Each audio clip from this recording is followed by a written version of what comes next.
gets one knockdown. JCR third parties from the Everest side of this circle, and that is it. The Panthers are down to 2.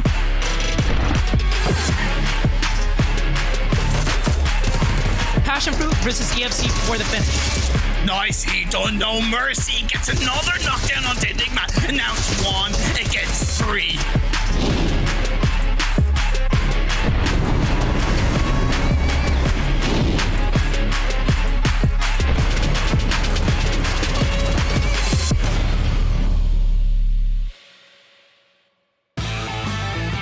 Hello and welcome to the conclusion of our first Super Weekend for the PMPL in North America. It's just starting though, so don't worry, you didn't miss anything. I'm Tom, I will be your host, and I will be standing out through the most of the show. But of course, I'm not alone. I've got some experts, I've got some commentators, but let's bring out the big guns first. Of course, it's none other than the Seven Worlds Gaming and Glitter Explosion. I always ask Glitter first, so I'm gonna go to you. Seven, how you feeling, bud? I'm doing great, man. So far, this Super Weekend has impressed me a lot. I'm loving what I'm seeing here out of NA teams, and I can't wait to see how they're going to continue to improve throughout this tournament, Glitter. No, I mean, I completely agree. I feel like, you know, we had maybe some specific expectations coming into this first Super Weekend that they have just completely blown out of the water. So I'm excited to see how this all kind of culminates in the final day. Yeah, I think the only thing that we really could have predicted with respect to the Super Weekend is just how exciting things have been, or explosive, if you will. If you joined us yesterday, I certainly said that term quite a lot. And in my defense, it was explosive. The aggression here in the Super Weekend has been turned up to number 11, and yeah, we had some fun. But the players absolutely did. I mean, look at placement points, just barely outdoing kill points here. Yeah, and so now this is something we really wanted to highlight for everybody because, I mean, and you can correct me here if I'm wrong, Seven, but I don't think we've ever seen in any PMPL season before this many teams being this evenly split across the board with how their points make up the percentage of their overall total points. You guys can actually see here that the top 3 specifically are literally almost completely dead even 50-50 when it comes to their placement points and their kill points. There's only a 5 points difference between our first and second place teams, and only a literal 1 point difference for Ghost Gaming, who really stepped it up at the end of yesterday. So, I mean, the only true outlier on this entire graphic is Nova with a 27 point difference. However, Nova was the first team that we saw in a dead even 50-50 point split during league play, so we know that they're a team that's capable of doing it. They've been really impressive, not just Nova, but everybody else. Like I said, everybody just realizes that you're not going to get the chicken dinner every game, but you can get kills every game, so why not? Like, that's what we see them do, turn it up every time. Unfortunately, not every team has been successful, despite their play in league play getting them here. Don't forget, there's 20 teams, there's 4 teams sitting out, but all 16 teams here have to compete. So let's take a look at the bottom side of our Super Weekend contenders and kind of dissect a little bit as to why they've been underperforming. That's what I want to get to, more so than just highlight the bottom. I want to ask why, and to that I turn to you, Seven. We've got league play compared to the Super Weekend, and again, look at teams like the Unnamed and Pro Era, how big that disparity is. Yeah, and remember, the Unnamed, I believe that team ended up in 3rd place overall after league play, after the first week of league play. So a huge drop up there. Now, so going to as to why this might have happened, talking with Level X players, Beast, he did tell me that they're losing a lot of players from Circle 4 and 5, and they're trying to improve that. It could be that a lot of the other teams, a lot of the high-level teams are currently not having to sit out. Remember, all of these 16 teams are having to play against each other. Now, something that I want to point out is, I mean, with Pittsburgh Knights, we know they're kind of capable of being able to get chicken dinners. Remember, this is one team that, going back to league play, they ended up getting back-to-back chicken dinners. So I want to see if maybe we can see those moments of greatness out of them. Now with JCR, I've actually, even though we do have them here on this page, I'm actually impressed by them because they're the only team in that page that was actually able to improve from league play to now the Super Weekend. Yeah, it's huge. Like, when we look at league play, you mentioned it. Sometimes teams are sitting out, so sometimes the strongest teams aren't there, but also the squads that haven't made it, you know, maybe they're easier to kind of take down, and so there's going to be a big shock going from league play to Super Weekend. So if you're a JCR fan, I think that's the biggest thing to take home, is how exciting that is to see JCR kind of turn up. Not many teams have been doing that. So that's certainly something to look at. JCR is not the only team that's turning up, though. I see Lazarus. I came in, studying before. I'm new to the scene. By the way, thank you for welcoming me. And Lazarus didn't put up what we expected or I was told to expect in league play.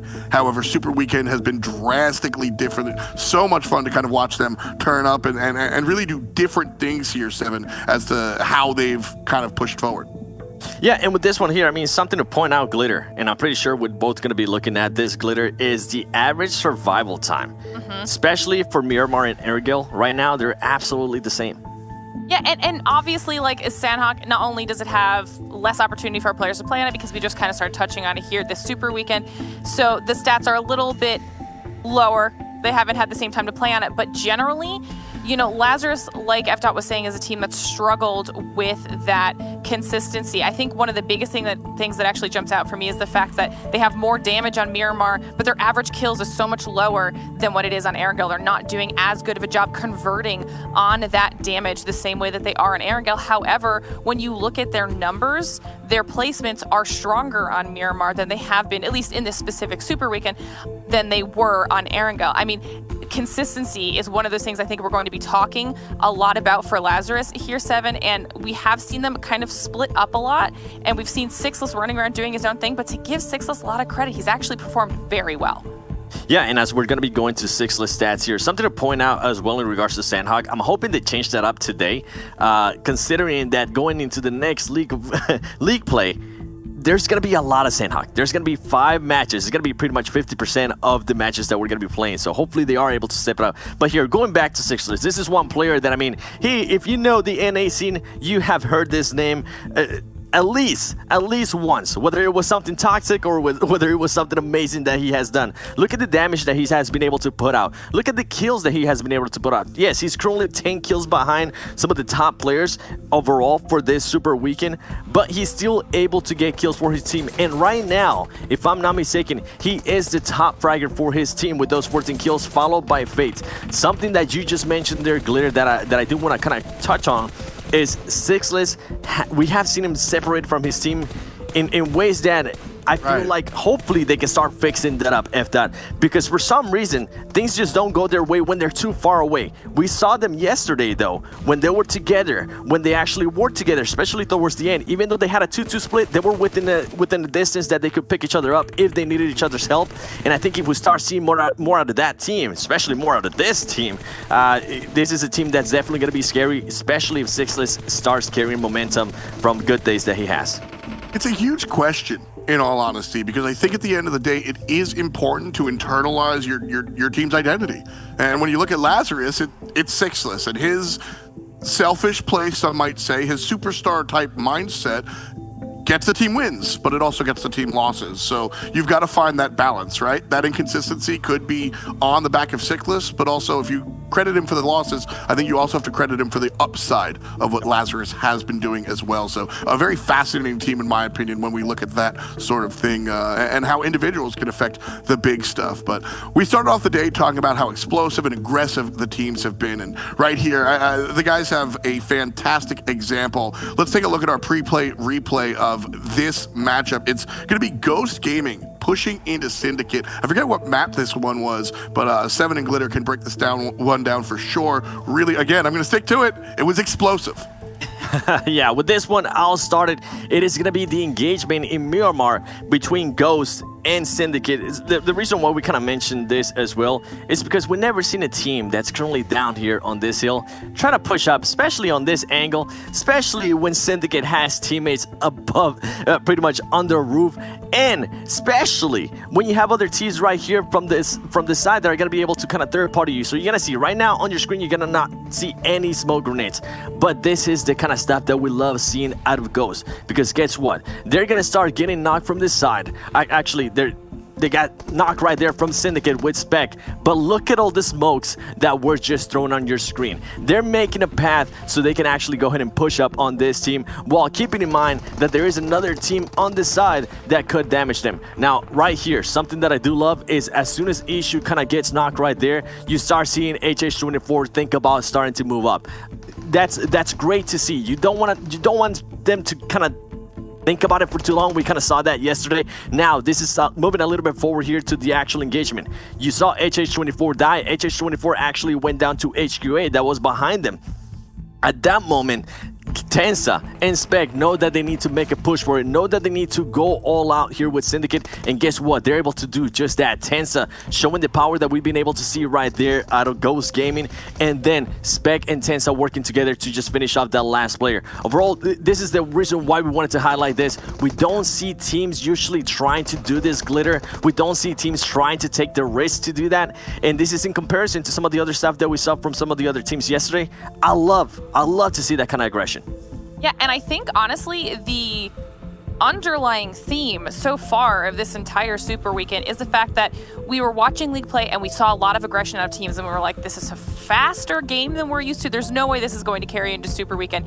And it has, and then some. This is just the new trend for this entire season, and not only has it netted us some amazing plays like we're able to just see there, but it just makes everything so much more entertaining. Gameplay has been fast. I mean, that's what you look for in a game like PUBG Mobile. And if you're at home playing, well, you need a device that can keep up. The OnePlus Series 9, both the 9 and the 9 Pro, have everything you need in order to keep your gameplay fast. 120 hertz refresh rate, they got that. You want some smooth resync time, they've got that. 6 times faster than everybody else. So you want to look towards the OnePlus, particularly the 9 series. Both the regular one and the Pro. This will help you elevate your gameplay the way everybody else has been doing so here in our first Super Weekend. So a smooth look for all of the teams, excuse me, and a smooth look as always at our partners with OnePlus. But the teams that have been positioning themselves towards the front is where we're going to be looking at as we shift gears and get closer to our matches. Let's take a look at the standings. Up on top, we've been looking at XSET, and we continue to look at XSET as they find themselves at 147. 19 Esports was giving their fans a little bit of a scare, but have since returned to where they feel comfortable. Carnage certainly turning up yesterday and doing a lot for his squad. And then Ghost Gaming. We just saw the way they play, and this is the result. No chicken dinners just yet, but Glitter, Ghost Gaming, and the squad have been really, really impressive, as has the top 8. Yeah, I mean, what's super impressive from Ghost Gaming specifically is that they're in that third place position with 0 chicken dinners. I mean, I'd mentioned it when we saw that graph overall, but their consistency across the board with their placement points and their kill points is just working wonders for them. I mean, they're honestly not even that far behind 19 Esports, who does have the 1 chicken dinner under their belt right now. XSET's a little bit untouchable, so I'm interested to see what a lot of our squads do here today. But then we've got Lazarus, Syndicate, Nova, Panthers, and PassionFruit Esports rounding out that top 8 situation. And I think, you know, 7 between the Panthers and PassionFruit Esports, there's definitely some squads that started off rough and then managed to kind of push themselves into a decent position after 2 days. Yeah, I mean, remember yesterday when Dave was able to pick the Panthers, they were able to improve 1 placement, and you kind of love to see that out of that team, especially as Dave mentioned, they've only been playing together for about 3 weeks. Now, something that I also wanted to mention in regards to Exit is they have taken advantage in Erangel that Dior Esports is not in this Super Weekend, because they get a chance to just loot Milta and just stay in Milta a little bit longer if needed. So love to see that kind of stuff there out of Exit. Just going back and watching some of the stuff from League Play. Here on the second page, you see Just Causing Reality, or Just Camping Respectfully, as my boy Miram, they called them yesterday, with 63 points. Mezexis with 62 points. They're hitless with 59 points. The Unnamed, and this is right here. The Unnamed, Knights, and Level X. Those are 3 teams today that I want to see more out of. Pro Era, we know they can do fragging. We know they're capable of it. Same with HQA. I want to see, you don't want to end this first Super Weekend with that little amount of points. Not quite. You know, I do want to give my man Dave some props. He said they would be better, and 1 slot is technically better. Technically right's the best kind of right, so Dave gets to feel good about himself. I don't know. Anyway, we're going to take a look at the maps. Same maps that we've been running throughout the rest of the Super Weekend. Day number 1 and day number 2. We've been flopping between Erangel, Miramar, but then we have Sandhawk right in there. This was a really interesting turn for me. During the regular league play, we didn't go to Sandhawk at all. And then when it really matters, when all the cookies count, we go ahead and toss the small one right up in there.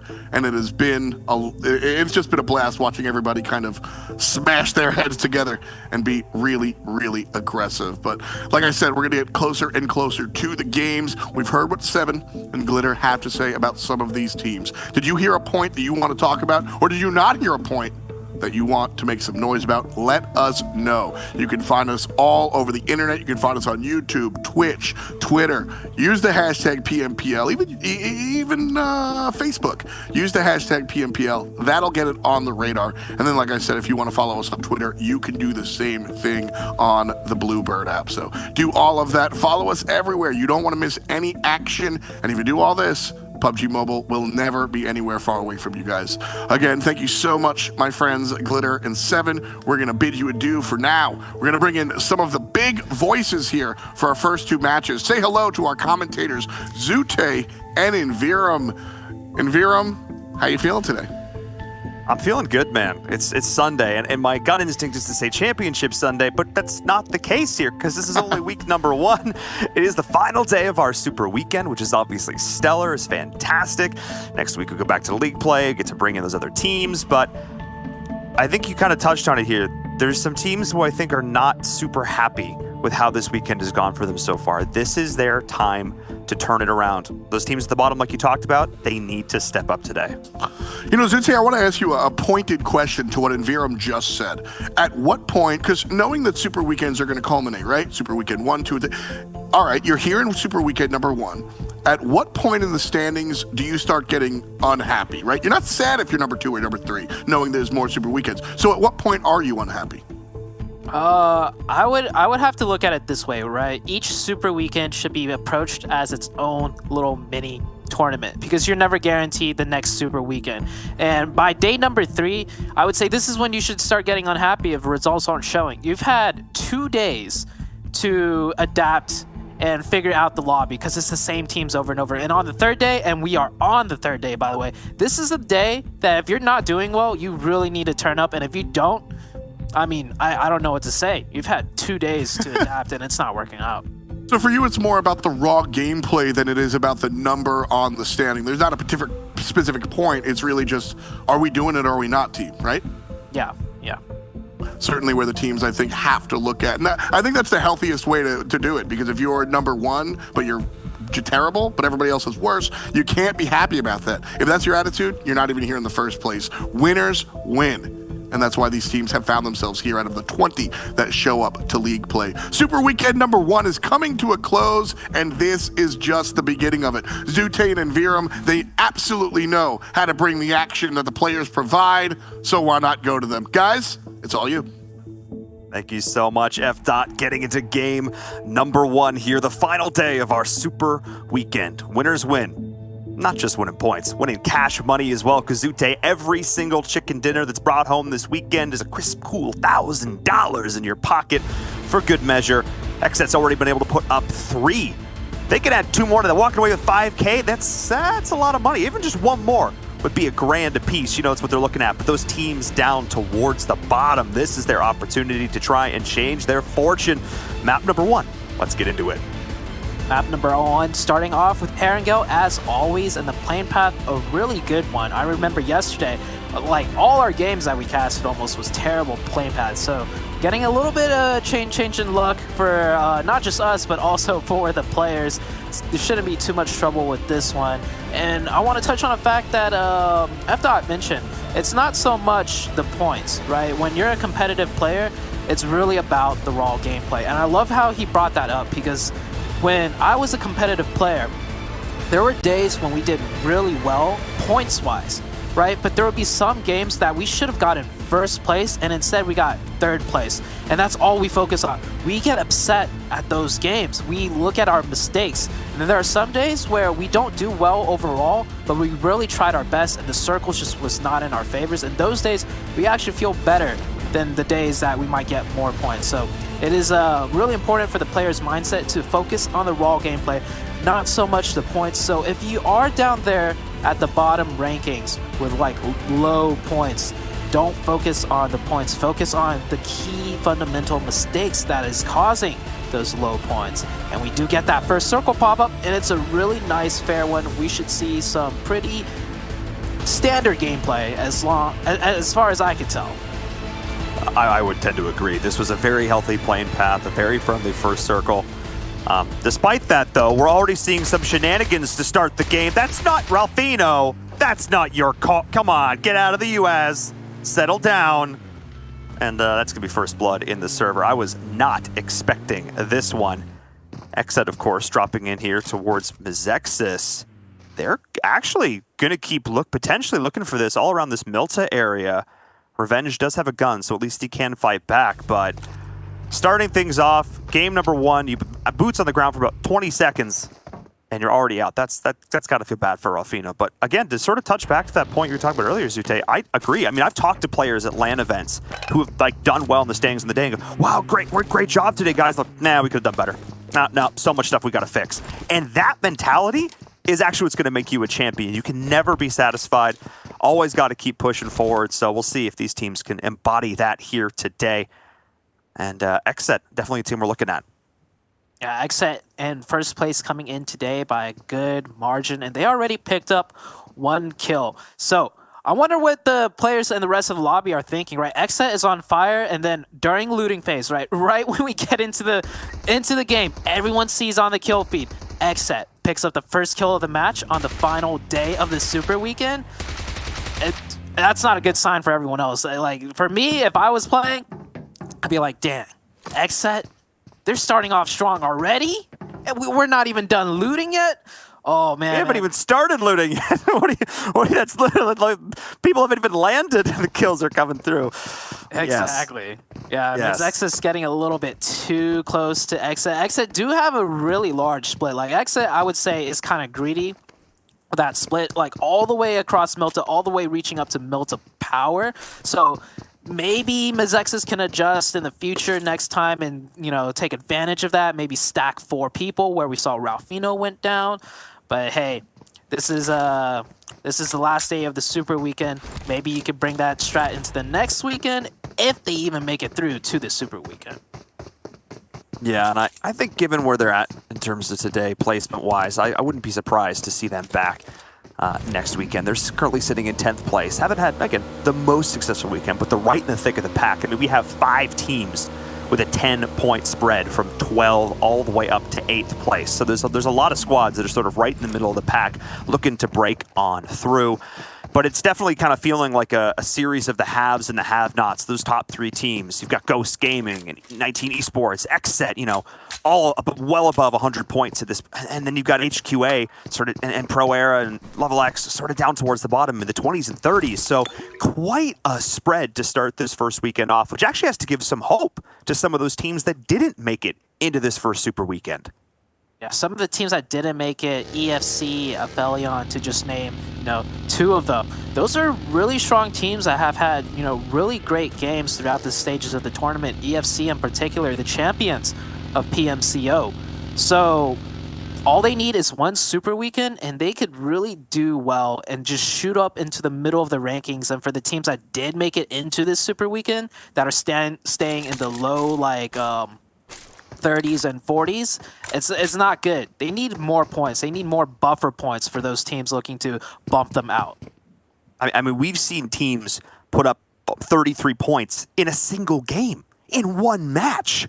And that's their score for for coming into 10 games now. So absolutely, there are opportunities for teams to come back. Just because you didn't make the first Super Weekend doesn't mean you are completely out.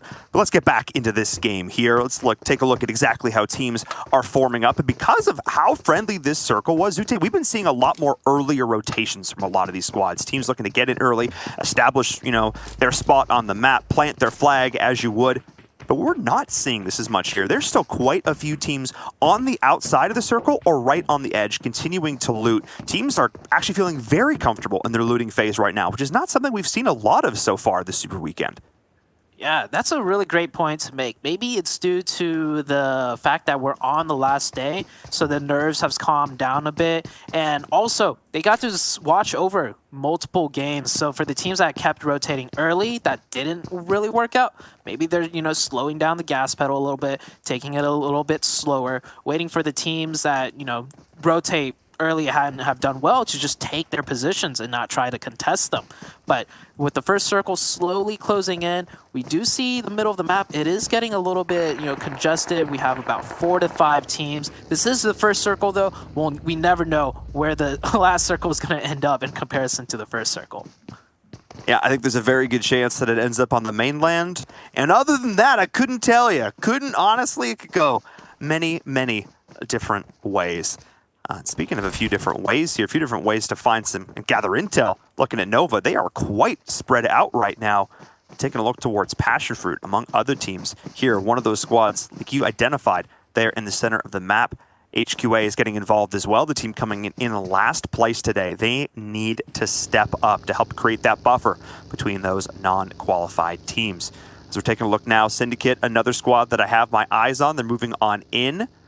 2 chicken dinners already to their name so far. Looking to get another one here and tie up with Xset up at the top of things. Maintaining that 5th place position.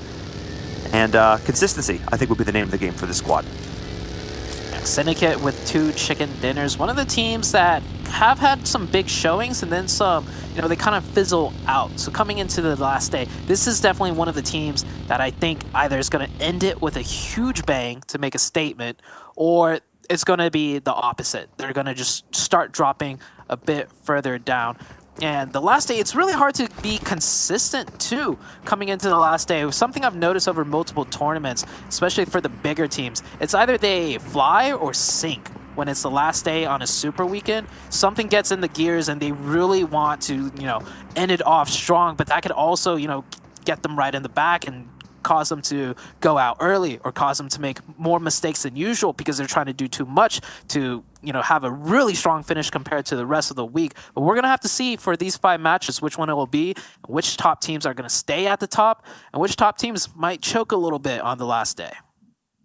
I'm so glad you point that out, because that's something that I've noticed as well. It almost seems like teams feel like they have to try and force it. Guys, we there's so many expectations on our shoulders. We know we can do this. Let's go. And they keep driving themselves forward. But because of that, they end up making mistakes sometimes, and sometimes unforced errors that we're not used to. But wow, this is almost a perfect donut. This is, again, teams are just going to keep moving their way in slowly but surely. We think we have had a single kill in this entire game, and I don't expect us to see too many more, at least not for a little while yet. Those that take teams looking towards Sunken and Run Atlantis there could see something, as there are a decent amount of teams sort of rotating in through that area. We'll keep an eye on that for sure as we're looking out towards the bottom now. JCR, the hit list, they're getting a little bit close. JCR following the hit list closely behind. You see JCR stopping here. They definitely did spot out the rotation, but are probably going to play it slow and just move in behind the hit list. I don't think they want to take a fight on the edge here, especially since, this circle, it's a very fair circle. There's no rush, so to say, to get to the middle of this new circle because it's the middle of the previous circle, meaning most everything's occupied. Usually it's on those hard shifts that we see those crazy wilder rotations where teams run into each other because it's like, oh, dang, this is hard shifted all the way east from us. We gotta, catch up a little bit, and they'll start running into players. But speaking about running into each other, Xset with a nice little setup here. They will spot out 19E's rotation. Juicy playing quiet, hoping to maybe bait a player into crashing near him. And Acer running into a hay bale. That's gonna be the most costliest hay bale. Acer 1 HP does hop out, but he is absolutely stuck and does go down to Juicy. Oh, great game sense there from Juicy to identify where the player popped out. Shot underneath the vehicle to pick that up. The explosion is there as well. And 19 Esports, they're faced with the question, do we go back and try and save him, or do we just move on? You can see it in their heads right now, trying to make that decision. Acer, are you safe? Do you have numbers? Do you have eyes? What can you tell us? What information can you relay? I think the answer is going to be, guys, just leave me be. It's not worth it. Yeah, I think the only thing on Acer's mind is who put that hay bale there? That cost driving. Driving's a skill, Zute. That cost him his life. And we're not done yet. Kill switch taking shots at Xenox. Xenox trying to leave, and they know Xset knows for sure this is the same team. My God, Xset picked up the first kill and the second kill, and they're about to pick up the third kill of this game, and we're just getting started. It's that momentum. That first kill, I don't know. I think that first kill blessed them with some sort of powers from the PUBG Mobile God, and they made Acer run into that hay bale. I'm just giving an excuse for Acer because I know he's such a great player, and to see him just die like that, I just feel so bad, but Exet at 3 kill points already to start this match. And that gas can, kill switch. Took a little bit of damage there, but he's fine. No, he's not fine though. 19 Esports. Because everywhere they go, there's somebody there waiting for him. Flash trying to line the DP shots up and will be successful. Oh my goodness. And that's 19 Esports, the team who we complimented so much. Game number 1 yesterday, Zute, they had this fantastic, decisive play. They took over, they got a chicken dinner. Everything was amazing. And this game, it all went wrong. Exet with the setup, the hit list with the follow-up, the 1-2 punch, the haymaker, and they are down and out. Now they're just looking back towards game number 2 as the circle shifts up, and that action that we just saw, Zute, that wild, reckless abandon, the full sends, it is only just getting started because there are still 15 teams left, and we still have a lot of players and a lot of bullets still to go. Yeah, Lazarus right now running into level X on a rotation. I don't think that's going to pan out too well for either team. They're fully committed. Yeah, Rokas goes down, but that's not the only fight we got here. Juicy getting shot out of the car, and he is finished out. Exet is committed to this push. Maybe the scouting wasn't done so well because they just crashed head on, but it is a 2v3 situation. The rest of PassionFruit has turned their head back to try and help this defense out. Exet on fire. I think they could still do it. Maybe not. J7 goes down to a grenade and is not looking good for Exet. Luckily for them, they picked up 3 kill points already, so if they go out now, they got some points in their pockets. They do indeed. Kill switch, prime in the nade, looking to lob it in through the gap in the window. Ooh, close. Sleepless just barely able to get back behind the wall and try and stabilize and survive. Kill switch, I think, is actually going to be left here. The last remaining member of Exet, I think, is just going to try and survive. Just going to try and snake, which I actually don't hate that decision here. Nico is going to try and survive. Kill switch is actually able to get himself out. PassionFruit are going to take some shots his way. But Kill switch, what a play. Able to just hi, Nico, able to get himself right on out of there. And now the 2 remaining members, it is 2, can try and survive and add some placement points to those kill points. But Zute, this comes back right to what we said at the start. That the team starts to feel themselves, starts to get really comfortable, starts to says, yeah, let's go, we can do this, we got this. And then they start playing a little reckless. And that's what happens when you don't respect every single other team, because they have all made it here for a reason. Yeah, we mentioned it earlier at the beginning of the broadcast. It's the last day, right? Teams try to do a little bit too much sometimes. And I've never seen 19E go out like that throughout the Super Weekend. Like, the way they just fell apart, that's not something we ever see out of them. And now Exet, you know, starting off so strong, maybe that momentum kept them, pushed them a little bit too far forward, and now they're down to 2 members. And it's just... I don't know how to feel about that. These are 2 of my most favorite teams, and usually we want to see the momentum push them the other way around, right? We want to see them have big games, but now one team is completely out, and now Exet's down to 2 players, and they're going to have to play a lot more quieter for the rest of the game. And I'm getting messages here from 7 Worlds Gaming. He's wanting to chime in the broadcast, and part of the reason he says Killswitch and crew at Exet have having so much success early is because of the fact that nobody's challenging them at Milta. They have total free reign there. They've been incredibly comfortable game after game after game to set up. That's part of the reason why they've been able to do this. And I agree, it's definitely making for a strong early game. The mid game, though, is where they need to make sure they keep that head on a swivel. As we look towards that hard shift, those circles are touching each other. So I don't think you get a harder shift than that, Zute. That is nuts.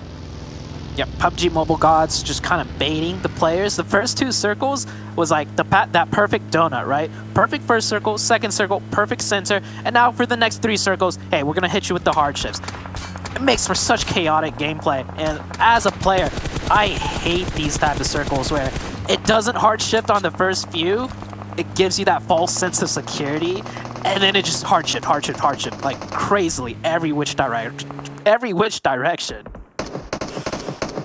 And now, because of this, Exet is forced all the way back out around the outside, but there's other teams now looking to get involved in the fray. Level X, of course, being one of them, looking over towards Syndicate as well. One player's already down. You can see Lazarus starting to light up the kill feed as all these players, the mass exodus south down towards the circle. Everybody just trying to find some piece of ground to call their own. Brain needs to be cautious, though. That smoke grenade is failing. No, just the way we're looking at it there on the outside. He is going to be able to get the revive onto Rad, but this compound, Zute, is not in this next circle. So many teams fighting not in the next circle due to that hardship. They're trying to clear their spacing on the north side just so they can make it in to the north edge of the circle. Problem is, the north side with the teams they're fighting, they're both not in the circle, and there's still a team inside the north edge of the circle waiting to defend and to pick up any type of scraps. So these teams, they might have tried to do a wider rotation all the way around, similar to Xset, but it's difficult, man. You have to fight your way in, and they're deciding to take their fight, which is good, but it is not looking too good overall. It is not. So many of these teams rubbing shoulder to shoulder right now, trying to find something. PassionFruit have been sitting in this dip for so long. It's finally paying off for them, but it's actually not in the next circle. They're going to have to rotate. JCR is there. G3 in the hut. We're going to try and stabilize. Pro Era going out as well. You can see Lazarus sending it off in the distance. They've been getting involved on the kill feed, as this is absolute bedlam. We knew this was going to be the case with how many teams were left up in this circle. Telly, oh my goodness. He's just forced to throw the smoke, has to try and survive. Rolkius was taken out earlier. Fate's here as well, sixless, but there's nowhere to go. They're sending it into a circle. It's into the unknown. Yeah, Telly with a really great shot up on the north side, though. He did wipe out the last player exit. This gives Lazarus the go-ahead to maybe think it's clear up here, but they end up running into the rest of the Nova team. And it's just, they're playing on the edge with rocks. That's how little terrain there is left to work with. But Lazarus is doing a really good job solidifying them down. And Rage, Mezexis Rage from the center of the map out onto the edge gets Ren a knock that helps out Lazarus, but Lazarus gets naded by Skies, and it is just balanced right back in favor of Nova. The second the scales tip in one direction, somebody throws it back right in line. As, yes, Rage, the one player who's been sitting there in the center this entire time, just trying to take pot shots left and right. Sixless outgunned Skies, finding the headshots there. This is massive, because now Shifan has to try and identify, can I make this crossing? The answer is absolutely no. Has to try and use the ridgeline to the advantage, but the circle is centered up once more. They don't have a lot of room to work with. Fate's going down as well. Both of these players are looking to try and get the revive off. Telly is here too. Shifan now in a 1v3 situation at this particular angle. Throws the nade in, not quite good. And now, with that distraction, he might try and go around and find that revive. Yeah, the third player from Nova is sitting down at the compounds, and he does have zone. We see why he's hesitant to come help, because he has a good position in the next circle. So I think Shifan's going to give up on that revive, try and make it back to his vehicle, and group up with his teammate. This does give Lazarus that reset onto their 3 players, and Lazarus, smelling that weakness, is hunting that down. They want to take control of the top, but another team also wanting to take control of that top side is the Hitless. They're coming in on the backside of Shifan. Sixless running out in the open, acting as a little bit of bait, I think, here. But taking shots from behind? Where is he even getting shot from? What? The hit list from the back. So just all-out chaos and Nova Memory still trying to defend that compound in a 1v4, I think, against PassionFruit. And there we go. Nova goes out. That split, we see Nova do these big splits all the time. This time, it really did not work out in favor of them. If they grouped up one circle earlier at that compound, they would be chilling. They would have picked up the kills on PassionFruit. But it's a little bit too late for that, as the rest of the teams still have to make their way in, and the Hitless coming in off the backside of wiping out Shifan on the south side of the map, actually, but that is the high ground.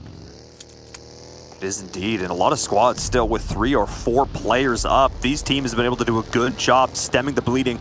And there's the lone Rage there, sitting in the middle of all this, just grinning ear to ear at every single additional placement point he's been able to garner. Nice shots coming from Tensa, those are jumping back into the action. Ghost heading up against the Unnamed. That's 2 players down now. Bayo has fallen.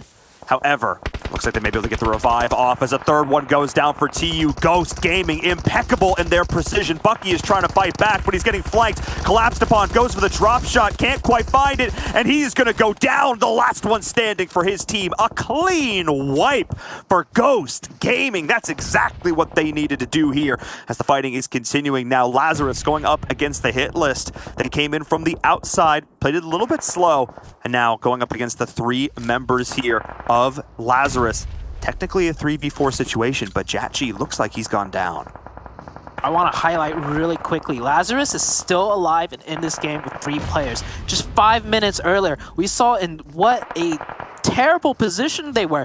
We were saying, look, they don't have anywhere to play, it seems like. But with such an experienced team, this highlights and shows what a good team can do. Lazarus working with just rocks and just sight lines with enemies that can all see them, but working with the smokes and just a little bit of cover, they managed to push their way all the way up to the top 6, and they're looking good to maybe push their way up even higher on the leaderboards. You know who's looking better, Zute? It's Ghost Gaming over there fighting up against Level X. They have this next circle. Ghost up here on the high ground, need to try and push in just a little bit further. And then you can see them lining up the smokes to allow them to do that, blocking all lines of sight from everywhere else. Level X are the only team down in front of them, the only team with the circle. They can take over this position. They will be in great shape, fighting off all these other teams that we're seeing now who have to try and rotate their way in. Lazarus, though, I think did end up losing one more player here. Yes, Sixless did end up falling, but THL not going to try and thirst for these kills. They're going for the next zone. They're crashing in towards Ghost of all teams. We'll see how this pays off for them, as now multiple contenders for this prime piece of real estate with Ghost Gaming are well aware of what's going on. Lazarus making their rotation, and they lose another player just down to the solo, that of Telly. And speaking about solos, we gotta keep an eye on Rage. He's been chilling there for the last 3 circles. I don't know how he has survived so long in the dead center of everyone, but one person not surviving is Flash. He gets knocked by the Ghost team, and that's 1 knockdown each. And I think they're both going to commit to this fight. They know they can't share this side of the circle for the next one, so they're both teams jockeying back and forth. Grenade coming out of Trickster, hoping for that second knock. Spec goes down, just a little bit of HP, snaking his way over to the side to hold that defense for Ghost Gaming. Nice heads up play there. Move out of the way of that grenade. Is now down on the low ground. PassionFruit have actually ended up crashing in. And they're taking their own fight against Level X, who do end up going down. So nicely done there, as we're seeing multiple kills popping up. Lazarus gets dropped out as well, so it just comes down to these 3 teams. And of course, Mezexis Rage still in the back, hanging out, chilling. He has been, I said, smiling ear to ear. All of these placement points been able to gather up for the team as THL is trying to stabilize. They have all 4 players up and alive. Currently, Ghost Gaming, 2 players down for them. Have to try and go for these revives if they can. Spec is kind of in an awkward position. Tense is running for it, though. Has to hit the deck as Trickster is taking shots his way. Bayo may also be able to get revived somehow. Ghost is trying to stabilize here, but it all comes down to PassionFruit, who could be the fly in the ointment. And just like that, yes, indeed, the third party comes in, and PassionFruit able to take down Ghost Gaming, making it a 4v4 situation with them up against the hit list of all the teams I expected to come out on top here, Zute. It was not these 2. PassionFruit and the hit list, and don't forget about Rage. Rage is actually cooking in the blue, so I think he's just going for that med strat. So we see just a solid 4v4. PassionFruit with more angles. We see Jay with a beautiful position across the road, just holding such a wide angle. He's got to be careful, though, not to go down, as this next circle does favor slightly towards the hit list's direction. Does indeed, but neither team is in a particularly fantastic position, all things considered. But that nade will certainly help out for PassionFruit. Able to get multiple members down. You can see Wancho going for it, throwing it in. They're going to try and reposition. The nades keep on going, though. Multiple players are dropping, and the shots from the back. Hang on a second. Was that Rage getting involved? Oh my goodness, that is just the game, though, as PassionFruit Esports take another victory here. And just like that, blink and you miss it, Zute. A couple of key grenades, and PassionFruit come out on top. Every other team was scrapping, fighting up at the top of the hill, and they came in underneath. They cleared out Level X. They did what Ghost could not. And then that whole time, Level X was playing passive. They were huddled up. PassionFruit says, nah, forget that. They pushed out onto Ghost Gaming, took over their real estate, and having those additional players, keeping all 4 up until that point, that's what allowed them to do that. Props to PassionFruit on that epic chicken dinner. Now, PassionFruit, the first team coming into the last day with a chicken dinner. This might just be a sign of what I was saying. The teams that, aren't doing as well as they want to, really pushing it forward and stepping up and working out. As for the teams that were doing well, maybe they're trying to do a little bit too much on the last day and they're fizzling out, but great job out of PassionFruit. We saw the process. They were chilling at that dip for quite a while, and their pathing to the victory was they smashed that compound that Nova was defending with only 1 player. From that compound, they worked their way into the next zone, played aggressive, wiped out Level X. Once they finished out Level X, they took aggressive peaks, wiped out Ghost Gaming, and then from there, it was just those beautiful nades that secured them the win. Yeah, Wancho was just, you know, nade after nade. And hitless, they were trying to reposition, they were trying to adjust, but those tiny little bits of intel, a backpack over a rock, you know, person running behind a vehicle, Wancho was able to sort of ascertain from that how the whole squad was rotating and moving in, and because of that, able to line up those nades there at the end. But we also have to give some shout outs to Mezexis, because they ended up surviving till second place. The heal strat from Rage, surviving through all of that. Are you kidding me? He outlasted 12 teams in those final circles. That is absolutely wild. Mezexis, who were again dead center in the pack, I think they came in like 10th place today. So happy with that. And hey, Sixless, I know you're the king snake and whatnot, but you got some competition, I gotta say. Oh yeah, that was impressive. He was in the dead center of like 12 teams for the last 15 minutes of the game, and he just somehow made it into second place. Great job out of him. I would say he's definitely the unsung hero of this match, being so quiet, but he still got those placement points, and he did get a kill point too. I think he took down one of the Nova players way earlier during all that chaos. Yeah, props to him. Again, that unsung hero, I could not agree more. But let's take a look back, because it was not just that final circle fight that determined that whole game. We have our moments of the match. So let's start back all the way at the beginning. And it started with Xset. It started with these kills, and it looked like Zute, they were on a roll to just take over this game from minute one, but fortunately for them, it just wasn't meant to be. Yeah, it's that momentum. I think they got a little bit too overamped, too much energy. We saw the downfall of them was when they crashed that building, and it just looked like they didn't do a proper scouting job. Yeah, we see it right here. Just driving straight in, no setup of covering, no one watching, you know, the angle in case a person peeks out. It just does not seem like typical standard Xset play. So I think it was like the energy. It got a little bit too much for them, and they were skipping some steps in their usual process. Steps that we saw a lot of other teams follow, using those vehicles, scouting, laying down the smokes, making sure you gather the intel before you commit.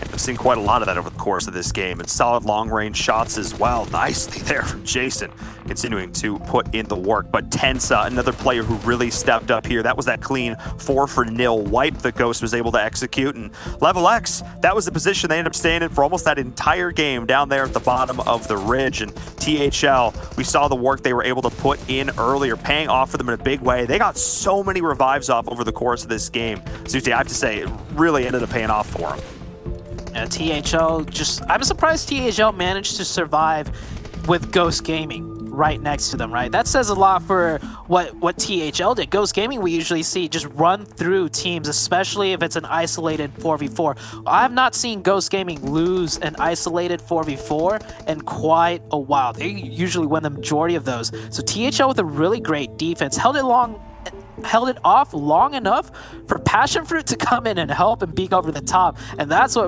really did Ghost Gaming in. But great job to all the teams. They all made it to like the top 3, top 4. So still a great job for everyone. No, for sure. That was an absolutely chaotic final few circles. That one hard shift down to the south that messed up so many different teams. And that's only game number 1. We still have 4 more fantastic matches in store for you today, which means we need to go to a short break. When we come back, the analysts will help break that one down, and then we'll be back with Miramar for game number 2.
Welcome back to the PUBG Mobile Pro League. I'm your host, Tom Battinger, and map number 1 has come to a conclusion. Good stuff. Teams turning up. Some teams that we're not used to seeing on the top end, which makes me a happy camper. I've got two people alongside me to help break down this map number 1. Of course, it's Glitter Explosion and the 7 Worlds Gaming, and looking at how this one went down. A lot of unfamiliar names finding their way towards the top. Shout that out, though. I think it's cool seeing the other guys kind of come up. PassionFruit, bringing the passion as they find themselves climbing the ladder here, 7.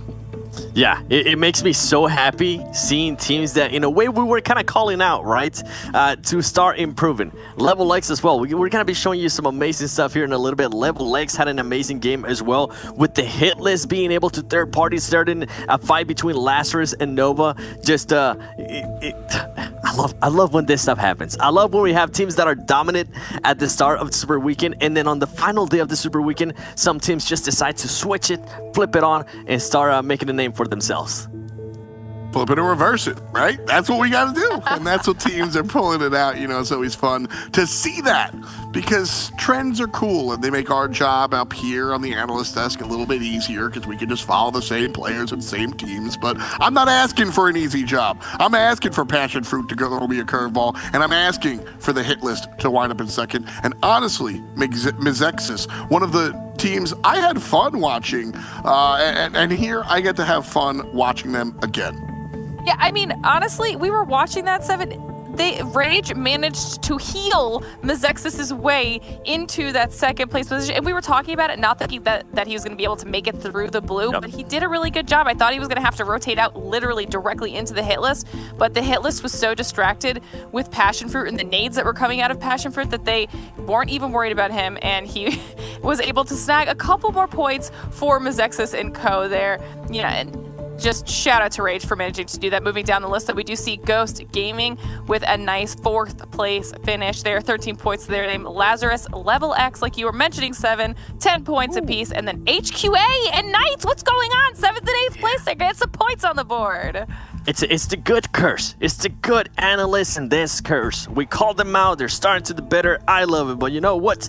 Now let's go to the second page, where we have a little bit of surprises. We have the Unnamed. This is one team that we kind of saw on the leaderboard earlier at the start of the day. One team that did great during league play. Right now, they're not able to pick it up there on the first game. It's okay. It's all right. You know, I'll give you some slack. We have Exit. They were able to pick up 3 kills with Nova Esports, 2 kills, and going all the way down there to last place, 19 Esports. Just unfortunate events. You saw my boy Ace here running into a hay bale, and they just kind of trickled down everything that happened there for him. So I'm gonna cut some slack for you guys. Exactly. You know, we'll see. Long day. We've got 4 more maps to go to. Sometimes it takes the blue and white a little bit of time to like get their wheels under them, so to speak. So 19 might be able to pick it up. But as I said, we got thrown a curveball. PassionFruit doing the heavy lifting here. And what a change of pace. A welcome change of pace for them and their fans, I'm sure. They made it to the Super Weekend and then got really quiet. Day number 1 and 2. Snooze fest. Day number 3, they are awake, they are alive, Glitter, and they are here to play. Yeah, absolutely. I mean, okay, so listen, I know I've been a little bit hard on PassionFruit, but up until this point, I think that they may have just needed that little bit kick in the butt to kind of get them going, because, all right, let's look at these stats here. Obviously, match 1 of today is night and day from the previous 10 matches. Okay, that's day 1 and day 2 of the Super Weekend so far. Damage, I mean, that's almost what, 4 times almost that damage-wise. Obviously more heals, but I'm okay with that. It means that they're willing to start taking these engagements and then they're healing and getting out of them. That's success in my mind, so I'm happy with that. 15 kills compared to an average of 2.6, and the points, 30 freaking points compared to an average of 6.5. Now, this was a team that had only 2 other wins, 1 in league play, 1 in the Super Weekend, and both of those wins only had 6 kills for the first one and 4 for the next. So they weren't anything remarkable. We watched them kind of hole up in an area in the zone and just wait for the other teams to battle it out. That did not happen this time around, 7. This was a totally different team. Yeah, love to see it, love the action, but guess what? I'm always talking about consistency. With PassionFruit, they have shown me consistency in one regards up to now, is that they can get a win, and then on the next match, they are pretty much a guaranteed 15th place with maybe 0 kills and 1 kill. I want to see something completely different going into the next Miramar, F. consistent in their inconsistency. Hopefully they're able to kind of change things up and become inconsistent with their inconsistency.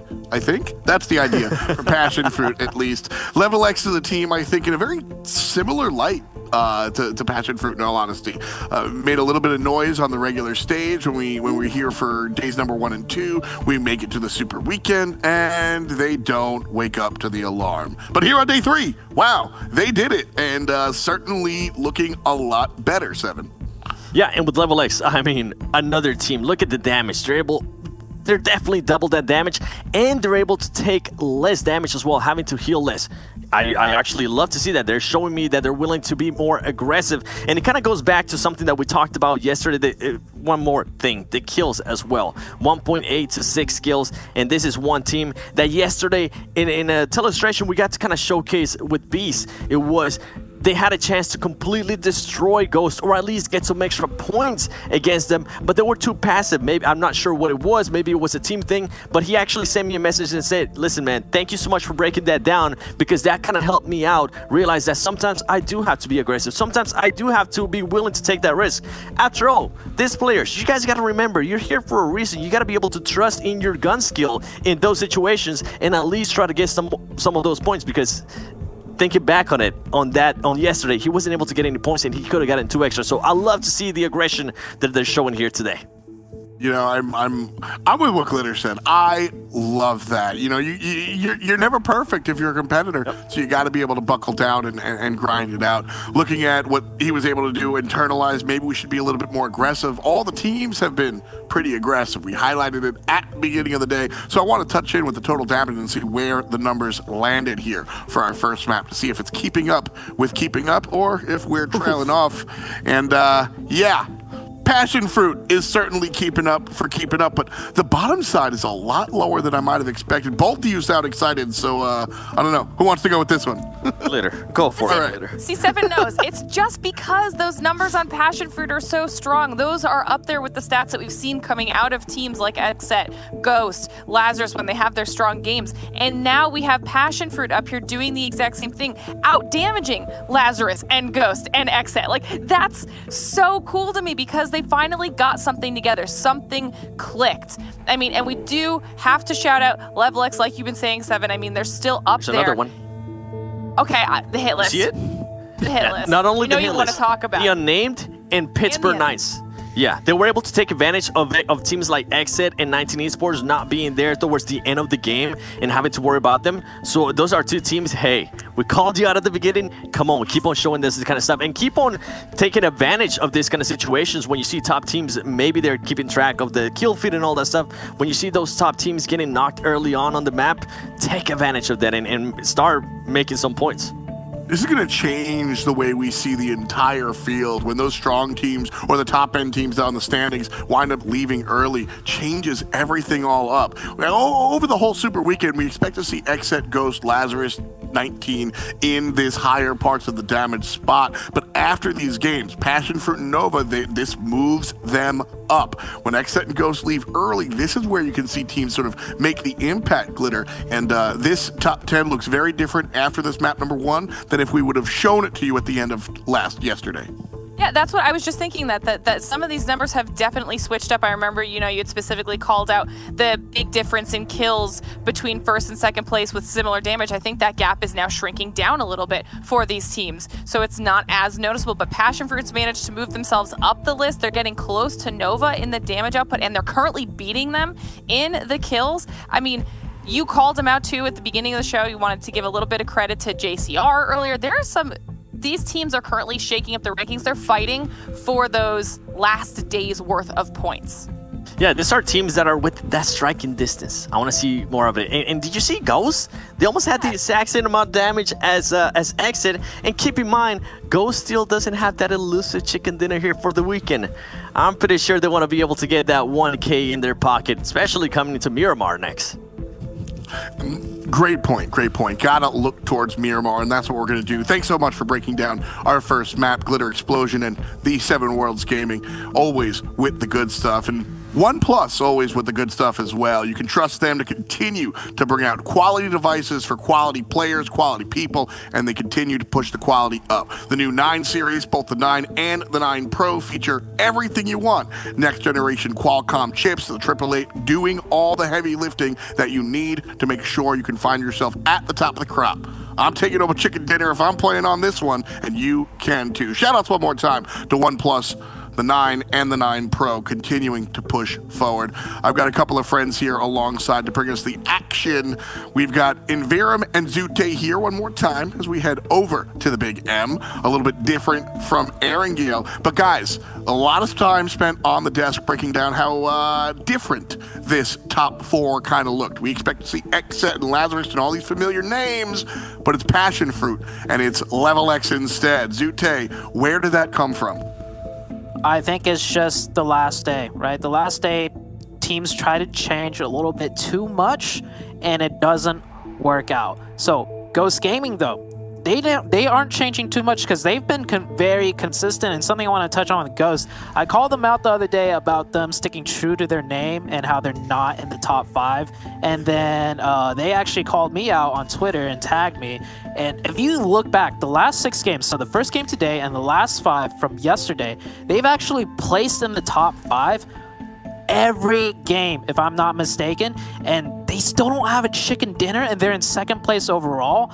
Ghost Gaming is that is scary to see when a team is so high in the leaderboards and they're surrounded by teams with chicken dinners and they still don't have one. That just means when they do get a nice circle, when they do get that circle blessed, it's gonna shoot them like to the moon in terms of points. I'm going to chime in here real quick, just because I want to add one little note. See, I'm going to slightly disagree here with Zute on what I think is happening to these bottom teams. I don't think it has to do with the last day.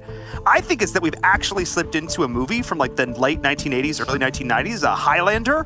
Because in the end, there can be only one. I don't know if you noticed, who was the team that killed Xset, or at least killed Juicy, pushing in there? It was actually PassionFruit. I think they stole his energy, beheaded the leader, took out the IGL, and they took his power. I think that's what it was. And that's what I'm going with. Well, I got that reference, and shout out to the other 3 boomers in the audience that got that reference, as Envirum brings us to the 1980s. It's literally 2021, but it's also time to jump into our next match. Guys, number 1 was fantastic. Miramar going to be absolutely the same. Envirum and Zute continue to bring us the action. Let's dive in. Thank you so much, F. Getting into game number 2 here on Miramar. As always, the action looking to heat up just a little bit more. Teams have played this map now a decent amount. I would say as much as they have played, or almost as much as they have played Erangel over the last week or so, which means that it should be still fairly comfortable for them. We saw a lot of smart rotations in that last game. We saw some careful setups.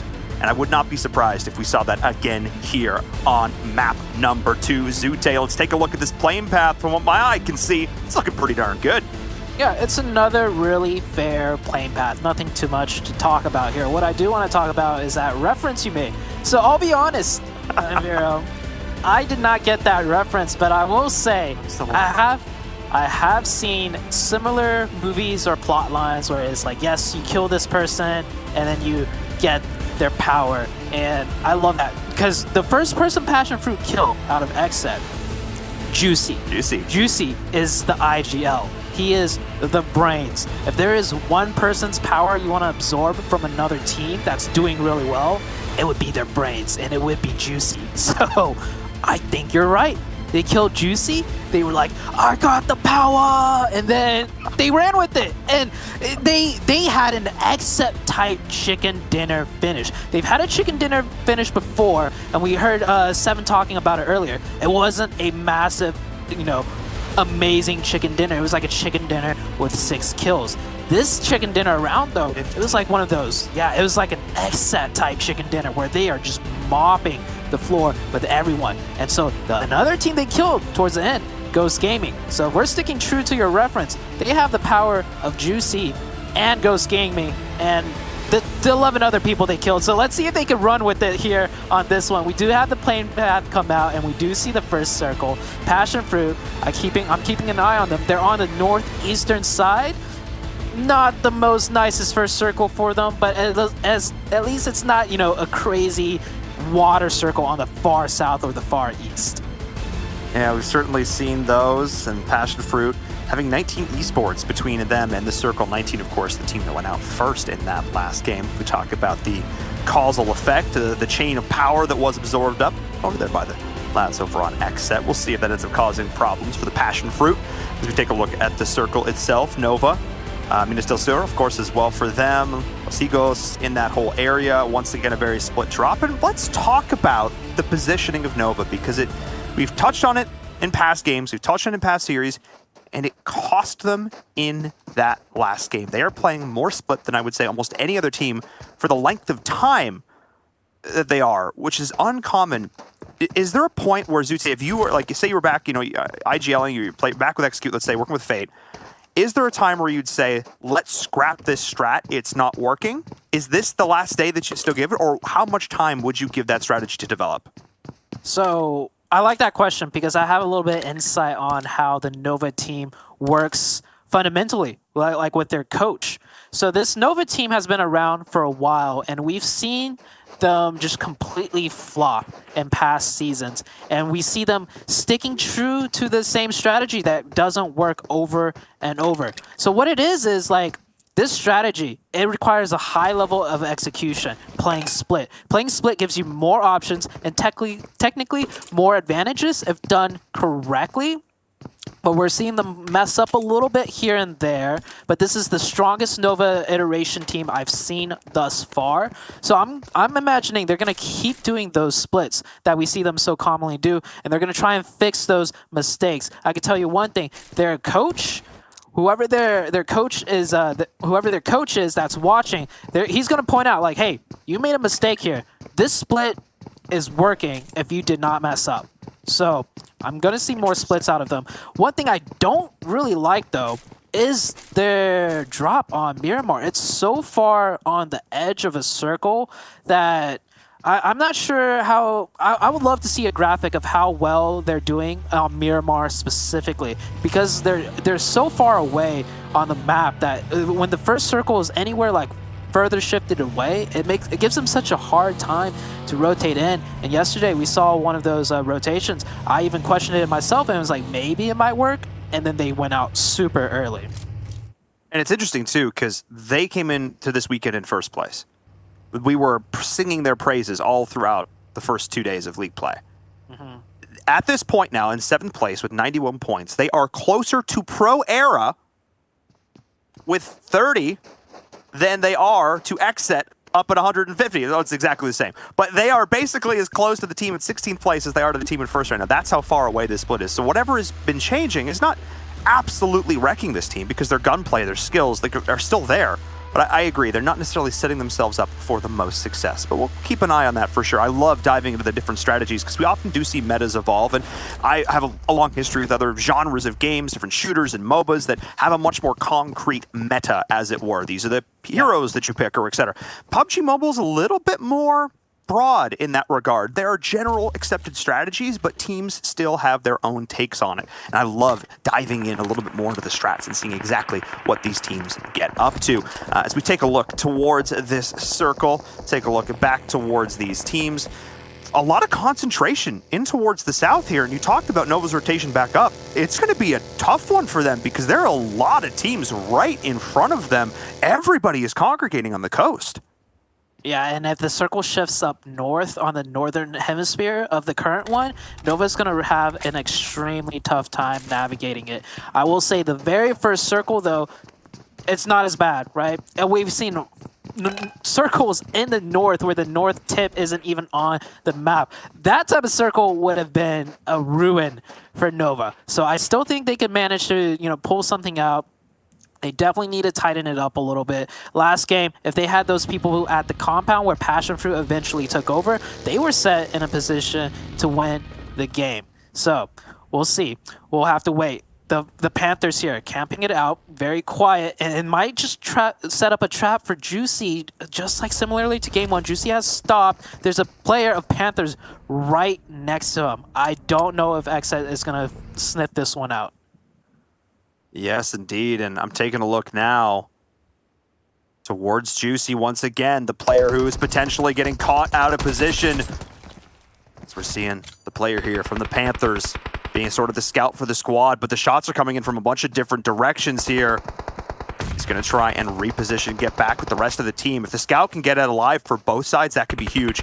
We're looking to actually take a solid 4v4 fight here, but I'm not sure if that's something Xset necessarily wants to do. Well, they might now as J7 gets the opening knock onto Fox. That is, oh boy, and the nade comes in too. Get on out of there. If that had been cooked just a little bit longer, that would have been the end of potentially 2 players from the Panthers. Is now Nico and J7 looking to keep the pressure up. A Poppy, a fantastic gunner in his own right. Maybe he can look to try and clutch out this 1v2. Nice nade coming in. Nico's got a backup, trying to reset. Space created. As Poppy's going to reposition, leave his teammate down and alive. Has to try and take this as a series of 1v1s back down the cliff. Great situational awareness for him. Zute, as he's tearing down the 1v2, finds one, but J7 is there. Great trade out of Xset right there. J7 getting that trade. And this is such a fast-paced, scrappy fight, and we see an experienced team coming out top. The Panthers with the defense, technically, they should have the advantage since they're set up, and they should be aware of where the aggressors are coming in from. But oh my gosh, J7 popping off. J-Money7 with 2 frags, leaving just one last player. He is just camping up there. 4v1 situation. The Panthers, I thought they had it, but Xset showing they have the experience, the team, the teamwork, the aggression, and they will pick up 4 kills to start off this game very early on. Just like game number 1. They're picking up the first kill, the second kill, the third kill, and now even the 4th kill. I don't know what it is with this Xset team, man. It's just like, they're just non-stop aggression. I love it, because you're absolutely correct. That was not a fight that on paper they should have won. If it was 2 evenly matched teams, I give it 65, maybe 70-30. For the Panthers there, they were in a good spot, but not getting that initial knock onto Juicy and then being backed up against the cliff. You know, those opening shots from J7. J7 almost full aced that team. He almost got all 4 downs. J7, one of the all-star shooters on this team, when he's feeling comfortable, oh my goodness, they are tough to deal with. That is only our first fight here. And looks like we may have a couple more coming in as HQA has eyes over towards the hit list. But once again, we see a squad that is entrenched versus the aggressor. What can HQA do to sort of force the hit list out of this defensive position? I would have to give this one definitely to the hit list, and if anything, it's probably going to be a disengage. We did have a circle shift come out very recently, so HQA might decide to scout a little bit further in and disengage just once they figure out a better position. Yeah, we see 2 of their players leaving already. The rest just staying here, keeping watch. Maybe they'll find an opening. Technically, they shouldn't because the hit list knows all the angles that they're covered on. And oh, they actually came back. So maybe they decided there is no other spot. Let's just take this fight. HQA, one of the teams near the bottom. So maybe they wanted to try and isolate a fight and pick up the kill points here and not risk, you know, making the rotations where they've gone out early or they've lost players, you know, here and there. So they want to commit to a full 4v4 where they have the control of the situation in this case. And they're sending it in now off the back of the smokes, in with the bus. Syndicate looking to try and take a fight against Trickster on the bottom floor. Cross gets the opening knock. This is huge. That's Flash. That's a player up top as the nades are continuing to rush in as well. 2 players on the bottom floor trying to find Trickster isolated in a corner. But the smokes are down, making this some more difficult. 1Z has to be very careful of trying to take these peaks, trying to find these multiple angles, not wanting to give up anything here, but Chiwong's going to fall back and forth. The trades are coming in. Flash is able to get himself back up. Nice revive from Krish, as both teams are looking to try and get these revives off. Krish, though, has to hesitate because he doesn't want to overextend to the bottom 4, but Flash says, forget that, I'm running in, headlong into danger. Now Krish is to try and come in as well, but one at a time, they will fall. Now it all comes down to Jatchi on the outside, a critical misstep from the hit list. What was that? The comms just totally failed. Jat G, what are you doing? You need to push that. That was, it came down to a 1v1 and Pro Era. Okay, all 3 of these teams are literally a bit more towards the bottom of the list. And I think all 3 of these teams have had the same idea. We are not doing so well overall on our rotations. We're not figuring it out, but we're going to rely on what we know best, just fighting and just gun skill. And so now these teams are all fighting on the northwestern edge of the map. This is nowhere close to center. HQA will get that reset, but Pro Era coming in for the third party just as fast and aggressive as HQA did. Can HQA defend this one though. They actually only have 2 players. Cross never managed to get revived. It is looking good for Pro Era to pick up the fight here. Yeah, Pro Era making their way through all 4 players. 1Z throwing down the molly to try and buy a little bit of time. May see a desperate leap out of the window. Hear the footsteps. They know where he's at. He has a pretty good position, but all 4 players charging in at once. Nice Molotov come through, but it's way too late. No gun in hand. The flames will tick you down, but not nearly fast enough. And I was looking at this position of the circle, and I was going to say before that fight started, Zute, maybe they were comfortable taking it because, this is further north, the way the team's dropped, maybe it's less likely they're going to get third party, but clearly that was not the case. Pro Era came in, again, full Roomba mode, sweeped everything all up, able to pick themselves up 3 kills to boot, and a fantastic position because they are right next to this next circle. Yeah, I was going to say, I wasn't thinking that they would get third party, and I was going to cheer on HQA for that decision. This is a very obvious shift in gameplay meta for them.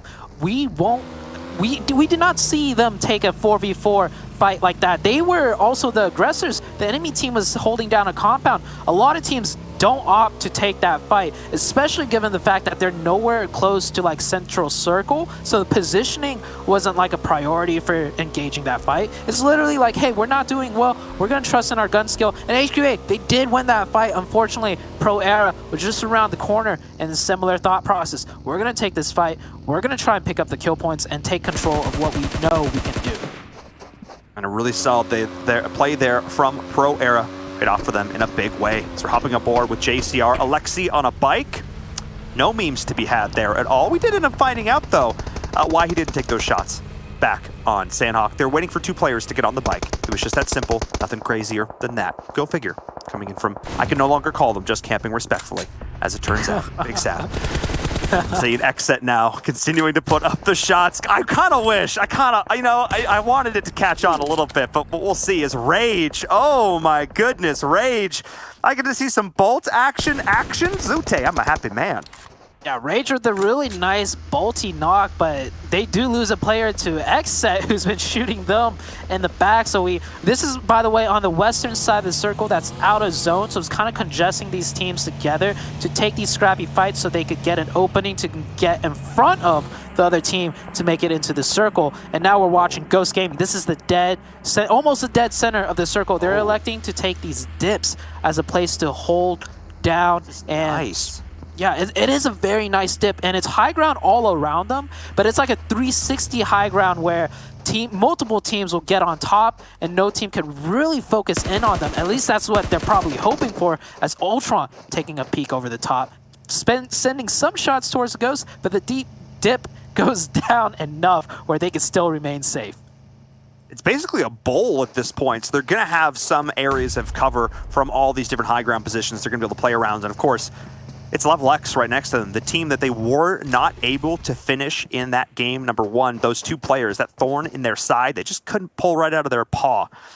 So we'll see if this time it's going to be any different. If they opt to try and take Level X out from that compound, if they want to take over the high ground instead, we'll see. Or they may just be comfortable in their position now. Exit now, like you said, very congested on this western side of the circle, forced to rotate all the way around towards PassionFruit. And my goodness, if we see a repeat of that fight, I will also continue to be very, very happy. But I doubt it, at least at this point, because the circle has shifted all the way to the east, which means squads, they've got to move a lot of very difficult terrain to traverse, as Las Leones is still in play as well. Nova still able to keep all 4 players up and alive. I think we can safely say at this point, Zute, their strategy, it's worked out for them this game. Yeah, they managed to navigate this circle beautifully. They're into like one of the final zones, and they do control the south side. It all depends on the next circle, and Juicy going down first once again to the blue side. I think he might have taken some long range shots, and then the blue just chunked him down completely. But these teams on the west side we're watching, they have a really difficult rotation to make. There's barely any playing field on the west side once they edge in. It's going to lead to many scrappy fights, and not just an isolated fight either. They're probably going to run into 2 to 3 other teams trying to fight their way in on the western side. They are indeed, but at least they've got some points already in their pockets. So should they go out early once again, they're not leaving empty-handed, but that's definitely not the game plan. as them and Pro Era looking to push in up towards top. Two teams that are very similarly colored on our screen, and I'm going to be honest, it does make it hard to cast sometimes, so biased. I'm hoping that they don't necessarily run into each other at this point, but though the way this is looking, Zute, it seems like they both have the same thing in mind. I think they're aware of what's going on right now. J7 pushing up the hill, and Fishy running back. They may be hearing the sounds of this. His vehicle explosions are lighting up the kill feed. Pro Era are spreading out, trying to gather intel, but they're not in the circle yet. I think taking a fight at this point, Zute, might be a mistake, but that's not what J7's saying. He's trying to line the shot. Fishy almost getting him back for it, though. Two solid gunners, but in the end, Fishy will go down. The vehicle explosion to confirm the kill, and Xset at least looking to level the playing field. Xset realizing they have a very difficult rotation to make, so they're already just prioritizing fighting their way in, and that pick gives them one kill, and the team that they have to take out to get into circle is indeed Pro Era. So really heads up play out of Xset, realizing they can't just drive straight in.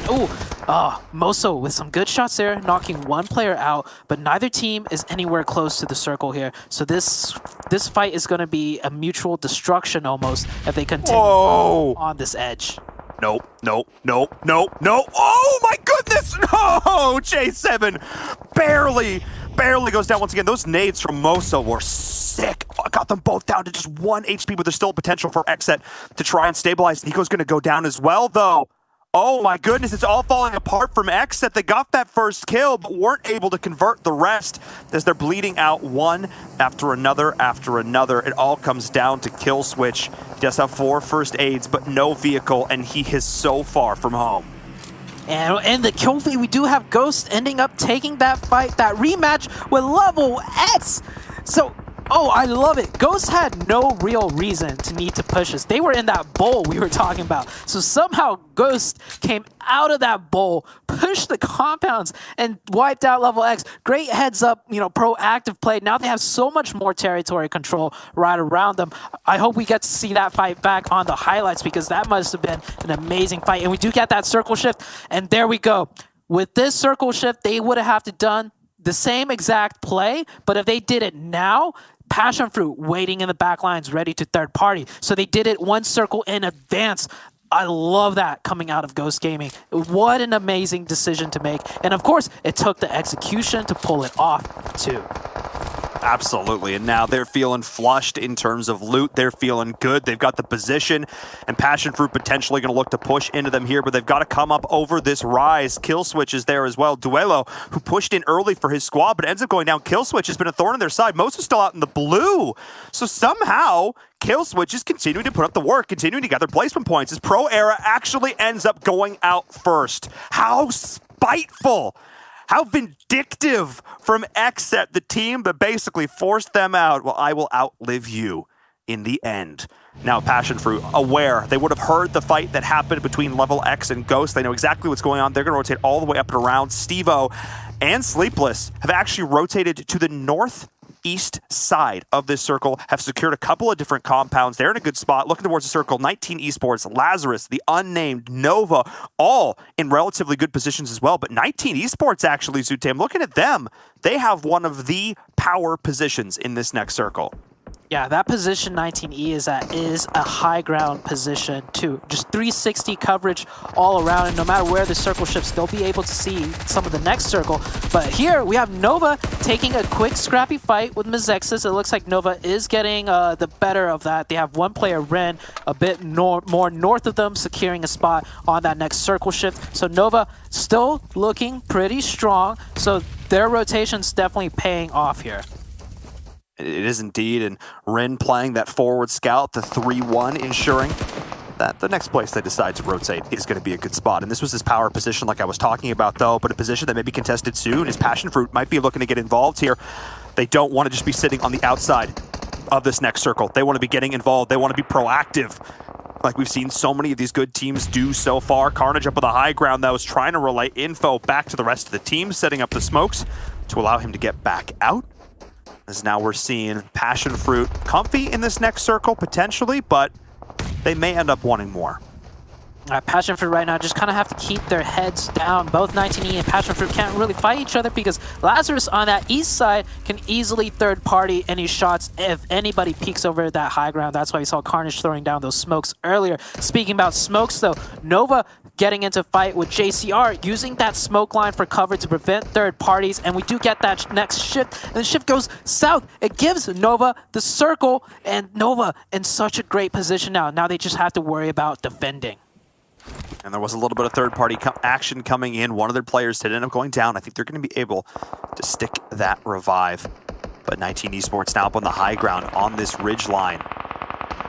They may still be able to play gatekeeper here to Lazarus, to PassionFruit. We'll see. This Ghost Gaming, they're still in the fight. I don't think they realize though the kill switch is right next to them as they lay down fire.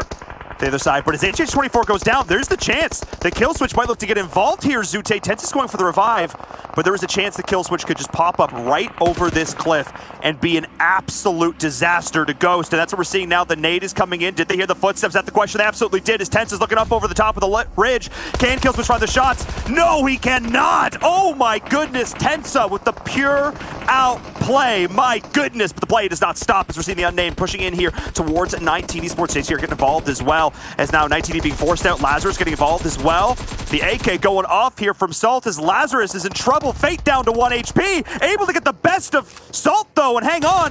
Multiple players staring him down. He jumps out, no fear. But maybe he should have had a little Zute. Yeah, he had no time to first aid there. He had to take the fight aggression to them, maybe surprise them and get the two-piece after being 1 HP. But that is Lazarus out. 19E still holding the high ground. And now we got TU in the mix. TU came in on the south side. And, like, yeah, this is high ground. But if you're not able to push all these teams away, you just get surrounded. And that's what we're seeing now. And now Ghost Gaming, after taking out the kill switch player and that great 1v1 by Tensa, they're working their way up. And Ghost Gaming still has 4 players alive. A little bit of a cheeky steal there. TU actually ended up stealing that kill away onto Rin. Ghost not able to get that point, but they already have 6 kills to their name. Looking solid. PassionFruit, though, unable to broach this high ground, at least comfortably. Sleepless, the last one up for the team. The other 2 are down. Carnage on the outside, though. Sleepless tries to take the chow and can't get it done.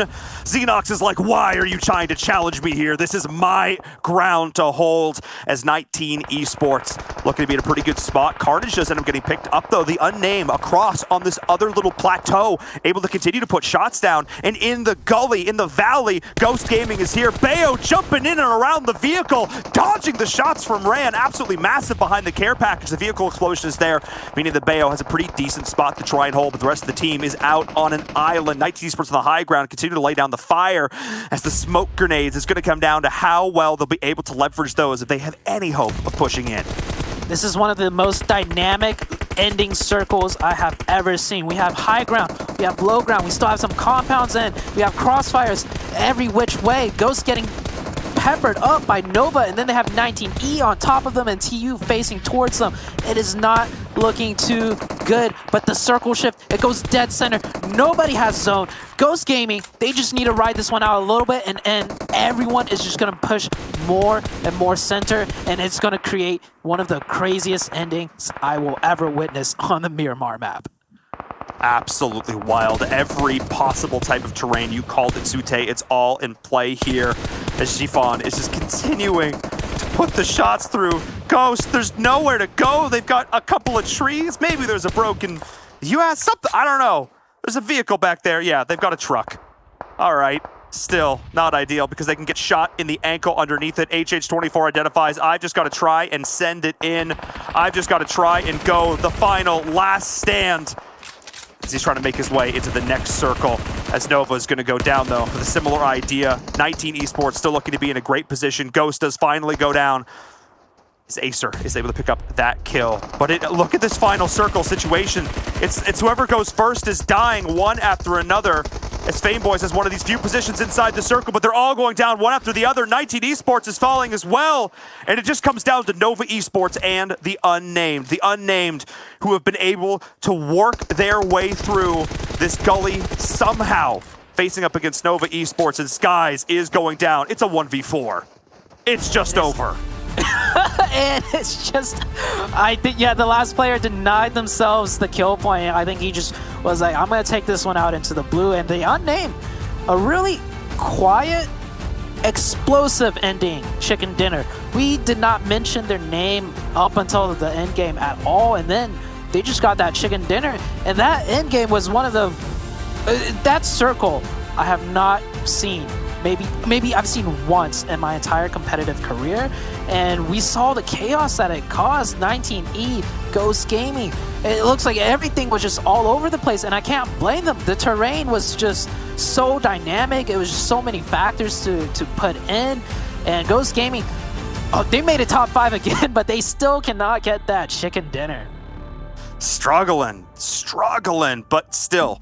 A lot of kills put up for those top teams. A lot of squads really did end up getting involved there. It wasn't like there was one team that was super head and shoulders above the rest. A lot of teams were getting involved in these scraps. 19 Esports, I got to give them some props as well. They held on to that compound for so long, fighting out multiple different teams. PassionFruit just couldn't quite scale the cliff to get in there at the same time. But the big thing I noticed there was the Unnamed. The reason we were talking about them so much is because nobody was fighting with them. I mean, they were fighting with everybody, but nobody was fighting with them. Everybody else was distracted. Everybody else had a closer, more immediate threat. And TU just sat up there on top of their little plateau, put shots at 19, put shots at Nova, put shots at Ghost, everybody else. And because of that, they were able to pick up those scrappy kills and do it somewhat safely. So I got to give them props, keeping their head down, but still keeping those guns ablazing. Yeah, if I was an analyst, there is so much to go over into breaking down the dynamics of that last fight. I mean, we set up the storyline with Ghost on the west side, and we set up the storyline with 19E, but then there was just like so much other chaos, and we completely missed TU, and you said it perfectly. They had nothing going on until the very end, and then they just snatched chicken dinner. I mean, it just goes to show that you can never count a team out. Second you think, oh, they're kind of there, but don't have to be too worried about them. Suddenly everybody else is dead. They're the last ones standing. Sometimes being quiet doesn't necessarily mean you aren't going for the win. Let's take a look back at our moments for the match, though. For game number 2 here on Miramar, day number 3 of our super weekend, the first one for the PMPL in North America. A somewhat slow start, all things considered, but I have to say, when the action started to heat up, Zute, it was explosive.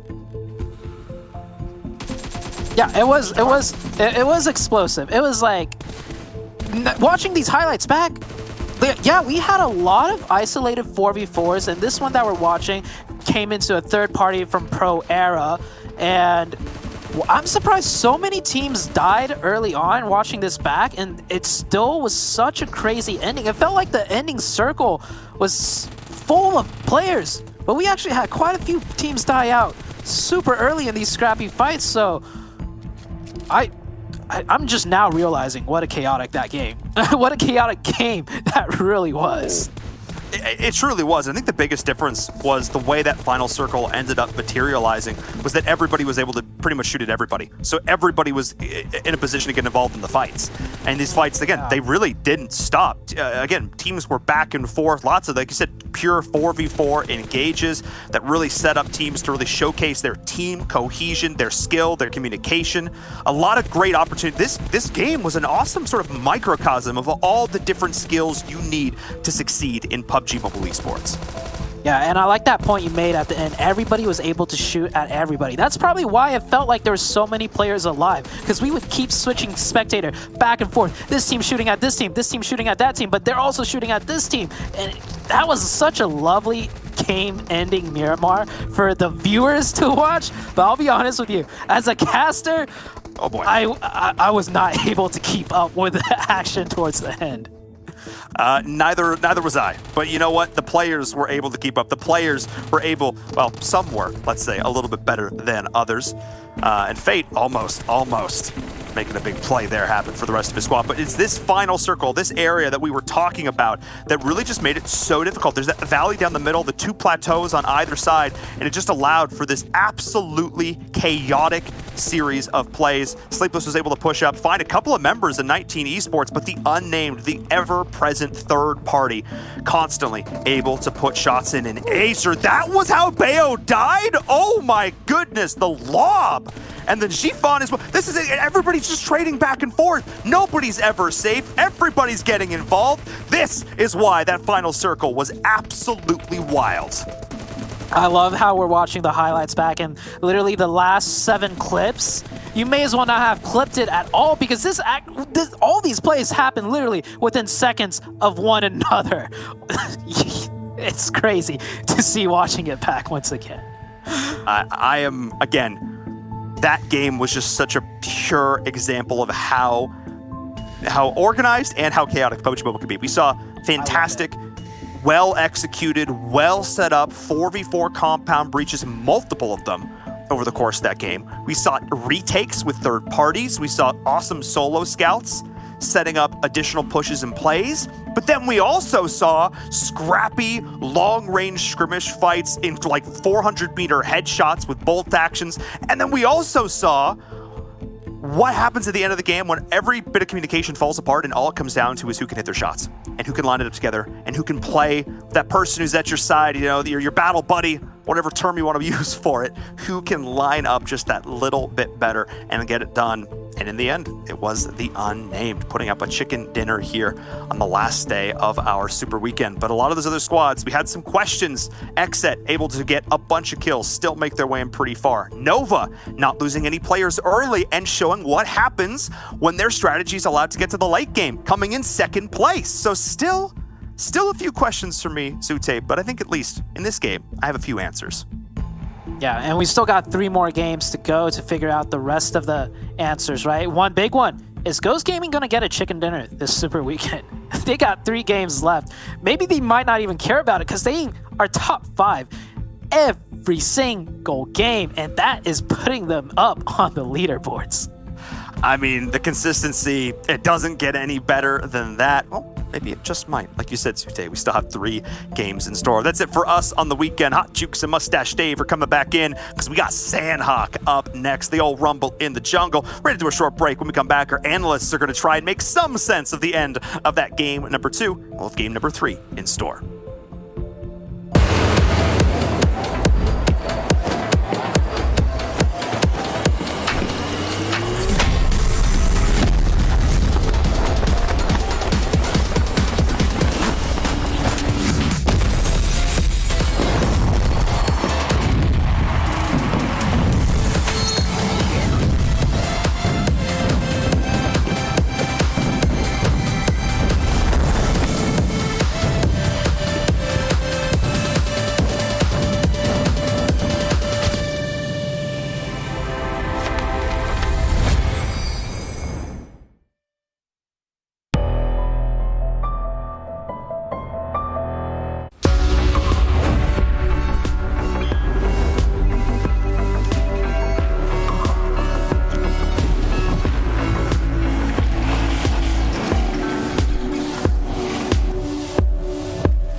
What's good? Welcome back, folks. It's the PMPL all the way in the midpoint.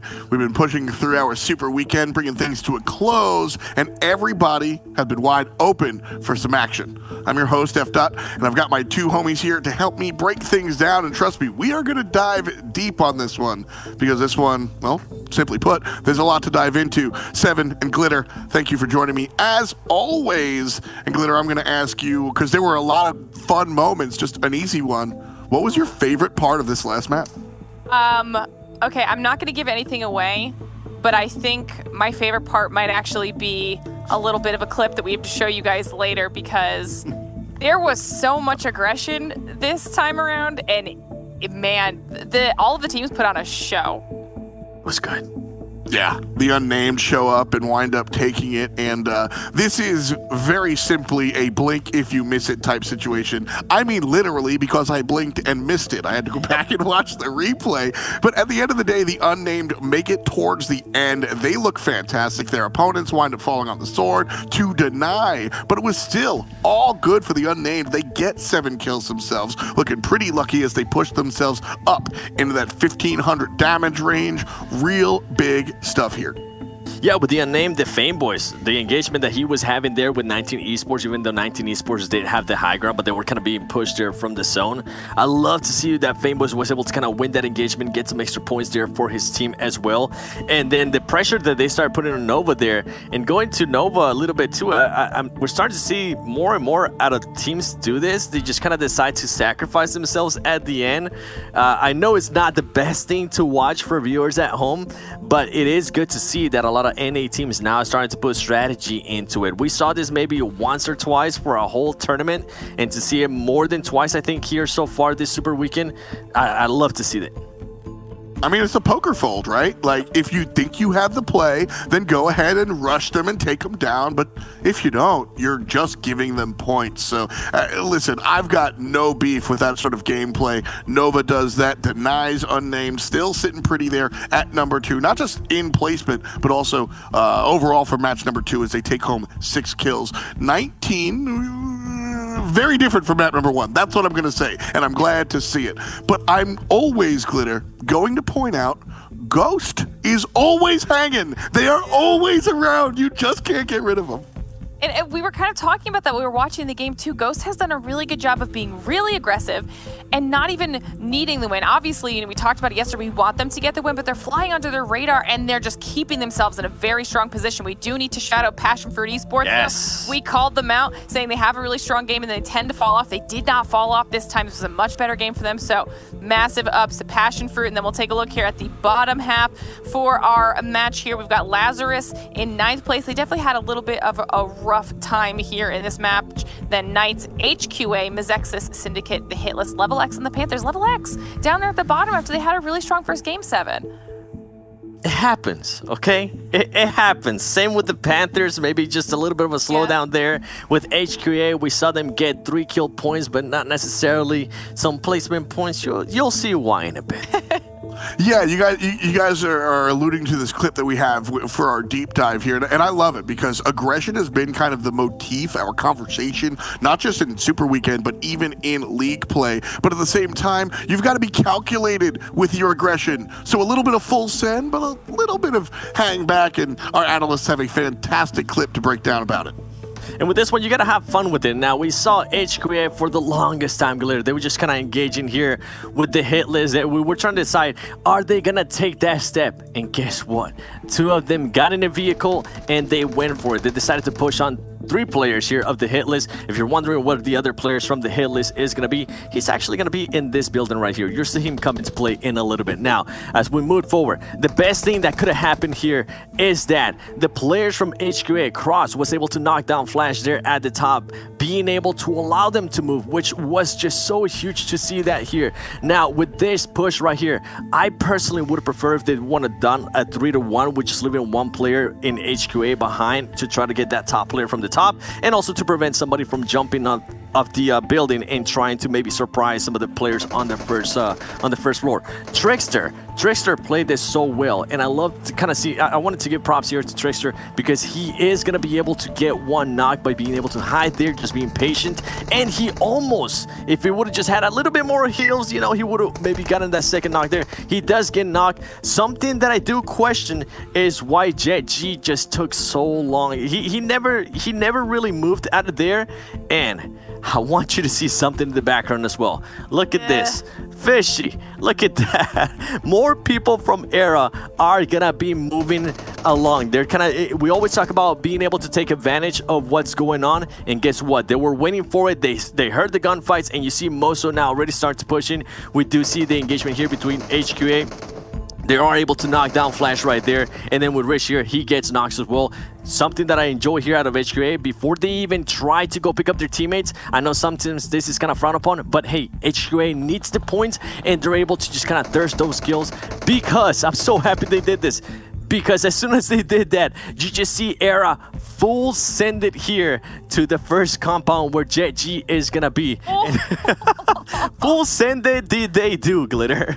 Listen, they heard all of the gunshots, and obviously you can see the kill feed, so they know that there's a high likelihood that they could come in and potentially clean this up. They end up going straight into the building that you called out earlier, Seven, where Jat-G was hiding in there by himself. And, you know, this is why you were kind of questioning that decision, because it put him in a situation to have to go up against the entire Pro Era squad as they pushed in, which is a quick and easy kill for Pro Era to clean up. And now they know all they have to really do is move into the next building, where a pretty wounded HQA does reside, and it turns into a complete 4v2 in this situation. Now, Chiwang and Yuanzi are able to heal up a little bit, but unfortunately, with the amount of Pro Era players they have pushing up on them, it does not make a difference here. So, I mean, this was just really fun to watch, because once again, we keep highlighting this, how aggressive all these teams were being. You see Hitless inside of this building, HQA decides to crash into them and push in to go for those kills.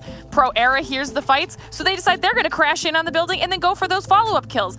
This is such fun, good gameplay coming out of these squads, and it's also important because we've watched HQA struggle, we've watched Pro Era struggle, we saw Hitless start to pick it up a little bit, but all these teams that were kind of towards the bottom are starting to make some plays and step up. They're feeling comfortable. Yep. Yeah, they're feeling comfortable. They're understanding that aggression is the key here. Look at this. I mean, this is the last 5 rounds that they've had. A couple of goose eggs. All right, number 2. No, 6 points this time around for Pro Era. You love to see Pro Era bring the stees, and that's what they're doing here. So, guys, that was a fantastic breakdown. Glitter, 7, indisposable. Thank you so much for continuing to crush it. But coming up next, we're going to be on Sandhawk, and we've got 2 commentators to bring you the big moments. It's none other than Big Man Hot Jukes and equally as Big Man Mustache Dave. Dave, as always, looking clean. How you feeling, bud? Hey, feeling good. Looking forward to the last 3 games of Super Weekend number 1, F. Dot. How about you, Jukes? Oh, dude, feeling great. I mean, just seeing some of the squads that were struggling here start to pop off is always a good thing. I want to see that competition, especially towards the end. So to see these teams really bring it home, 3 more matches left to go, I'm pumped. We're talking about aggression. We're talking about big play. It's Sandhawk now, smaller arena, right? A lot of action expected at the very least. The thing is here, guys, we've seen an interesting day number 3. A lot of the teams that we expect to be very dominant just simply haven't, and a lot of the teams that we expect to be a little bit sleepy have been powerfully passionate about their fruit, so to speak. And Dave, you know, are you expecting the teams towards the top to kind of get back in gear, or are we going to continue to see some of the smaller guys stand up? I think so. I mean, all respect to PassionFruit finally showing up here on the 3rd day. But as we progress with the tournament, those teams at the top, for example, XSET, they start to realize their competitive advantage. And in the case of XSET, it's their aggressive plays, their ability to take away that control from their enemies. With Ghost Gaming, it's their consistency. So I think as we progress, those teams at the top, they're just going to keep being at the top, F. Dot.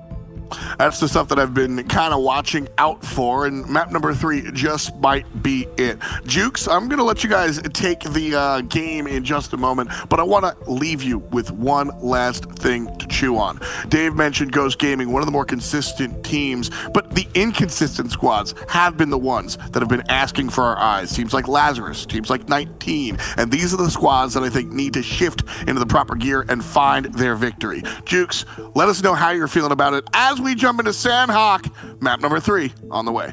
Think it's a good point, F-Dot. Let's see who's going to be able to come out on top here. It's Sandhawk. I mean, that's the problem, is that when it comes to Sandhawk, all bets are off. I mean, you really can't just be like, oh, this is the team that's going to win, because this map is pure chaos. We've seen it time and time again. I'm pumped for it, Dave. How about you? I am pumped. The players locked and loaded in the plane, getting ready to go into the 3rd map of this day here. Jukes, plane path starting over here on that west side, going all the way out there to that east side, finishing right on top of Camp Bravo. So we're getting into the game. Sandhawk, it's kind of like that halftime, that halfway mark of the day, and it's always a toss-up, baby. Always a toss-up. The only victor that we know that's going to be is Papa Blue, because the blue zone is vicious here. It takes more kills than any team, hands down. So expect that. I know that's what we're looking for. But at the same time, let's just kind of recap what's happened so far. PassionFruit Esports man, have they really been showing up? If you honestly, I'm not even trying to be a hater at all. If you would have said that they're going to be 3 points behind Nova Esports, I would have said no way. But they're at 6th place, 2 chicken dinners. I mean, this squad has really, really showed up.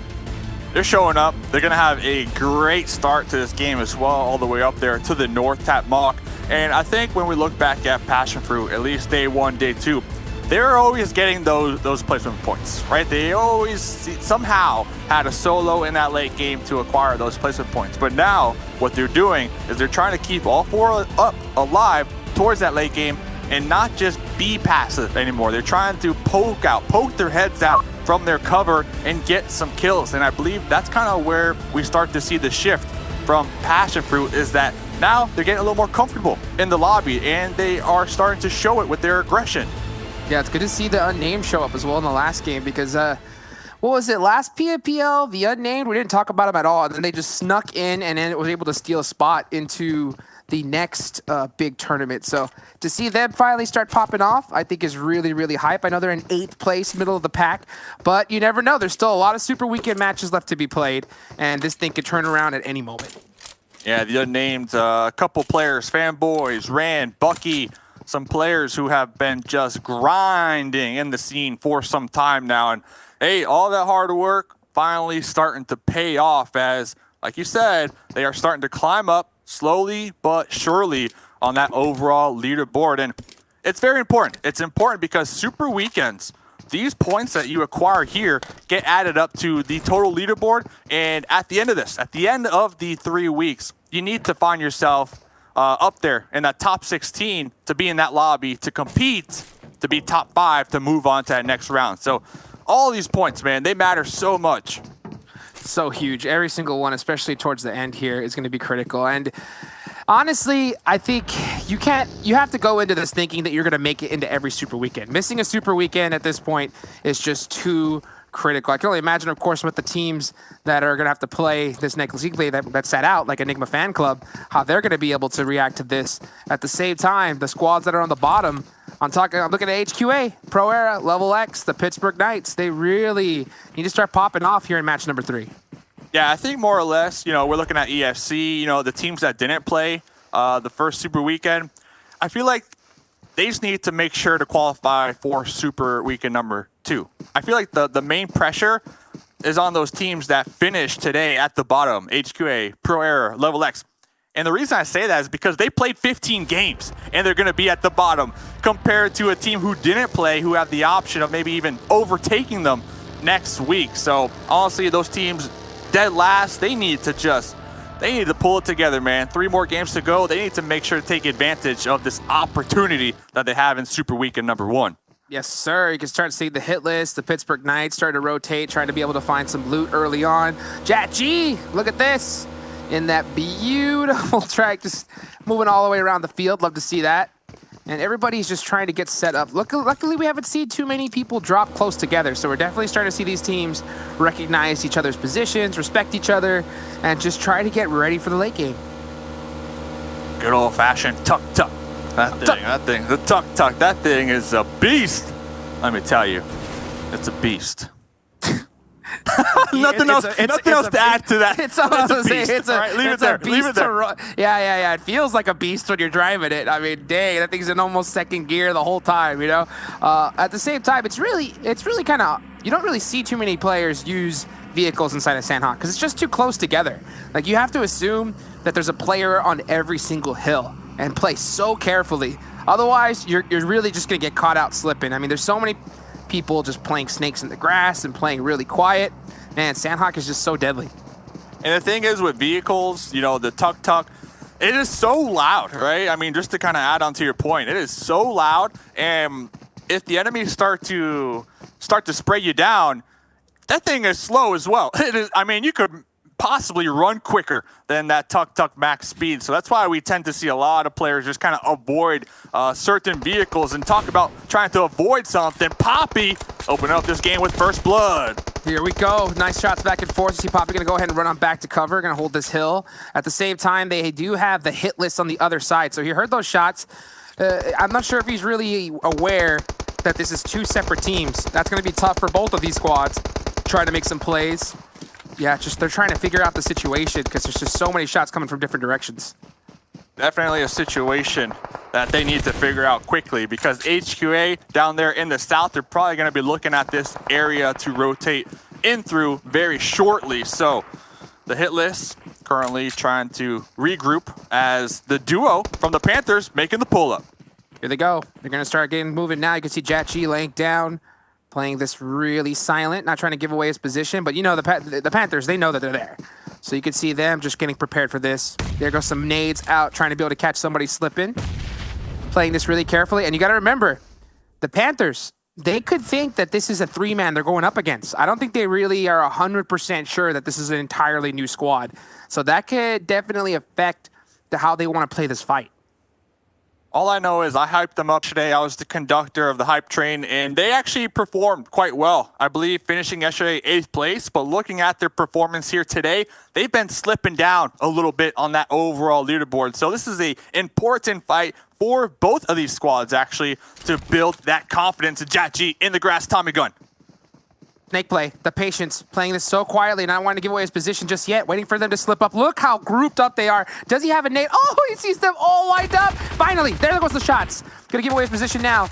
Go ahead and pre-fire and getting a whole bunch of taps on the Fox. Gets the 2 pieces, JackG going for the 3. Gets him. JackG just straight clapping the Panthers. I'm sorry, Dave. I know you're conductor of the hype train for these guys, but oh man, did they just get beat up by the hit list. Oh. Hey, that train is leaving the station, Hot Jukes. And look at this, Jay, the last one up, currently being hunted down right now from the Panthers. And we got to say, the discipline from JackG to make sure to get all that intel, relay that intel to their squad mates. That was the play. That was the play because if that was you or me, I already know for a fact, if I'm JackG, I'm taking that first shot, but that's not what happened. They made sure to get all the information, find exactly where all 4 members were. But look at this, more action. We'll cover that in a second as we can see the drop shot. Getting it done from Ultron. Getting one of the members from Lazarus. Going for the quick thirsting and be able to confirm that point. He's going to be able to confirm it. You can see Telly trying to be able to get some support, but it's far too late. Sixless got that Tommy gun as well. That Tommy gun becoming a huge favorite of these pros. That 50-round clip. So good for hipfire. Ultron got one of himself. Sixless. He could really just clean up with this nade. If he hits it perfectly. Just not in time. Gonna just tip up Carnage double E just a little bit. Can Sixless get this nade onto Ultron? Not gonna do it. So it looks like it's gonna be a 2v3 situation. Can they get it done? Oh, at peaks. Wow. Able to make it behind that cover though, losing about 50% of their health, and Ultron on the hunt. Carnage double E over here looking to make a name for themselves. Sixless on that second story. Oh, Ultra's on fire! Sixless defending their second story right here. I'm not even sure who threw that Molotov, but he got lit up, got it done, and here comes Telly. I mean, Lazarus just doing so great at just holding it down for themselves. 1v1 style, Telly pulling the shenanigans back and forth. And now look at this level X beast with his tail between his legs running away. They did get 2 kills, but oh man, they lost the war on that one. And this is kind of that reoccurring storyline for Level X. They get into these fights, but when things don't work out for them, it's always Beast. Beast is always that player who is hitting the eject button, right? Going for those placement points. And I think that's an underrated play, right? Like, we don't normally highlight it, but it is important when it comes to trying to just pull together, tie your shoes, I guess you could say, and just look ahead. The bigger picture is getting those placement points. Because 9 out of 10 times, we see that solo, they are pissed, right? And they try to get some more kills versus just trying to survive. And I gotta disagree with you on that one. I think that's a full throw from Beast and Level X. And the reason why is because they were in a 3v2 situation. They knew it too, because they killed 2 of their players. So what the other 2 should have done was just wait, like reset, wait for Beast to come, so that way you could 3v2 them and be able to take that. But instead, you rush the fight, and you go in 2v2, you have no advantage, and you go against Lazarus, which is one of the best teams that plays separate, and you get clapped. So in my eyes, that's just a big mistake from Level X, and that's why we see them in 14th place, but hopefully they can learn from it. Well, now hopefully Beast could prove you wrong and get second place here. You know, just snake it to make it. Hey, if there was a map to do that though, all seriousness, it is Sandhawk, right? I mean, Think Sandhawk, so? Hey, you could definitely snake it on Sandhawk. So we'll have to pay attention to the kill feed because now Sixless out there, high 10, the Unnamed hovering right above him. While that fight was happening as well, XSET, they wiped out the Knights. The Knights, they pushed uphill. XSET clapped them. I mean, we're talking about teams getting clapped. The Knights have been getting just pushed around all day long. Yeah, they're 13th place, just right above level X as well, so they're not in the best position either. Hopefully they can bounce back in the next couple of games, but it's so tough. You got to realize, too, when you're going up against, the top team in the lobby, which is on fire, it's only to be expected. You're going to have to put out something special, so we'll see how the rest of the squads want to line up. Lazarus, winning that fight, down 2 members, still early game. It ain't too fun, but I'll tell you what, if I were them, or Beast, grab some heals, I would just be hunting down first aids.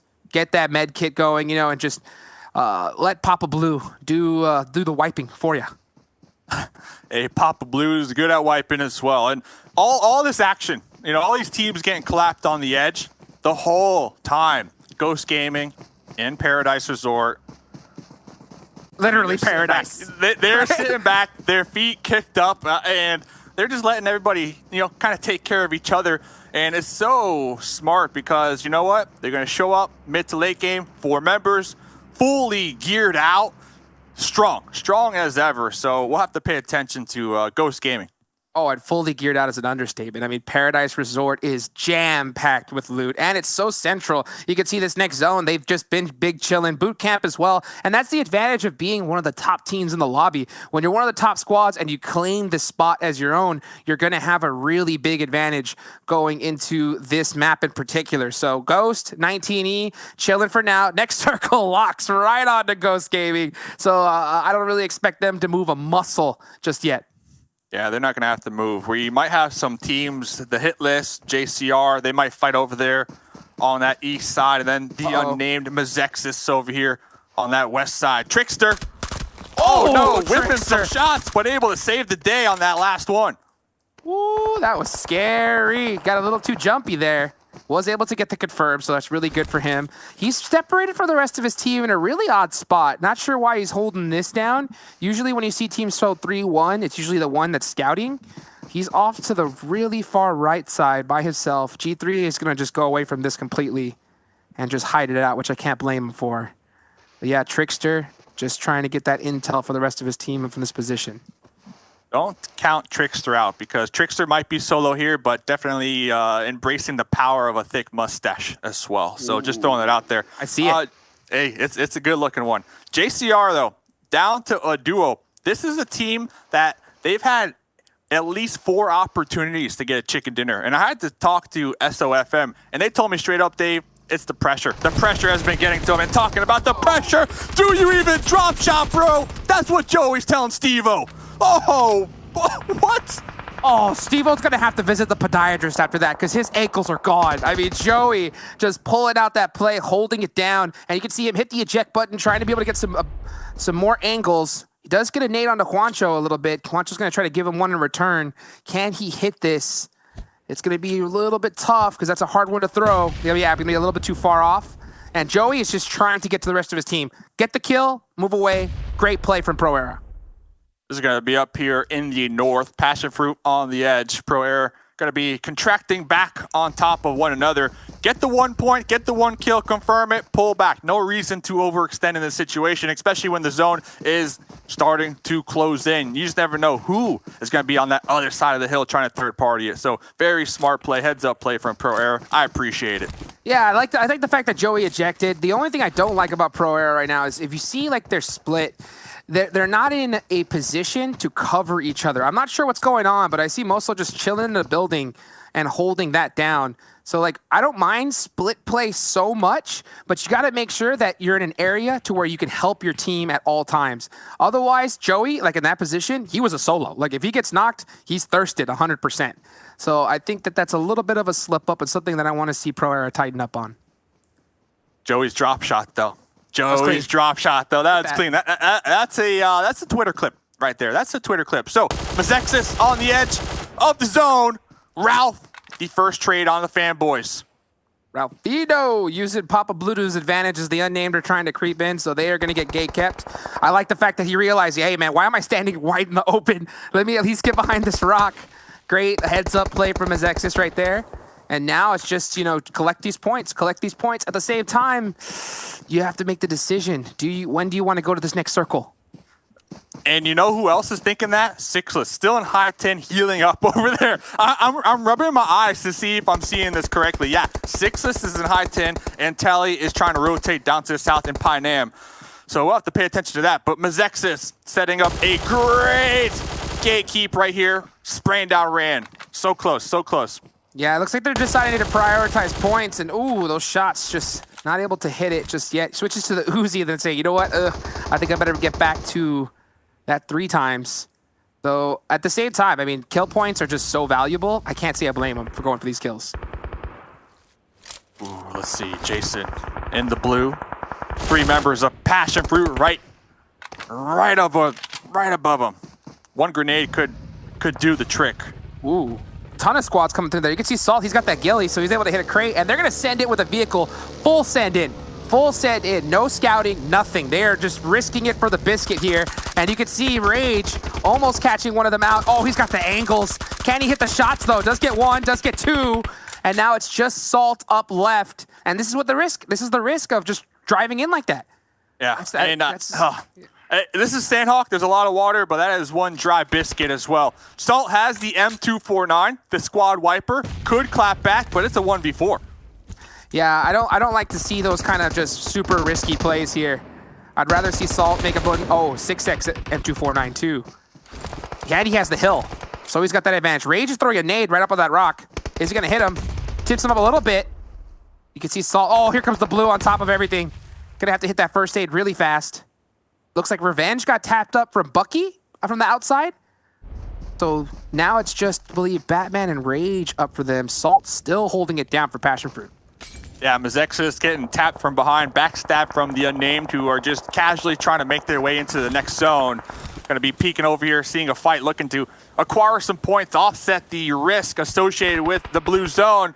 Rage versus Salt, though. This 1v1 out here in the blue. And there it is. Salt coming out on top. Does Salt even know? Oh, he has to. Oh, he sees Bucky now. Yeah, he sees him running out in the open. He's going for that crate. I think right now Bucky's just going for first aids. He's only picked up 3 total, but he's going to get clapped from Salt right here, right on the open. Easy shots. Done. Yeah, so there goes him. Salt's going to pick up another point. At the same time, that send, they lost 2 members basically for free, and Sandhawk is so slow, I'd rather see them just run in and use their guns. But, you know, I think that's something that they're going to look back and make some adjustments on. In the chat right now, tell me how many seconds or minutes you think Sixless will continue to survive. 0. 0. There you go. There you go. Sixless was so far out there in the blue, still just healing up with this next shift.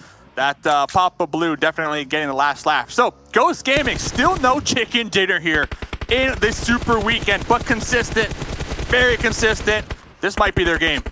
They want one. You can see Bayo putting some shots. HH24 taking out Carnage. Now it's just Sam left up for 19E, just running in full send. 5. This is circle number 5. Yeah, Blue Zone's definitely started to chunk. He will be able to get that 1 first aid off, and he might be able to sneak into this next circle. So we'll see how long Sam can survive for. But we still got a full squad up of Ghost. They got blessed with this zone, and this is their huge opportunity to get that chicken dinner and a bunch of kills. Yeah, they need to make sure to continue to look behind them as well, not to get surprised by those solos trying to straggle on in. But X going for the last-ditch effort when it comes to his pull-up. J7 able to make it up close and personal with Syndicate. Oh, and she's holding a nade instead of a gun, right when he had the big open opportunity. And now J7's going to live a little bit longer. Here they go now for the press. And he's first aiding in front of him? Didn't even see him? Well, hello? J7 is, he's got the invisibility cloak on. This dude's insane. The standstill juke, so strong. So strong right there. Face on. It comes with experience, Hot Jukes. It comes with that experience. Jeez. Sometimes not moving a muscle is the play. I mean, have you ever seen a T-Rex? You're not supposed to move in front of those things. They can't see up close and personal. So I'm curious, will J7 be able to get the pickups? Oh, the smoke providing that cover for the time being. J7, can he make the plays? Can he do it again? Oh, drop shot! 1v1. That's what he does. so good at hitting those 1v1s. Nice shots from Issue there. Have to go up against J7 because they're trying to blow up the buggy. Maybe not. Maybe that buggy's already... Oh, that thing's already done for. So J7's going to hit those bandages because he's got no first aids. This man has practiced so much hitting them 1v1s. Pre-fire through the smoke. Drop shot. Look at this. Just a ton of utility.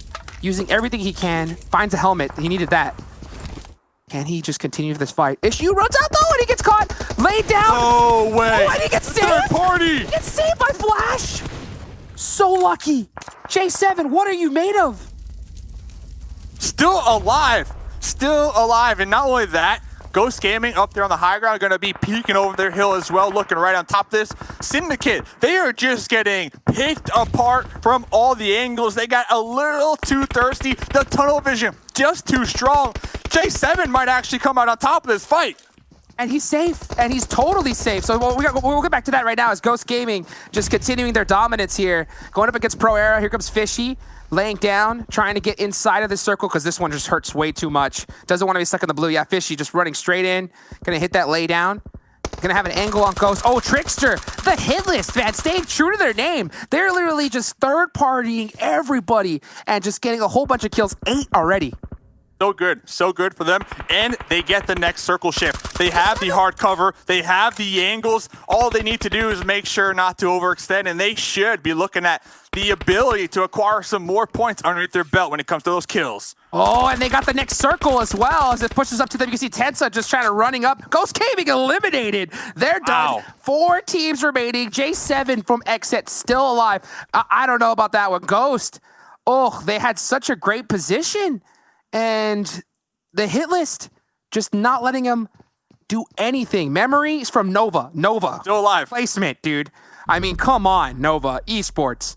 Refusing to go down. The heal strat's just too strong. Who can heal better, Rad or Memory? I mean, that's the difference between a couple points. 4th place is 8 points. 3rd place is 10 points. Let's see. Oh, Red's Memory, done. get it. Yeah, Red's done. I don't think he's got anything.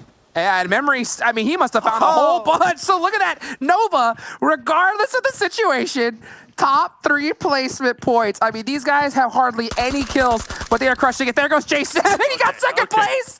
Nova got second. Are you kidding me? And the hit list are going to take this one. 100%. Memory, no chance at all. GG, the hit list. Staying true to their name. Holy moly. Man, Ghost Gaming. I thought they had that one in the bag. The hit list said no, sir.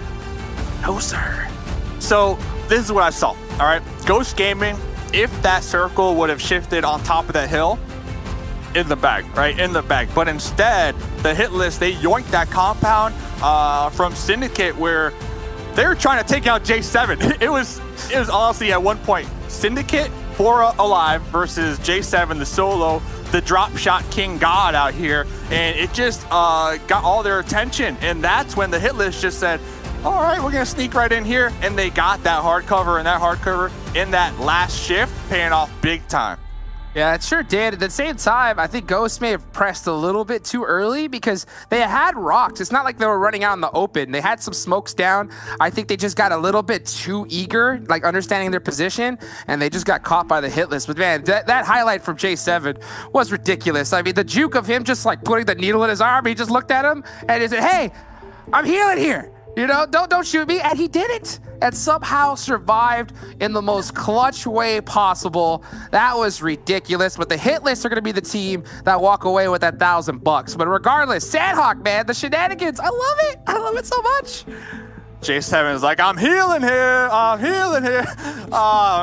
think what it was is just a nerves thing. You know, you're in the heat of the battle. Your blood is pumping. You're a little anxious, nervous. You peek the corner. You're looking. You're focusing on those smokes, right? Because that's where you assume those enemies are. But that wasn't the case. J7 was right pressed against the wall, and that slight smidge, that miss of a pixel. Well, that was a huge miss, right? That was a huge miss, but it happens. It happens. Let's check out the moments from this crazy Sandhawk match. Let's take a look here. What we're going to start off with, because, man, there was a whole bunch of them. And we're going to see off the bat the Panthers. Yeah, Poppy catching The Syndicate, you know, they're slipping a little bit, but still, Syndicate ended up surviving for quite a long while. JCR, Pittsburgh Knights going back and forth. I mean, this game was just lit. Etch slipping, and then right after we are dipping. That's exactly what JatG did right here with the squad mates. Got a couple kills underneath their belts and then reposition. The hit list non-stop this game, right? I mean, this had to have been one of their best performances yet. Dude, I mean, this is so good to see, especially of JatG. I remember I had an interview with him prior when he was with PK, and he kind of talked how he was almost going to retire completely, but still showing up really huge here at PMPL. Love to see him make it happen. Nice little drop shot there, Lazarus. They did end up going for the med strats with 6-less, but unfortunately wasn't able to find enough first aids as he went out a little bit early. But man, this was a crazy trade for both these teams. That right there, the Ultron, that's something that always scares me. Like, I just picture myself playing the game, you know, bunkered down in a corner. Next thing you know, the enemy just pops around, pre-firing on fire, right? Like, it's like, but Ultron getting tagged from 6-less, and then 6-less, I didn't catch it, but I believe 6-less was able to heal and get additional placement points compared to just, you know, full-on sending into the zone. You got a few more. I mean, 10th place, still not that many, but regardless, you know, not a bad performance. Joey with that double drop shot we just saw earlier was super gross. Of course, right here, PassionFruit, I think they sent it just a little too hard. I think that was kind of a little bit of a rookie mistake from them, but we still saw some really good plays. And the J7 with this, I mean, dude, this guy has put so many hours of work practicing 1v1s, even though we don't get to see them often. Just the amount of knowledge he has to make those perfect plays and then getting saved here from the hit list was just disgusting to watch. Yeah, I mean, this was it right here. J7 dead to rights. Honestly, emptying out their clip, and then right from behind, the third party able to save them, and they actually got some additional placement points from that play as well. Yeah, I mean, just a great one overall. J7 did end up stealing another kill on top of that. The hit list, though, they're going to be the team that comes out on top. I think Memory from the back actually caught the last Ghost member. So one of the members from the hit list caught them, and then you just see him just come from the back saying, I'm going to shut you down. Nova Esports. I know we didn't really talk about him a lot here, but somehow always coming out with a top placement, Dave. Always. Well, ladies and gentlemen, we are going to send it to a quick break, and we will be right back with the analyst.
The hit list rises to the top thanks to their fantastic system of aggression.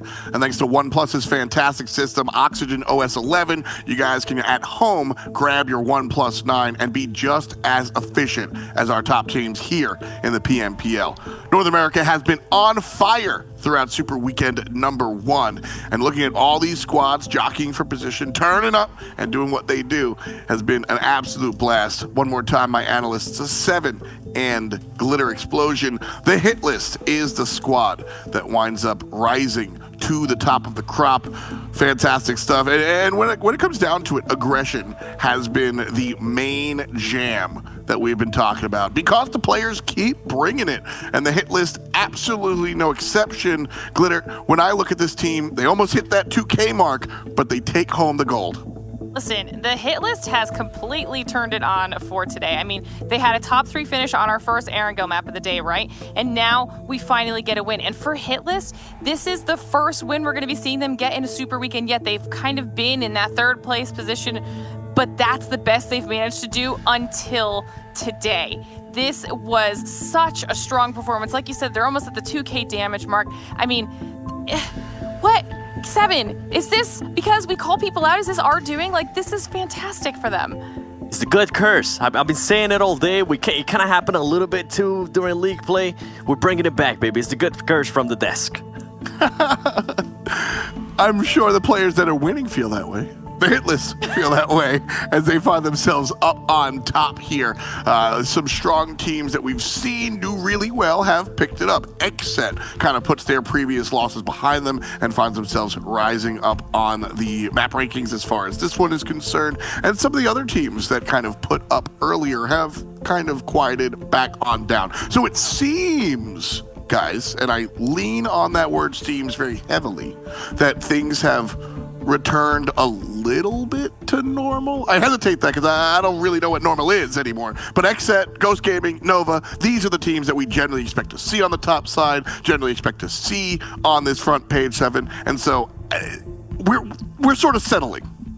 I agree with you. You know, things have become a little bit more normal in a way, but now we're starting to see a little bit of new players. Hitless being able to get 26 points. That is huge for them, considering coming into today, they only had 59 points. You have Exit being able to get 8 kills.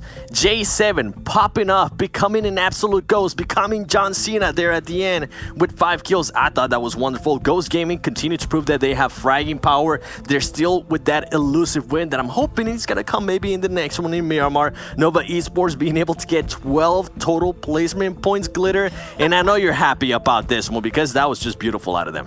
Honestly, I didn't think Memory could do it, but we were talking about it with Aviram, and Zute was mentioning it while they were casting. The heal strats on this map were insane. Memory literally, by the time we were able to see him, he outlived Pro Era, Syndicate, and Exit just by healing in the blue. Got tons of points for Nova, because you see on that metric, and they had 0 kills, so they definitely needed it. And then we see second page here, Level X with 3 kill points, 1 placement point for a total of 4. JCR, Lazarus with 3 points apiece, 8 apiece. HQA, PassionFruit, and Knights only 2 points apiece, and Mezexis and Panthers 1 point apiece as well. Some of those squads were on the list of teams that really needed a good little boost there, 7-2, and we're almost done with Super Weekend here. Yeah, the Panthers, not sure what's going on today. That's the second time I see them there towards the bottom. At least now they were able to get a point. Maybe my boy Mustache Dave needs to talk about them a little bit more. And with Pittsburgh Knights, they're leaving a lot to be desired. This is a team that got 2 chicken dinners during league play. Show us that again, please. Different levels of competition here on the Super Weekend. I was super excited though. Nobody with 0. That's worth celebrating, right? All the teams being elevated. No, let's get back to the competition. Somebody's better than everybody else. And for this map, it was the hit list. Coming through on the top, one of the first times that we've seen them really towards the top in general, but they do so in kind of dominant fashion. Like I said, we don't usually see the hit list at number 1, but they come in, they take number 1 with a vengeance, around 11 kills here. But looking at this whole squad, everybody's looking at Jat G, but everyone has been contributing. I mean, we got to talk about it a little bit, 7, because Jat G, obviously we're going to give him a little bit of love later, but the numbers that we're now seeing on him and across the board are starting to match those of the squads that we've called out. Coming into today, we also saw that Sixus was in that 3K damage area, and that's where we saw Jat G, so I mean, that's huge for this squad. Yeah, with the hit list, I'm pretty sure with that win, they're at least going to be moving up to the top 8. And it's something we've been always talking about. And don't worry, we'll be be able to highlight that a little bit longer here in a second. I love how much Jat G has grown so far since last time we were able to see him in the previous PMPL last year. And this is kind of goes to show not just for Jat G, but just for a lot of other players. I'm loving what I'm seeing from NA overall. The performances we're seeing out of these teams every single time coming into this Super Weekend. I'm ready to see what's the next thing is gonna be, and boy do we have one here for you in slow-mo. Well, I'm not gonna get in your way. 7, walk us through, because this was one of the most exciting moments I have had the pleasure of watching, not even just this Super Weekend, but all days of competition. This was dope.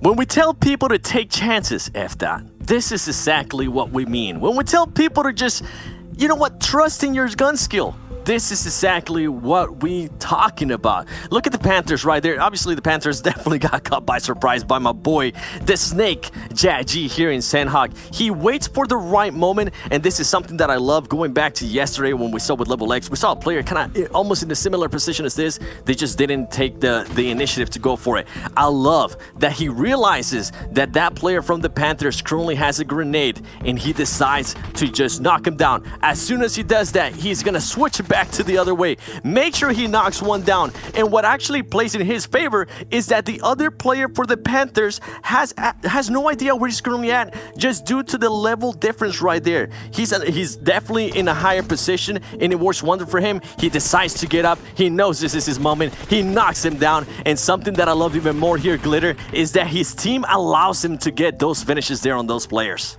I mean, at that point, when you put that much work in, you have to let him get it, right? You can't just take that glory away from him, because you can see in this different perspective just how close his squad was, and you know that there had to be some sort of comms there where Jaggy was like, no, guys, I can do this, I can do this. You do see they tried to get some nades in on some of those other Panther players to help him with the damage, but it was a complete sneak attack play. One of the Panthers player does try to run away, see if he can maybe go into one of those buildings below and heal off, but obviously Hitless is going to chase that down, make sure they wipe the entire squad. Can't just let him escape in that type of a scenario, and huge plays coming out of Jaggy. And even with the Hitless, not just with Jaggy, I love seeing that aggression at the end. I love seeing them just hunting that player down. They know that player is an extra point, and that's what we've been talking about. The aggression some of these teams are starting to show. It's just, I love to see it as we're going here to Jaggy. Listen, when you talk about fine-tuning your gun skill, Glitter, especially everybody on Twitter, you gotta talk about this player. Currently having a great performance here. 17 kills total, 33 is the one that's currently at the top, but you know, Jaggy definitely showing that what he's worth. I love that he's also getting some assists. The heals, 1700, you can tell that he's currently getting into a groove of his own. And overall, what I'm seeing here from Jaggy and what I saw there on that previous clip, the confidence that he has right now in his gun skill is definitely something that is going to be helping out here the hit list in a big way. One of the most exciting points of our competition so far, without a doubt. Glad we were able to break that one down. For now, we'll say goodbye to Glitter in 7, and we'll bring in our 2 casters as we get ready for map number 4. Hot Jukes and Mustache Dave are going to be on the microphone as we jump down into Miramar, and I want to see more of this aggression. Sandhawk is always going to be a powder keg, and then we move up to the bigger ones, and slowly we see the pace of the game kind of change. But Jukes, that has not been the case. Time and time again, we look back at these games and we go, wow, everyone's on fire. When's it going to slow down? I don't think it's gonna. It doesn't, especially now. I think the fact that they've added the $1,000 per chicken dinner, I think we're starting to see like a little bit more aggression towards the end than we've ever seen before. I think sometimes you see some squads be like, hey, you know what? Let's just get the points. We'll be fine with it. But knowing that the difference between first and every other place is $1,000 in their pocket, now they're like, hey, let me do everything I can to just try and get a chicken dinner. And we're starting to see some little adjustments because of that. Fantastic. Looking at this, like, just honestly, blitzkrieg of teams coming through and really running things down. The hit list was able to pop up here. We saw PassionFruit kind of doing their things. You know, Dave, you showed up and shouted out the Panthers the other day. Next time, give us at least a warning. But is there any other underperforming team that you might be excited about? Not necessarily underperforming, but underperforming for the expectations that they set for themselves looking back at league play. It has to be Nova. I know they just got second place there, you know, great job. But where are those chicken dinners? Where are those high kill games that we got used to seeing from them back in league play? So I'm kind of waiting for that still here today. All right. I mean, that's a high bar. Nova's been fantastic. I've got no beef with what Nova's doing, but Dave over here trying to cook somebody for dinner. I'm gonna leave you guys and let you guys get roasted on the screen. Map number 4. It's Miramar. It's Hot Jukes, and it's the main man, Mustache Dave. Y'all have fun. Let's get it, baby. I mean, the only reason why we're going to be getting roasted is because we're heading over to the desert, man. We're heading over to Miramar. It's nice and hot, dry, ready to go. Dave, I know you said that, you know, about Nova, and F-Dot may disagree, but I got to agree with you. I think so. You know, we're in North America. We want to see all these teams perform to their absolute best because we have definitely seen the ability from the squads in the East. We're looking towards the future, I think, you know? And we want to see squads like Nova, like Ghost, pull off them chicken dinners. Where are they?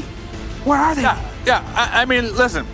They're doing great. I mean, what? 4th place, couple kills, a lot of placement points, but you know what they're missing?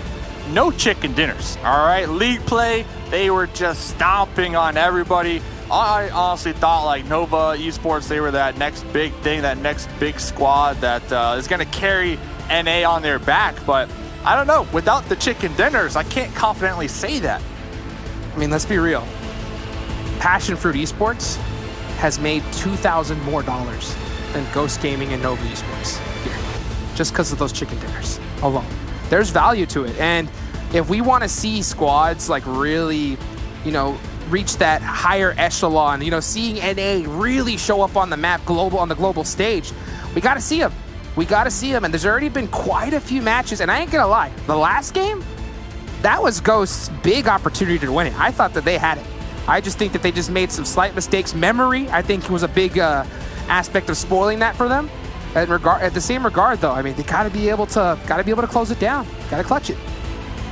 Ooh, talk about clutching it. Look at that. I was looking at Nova and I was like, okay, interesting drop. I mean, we've seen them go down here a couple times already, but this zone favoring that southern part of this Miramar map, well, that's gonna allow them a lot more time to make sure to not necessarily focus on their rotations, but just get that loot and set up some type of camp over here. Maybe even a fight with Lazarus early on.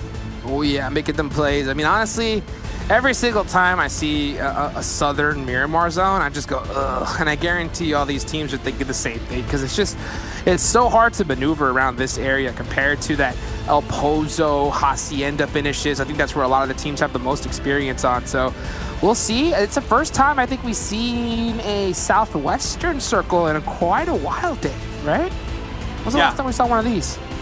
I mean, I know, what was it, like yesterday or the day before, we saw a nice little chunk of Circle 1 all the way up there to the north, not even playable. Kind of similar here. I know it's not that big of an impact, but if it continues to shift out there to the west, it will be, because those mountains to the west, no one can get up there. It's a giant wall. So, hey, depending on where the next zone goes, it might play a factor in the amount of terrain available for these players to have. Could we see a Valle del Mar finish? I mean, I can't remember the last time we ever saw one. That would be absolute insanity. So we'll take a look to see if we could make it happen. You know, I think this, we'll have to see how these squads really pull it out. That we will. And just looking real quick at the Super Weekend. Oh, look at that jacket, by the way. Oh, yeah, look at that jacket. That thing is, I know the 7 Worlds Gaming has that jacket in real life, always flaunting that thing. But looking at top fraggers, I mean, are you surprised? J7, J Money 7 at the top from Xset, Spec from Ghost Gaming right underneath him, and then Sam from 19 Esports. I mean, those are the top fraggers as of right now. Yes, sir, it is. So we'll see if they're going to be able to continue it on here. I think we're going to see like these like really strong gunners succeed a little bit further in Miramar, just the fact that they're so minimal cover, and it's really about just kind of hitting those long mid-range shots. So that's what I'm really looking forward to. I mean, just think about it on the global stage, right? Nova Esports with Paraboy. That guy is like one of the biggest long-range gunners that we see in the entire game. And Miramar, they just crush it on here. So I think that we're going to see a very similar thing from a lot of the, you know, the mid-range and long-range specialists here in Miramar. And flashbacks right now of old Team Queso out here. Always dropping here, always making sure to get that gold in Morado. This time around, this season, looks like Level X, they're going to be the squad to make sure to get that nice, shiny vehicle. The thing is, they haven't been using it, man. They haven't been making those plays. I mean, I'm just thinking, I'm getting flashbacks to Team Queso just rolling up in that thing, drive by and looking good while doing it. So I think if you're going to drop there, you're going to get the flashy car. You got to make some flashy plays. Let's go, Level X. I believe in you guys. We're waiting on him, man. Come on, Level X. I mean, it's you're at 14th place right now. I think that they have the opportunity, because you definitely see them shine at certain moments, but they really just need to have a good couple of games, I think, to really get that confidence up for inside of a super weekend. For sure, because we only got this game and one more when it comes to the first week of Super Weekend games. Total 15 Super Weekend games played here. And then we send it right back to that league play where these squads will have the chance to fight it out to play in another Super Weekend. So very important to note, especially if you're down here dead last, HQA. If you're second to dead last, Pro Era, get some points on the board. That's like, just do it. Just do it. Yeah, we'll see if they're going to be able. Yeah, just do it. I mean, Joey. We saw that insane like triple drop shot from Joey in that in the little stairs to be able to get that one kill. That was really gross. So I know that's got to hype up a little bit, but I just want to see just Pro Era stick together really, really hard. So in the earlier Miramar match, right? We saw a similar circle towards the bottom with a little bit of prison in it. So I think these teams, they got a little bit of experience with this zone. And I think that's why we're starting to see Lazarus, Ghost, and these squads head there a little bit earlier. But could we see the same circle twice, Dave? That is rare. All right, that is almost as rare as seeing a parrot fly out your window with a hot dog in its claws. So we'll see. We'll see. Very, very descriptive because it's happened before. But a lot of these teams, the Great Migration, I'll coin it right here. A lot of teams not in circle number one, looking to just send it as center as possible right now. I mean, would that be something you would try to do here, Hot Jukes, in this game? I mean, especially considering like how it ended up working out last match, I can't blame them. I think they want to be prepared for it, especially, you know, you have to be ready. And Miramar is that one map where I think Central is going to pay off more, just because anytime you get a circle shift in this kind of area, it takes you so long to move and it puts you so far behind. And if you're able to get those like zone blast situations, you can just catch a ton of kills on rotation. So, you know, taking that early zone, you know, I don't blame them. I don't blame them. And to be honest, if you look at the map, who's dead center? Xset, Lazarus, Ghost Gaming, all the top teams. So I mean, they're very like-minded in this situation.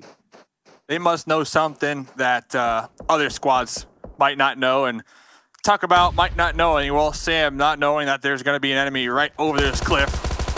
Man, Sam just out here by themselves, maybe doing some scouting. But wow, I mean, getting taken out this early on, that's going to set the squad back a couple pegs. Huge. I mean, 19E is the only team that's like in the top 4 that is not center circle right now. So that's interesting to see from them. And they're coming in super late, getting caught like by a team like level X. Sam, I know he's their off-angle specialist, but that one, I'm not too sure exactly what was going through their mind in that situation. Oh, Rage. That's going to open this one up. And not only that, that's on to Kill Switch. I mean, very influential player when it comes to the aggression from Xset. Yes, sir. Now, Xset's going to have plenty of time to get this revive, and that's kind of like the trouble with Miramar. J7 has to be careful driving up, though.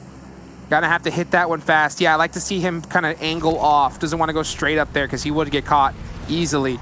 So I don't think Mezexis sends it on them. That's so risky. I think you just have to just take that headshot and dip. Because, I mean, no way.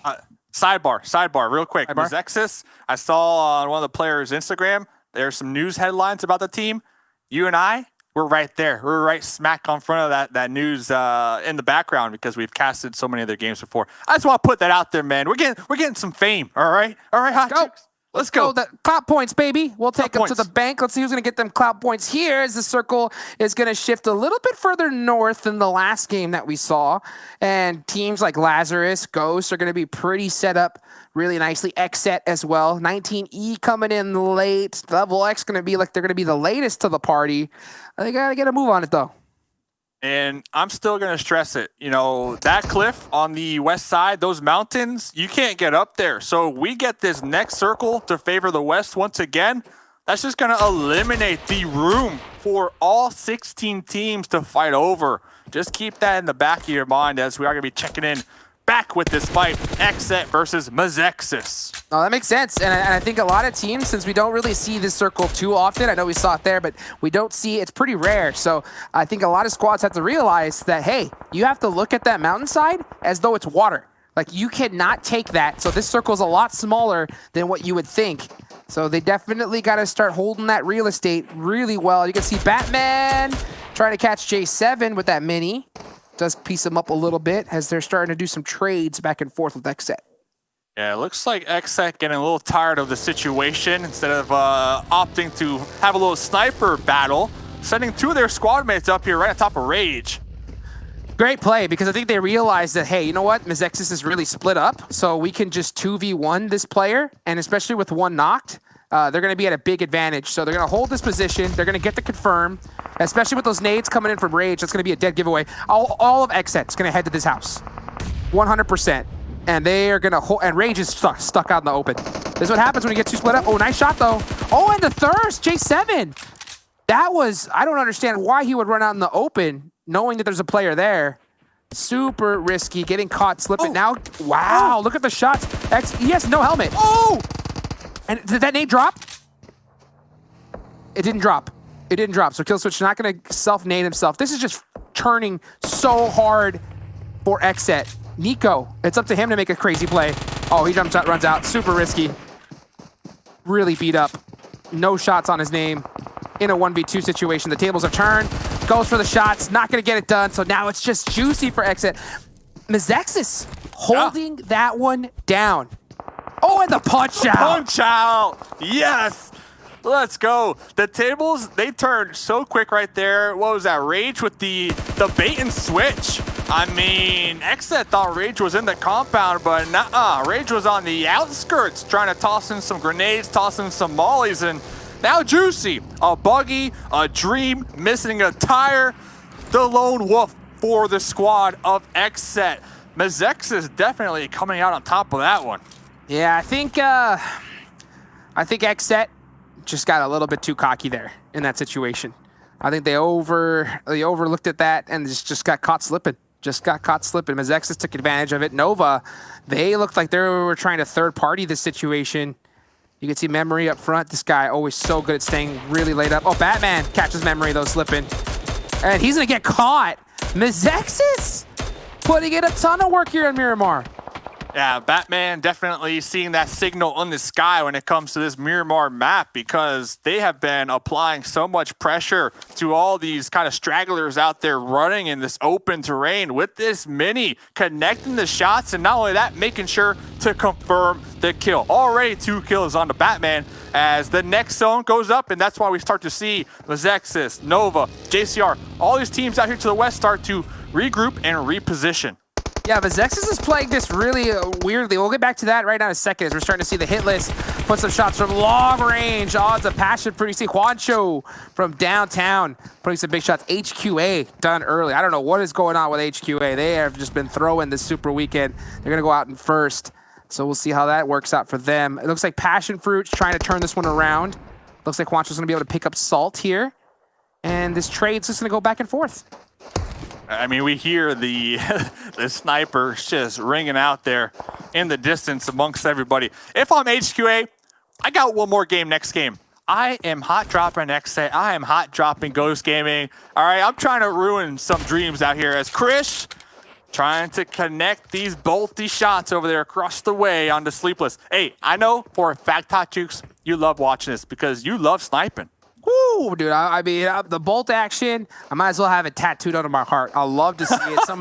It's some of the most exciting, I think, and all of FPS shooters to see those flick headshots. Oh man, it's almost basically ASMR for me. So hopefully we can catch some here at Miramar. This is the map we're gonna have the best chance at doing that. But we'll see because man, these 6x M4 sprays, they've just become the meta here in competitive PUBG Mobile. Ghost rolling up on Mezexis.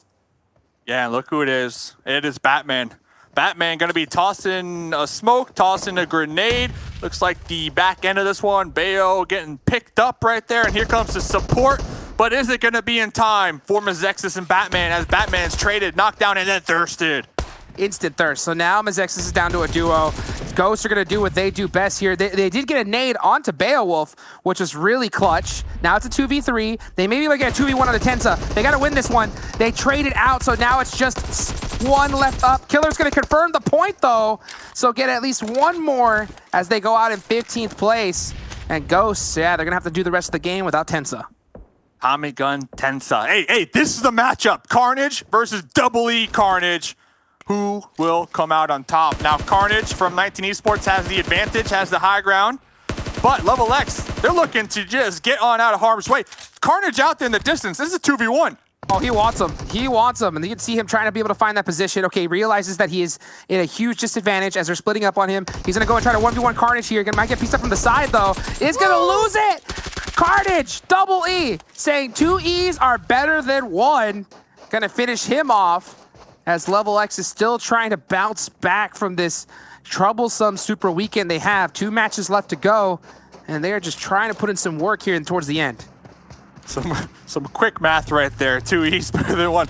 Oh man, and you know what? That's a rare sight because I don't think we've seen those 2 Carnages 1v1 yet. So to see one Carnage take out the other Carnage, well, that tells you something. Next zone goes up, bam, right down in the middle, like a knife sliced through a birthday cake. That road right smack in the middle. It's gonna create some interesting plays moving forward, Hot Juice. Yes, sir. Not to mention that there's only 15 seconds left on the clock here. So this zone's going to start closing on these teams hanging far out to the side. Level X is way out here, 19E. And this is the importance of having that vehicle, right? Oh, Ultra Rod saying, sit down, Xenox. And now he's going for Acer. Can he catch him on the drive? Red Dot from downtown.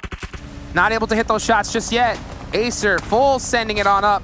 But oh, it's starting to smoke already. Yeah, he knows it's in big trouble. He's going to have to hit the turnaround. Oh, it barely makes it alive. Dude, so close. So close. And here comes Ultra now. Hey, it's that Golden Marauder. We were talking about it. They need to make some flashy plays. 3 kills so far. A duo left. They know for a fact that there's a solo there. They're trying to get the drive-by. Talk about feeling good. That would have been a nutty shot there from Carnage. Juicy is on this other end as he heard them drive up. And he just said, you know what? I'm thinking I'm going to head on this way. I think I've had enough of Level X here for today. As they're both all trying to find some circle. Syndicate still up. We haven't seen them just yet, but they're holding the south end of the circle with Lazarus. Trying to take up as much real estate. Lazarus always playing so separate. Do a pretty good job at being able to hold each other's angles, though. But don't want to push up too easily and get caught. And that right there, the key word. They play separate, but they hold down each other's angles. And that is something that is crucial to their play style. As we see Rokus on the bottom end of this hill, looking to find themselves in a 1v1, while the other 3 squad mates of Lazarus straight sending it into the face of Syndicate. And there goes Rokus. He ends up getting caught. Sixless is going to try to be able to give that support down. As now Lazarus, I think, had the big advantage. Fate came in a little bit later than I think he would have wanted to, but they're going to push in 3v1. I think that's a pre-nade out from Syndicate. That was really beautiful. Oh, the third party. That's going to shut down that push completely. Lazarus is going to go for the reset. And you know who it is? Who's trying to third party this one? PassionFruit. Let's go. PassionFruit. I love how they cranked up that aggression knob here today.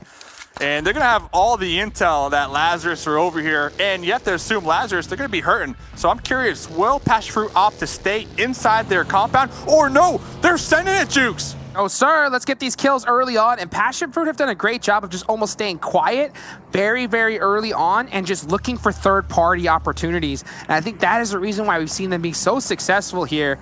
But at the same time, they're going up against Lazarus. Lazarus has reset completely, but unfortunately, I don't think they're in the best position. Sixes is really, really pushed up ahead of all of them.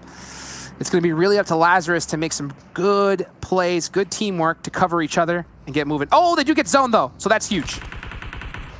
I want to see Salt kind of try to group up with their squad mates because, in a sense, this is an isolated fight. This is an isolated 4v4 because nobody's around the third party right now. It's Juancho with the lean peek and the quick confirm. Man, Juancho just pieced up both of them. I'm not sure why Lazarus just ran up with both of those players like nothing. So now it's up to Telly and Sixless to kind of snake this one out. Sixless has been playing this really, really quietly. Juancho may have heard something because I think Sixless shimmied a little bit. Yep. And there he goes. Tries to get a 1v1. PassionFruit shutting him down. Now it's just Telly up. Telly's in this next zone, so he's going to snake it out. They've already got 4 kills, so they're just trying to get some placement, I think. But will PassionFruit be able to catch and find out where Telly's location is? We'll have to see. I think if I'm PassionFruit, you got a couple kills. You know, don't get too thirsty over here. Pull back to Salt. Salt is trying to hold down some hard cover for the squad mates on that east side, because the last thing PassionFruit want right now is to get third-partied from, for example, Ghost or the Unnamed. So pull back, as we are going to be popping into this fight, the hit list. Shutting down the Knights, as the Knights are just always full sending, but they have just been getting pieced up so hard. Last member up from the Knights, able to catch Flash. Alucard trying to crawl to him. As Chico gonna get the confirm here. Oh, never mind. Does get pieced up. He's gonna have to run all the way back. Yeah, he took away his gun just to get that extra run speed. Here comes Jachi.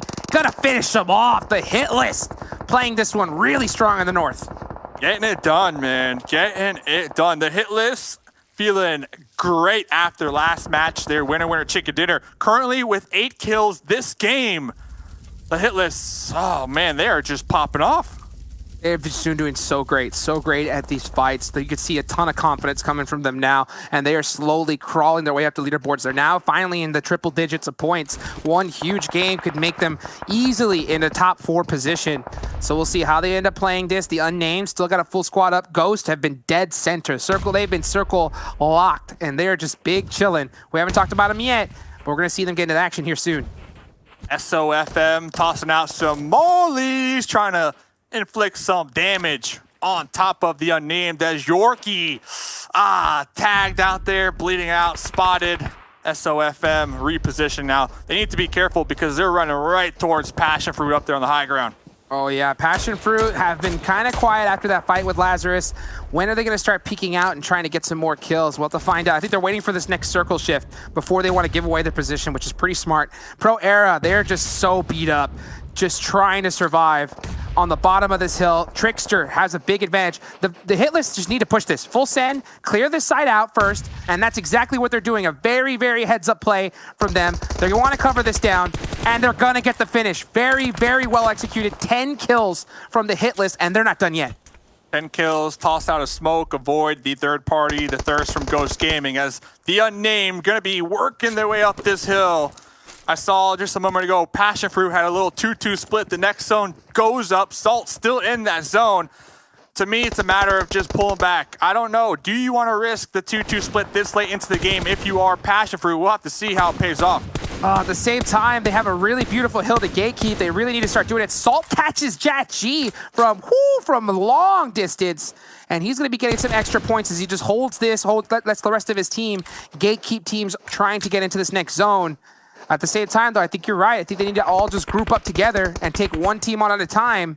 Yeah. At the same time, you got Ghost.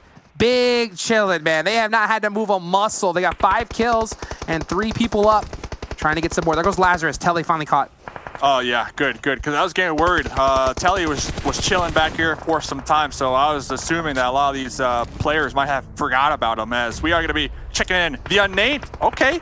7 kills. Right there on the edge now, trying to take the fight with Ghost Gaming. And they caught them slipping. Ghost was in the same position, just focusing on too many different angles. And they got caught. Sleepless is going to get spec. And they're going to throw another one right in that same direction. So Ghost, it's only a matter of time. I think Poppy from the Panthers coming out of nowhere, holding it down. He's like, nah, I'm Team Ghost now. And I'm going to help y'all guys out. You know, right next to each other, saying, hey, what's going on, brothers? I'm doing fine. I'm going to hold this for you guys. You go ahead and get picked up. And it looks like Spec is going to get revived because of that. Poppy is on the other side of the wall that Ghost Gaming are holding down. Like, they can smell each other. That's how close they are. Steve-O from the cliffs, from the mountain top, looking down on everybody, just trying to third party, trying to get some kills underneath their belt. And PassionFruit, don't count them out. They got 4 vehicles to still use. 4. I mean, they're in a dominant position, so they're gonna get, if they can get a really good high ground here with those vehicles, they're gonna be able to get the lay of the land on everybody and just start laying it down. Poppy, you know, the Panthers, Poppy just still chilling right next to Ghost. Spec refusing to die. I don't think he's gonna be able to get the pickup, or he does get the pickup on the HH24. And man, I mean, Ghost just at the skin of their teeth, still hanging on. I got a tear from my eye right now. Poppy just making me so proud right now. Putting in some work, as we are still going to follow up with the Unnamed and their journey to just trying to find a foothold in this zone. The Unnamed take out Ghost, but Poppy is still up.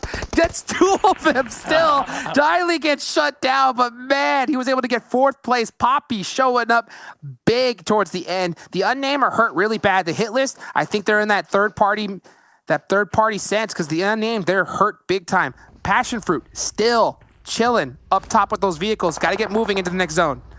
I forgot. How many kills does PassionFruit have? They have to have a good amount because the Unnamed have 11, all right? The hit lists have 11. Like, these squads have a majority of the kill points in the lobby right now as that next zone goes up. 3 teams to go here. Three teams, Hot Jukes. 3 teams. PassionFruit only have 4 kills there. That's only the Lazarus squad wipe. So they've been just quietly holding their position, waiting to get these kills towards the end. Is it going to pay off, though? Because now they're in trouble, as they might get pinched by both of these squads. They need to decide on one team, one decision, and start executing it. Nice nade to start things off. Here we go. This is when it all comes down to, let's see, PassionFruit, they've been holding the high ground for some time. Let's see if they could capitalize on their advantage and maybe capitalize on some additional kill points here. Yeah, Unnamed gonna be able to get that reset off. You still got the hit list there in that corner. So this fight's starting to slow down just a little bit as they're both all trying to buy some time and find out who. This is gonna be really, whoever, the Unnamed, they're pushing up on the PassionFruit. So the hit list, they gotta come third party this right now. And I think they are. Yeah, Trickster coming in and putting in some work. It's a battle for that $1,000 for the chicken dinner. Who's going to be able to get it? Watcho making it happen with that Tommy gun. And then now come the hit list. They're just coming in and laying it down at the end of this fight. Ran is still alive, though, from the Unnamed. Watcho looking to make some plays. Ran right up close and personal in the smokes. Trickster from behind. There goes the Unnamed. 2 more teams, Hot Jukes. Finally taking out them. So there goes the hit list against Salt. Can he be able to make the play behind the truck? I mean, he's trying to find some angles. Jump shot. That's a risky 1v1. Will he be able to take him down? He does. Goes for the number 2. Salt gets the 2-piece. The blue zone, though. He gets the kill. He at least secures that extra point. But at the end of the day, the hit list again. What a finish. $1,000. Bang. $1,000 earlier. Bang. Hit list. Way to go. All right. Hold on. What happened? What happened at the end? Did the hit list, did they leave one squad mate behind to...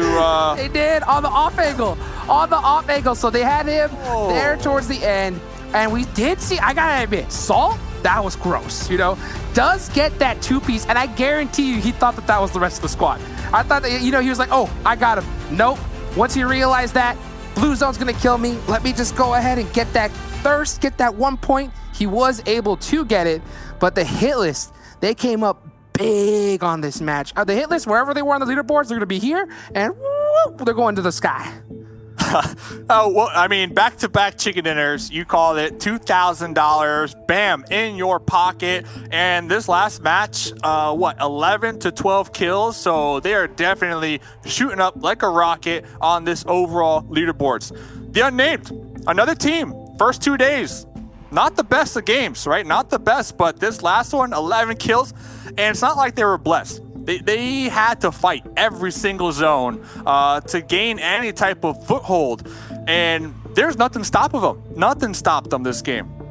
Bro, I'm getting so hyped. I'm getting so pumped because we're starting to see some squads just show up big time here. And that's what I really love is because I don't want to see, personally, I don't want to see just like one team just take off with it and they're winning. I want to see a battle towards the end for the first place. And right now, we're starting to see some squads like the hit list, 2 chicken dinners back to back.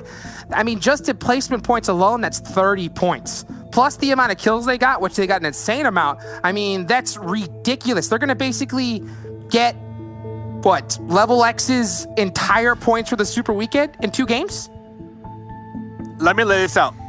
Hey, let's roll the highlights. Let me lay this out and let it sit, though, all right? As we roll the highlights, all right? PassionFruit, are they going to finish top 4 today? The hit list, are they going to finish top 4 today? Like, is this something that the viewers would have expected in Super Weekend 1? If you tell me that you did, I know you're lying. You're lying to my face. Don't lie to me. I mean, this is crazy. Yeah, definitely some upsets. Let's put it this way, if I was a betting man, I wouldn't have bet on them, you know, but I think I'm going to start investing here soon because their stock is definitely rising. As we can see the hit list, they were just laying it down, even from early game, making some great plays. Love to see my boy Chat G show up huge. And I've said this before, we saw them, Dave, we casted it when Chat G's team didn't make it into PMPL by 1 point. By 1 point. So I think because of that experience, they're going to be hungrier than ever before. Yeah, and I remember, if I can recall, like that was heartbreaking for them. I think there were some rumors about just everybody disbanding, going their separate ways, some of them even retiring, but they are coming back and looking strong. So hopefully we'll see them continue on with that momentum as checking in. Yeah, this is when PassionFruit, this is when they started to flip that switch, because yesterday, the day before, PassionFruit, they wouldn't have sent it like they did today. But today, completely different game plan, Hot Jukes. Yeah, different game plan. I think they turned it on, but I ain't gonna lie. I think they saw the next circle and then they turned it off. And I think that's where their mistake was, you know? They just said, you know what? We got zone. Let's just kind of chill. But if they would have kept that aggression, I think they would have had this one in the bag considering the position. But the Unnamed just proving all kinds of trouble. Poppy making some disgusting plays, all on his lonesome, doing a great job for the Panthers. And PassionFruit almost had this one. But just, I think they pulled that aggression flip just a little too late. And we just saw the hit list run away with it. Salt, though, almost shutting it down. But at the same time, the hit list just too strong. Too strong. Yeah, named. Very difficult decision, right, that they had to make with not a lot of time to even make that decision. They threw out that smoke tunnel, that smoke wall, and they opted to push uphill and overthrow PassionFruit. Now, if I had to go back and assume maybe some corrections, maybe toss out some smokes to block those satellites from the hit list, because we saw immediately, once when the Unnamed started to work their way up that hill, the hit list popping up like a gopher and just third party in that till the end. So, ladies and gentlemen, that was Miramar. I'm not gonna lie, Miramar starting to become one of my favorite maps. I used to be called Vikendi Dave, but I might be Miramar Dave. Ladies and gentlemen, don't go nowhere. We got one more game coming up.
Back to back there, folks. Fantastic, fantastic, fantastic. The hit list shows up and takes down everybody else. Not just once, but twice, and twice in a row. Welcome back to the PMPL. F. here with my two favorite analysts, Seven and Glitter. And as we look at this one again, the hit list taking it. And I can't stress this enough, guys. The hit list were struggling earlier on. They really didn't find themselves at the top of the list, but now they're doing so. They wind up number one. Unnamed winds up number 2. Seven, this was an exciting matchup. It was like this is the kind of stuff we were hoping for, especially with the hit list coming in. I believe it was in 11th place today, and for them to be able to take back-to-back wins here, Glitter, is huge. But not only that, they improved on their kills. On the first chicken dinner, they had 11 kills. On this one, I believe they had 13 actually, if I'm not mistaken. As we do go here to the head-to-head, Glitter, look at that. The Unnamed. This too are doing. Like, I'm loving the improvements I'm seeing out of these teams. And just to give you a little bit of a brief recap, with the Unnamed, they came into today in 12th place, and you can see the difference right there. Obviously, the hit list, remember, we have seen a lot of stuff from Jat G, especially going back to Miramar. He was able to put a lot of damage. They've been able to improve on their kills, as you can see right there, currently edging out the Unnamed in regards to kills and in regards to points too. But what's crazier to me here, Glitter, is the Unnamed currently does have the more average survival time, even though Hitless has gotten 2 wins.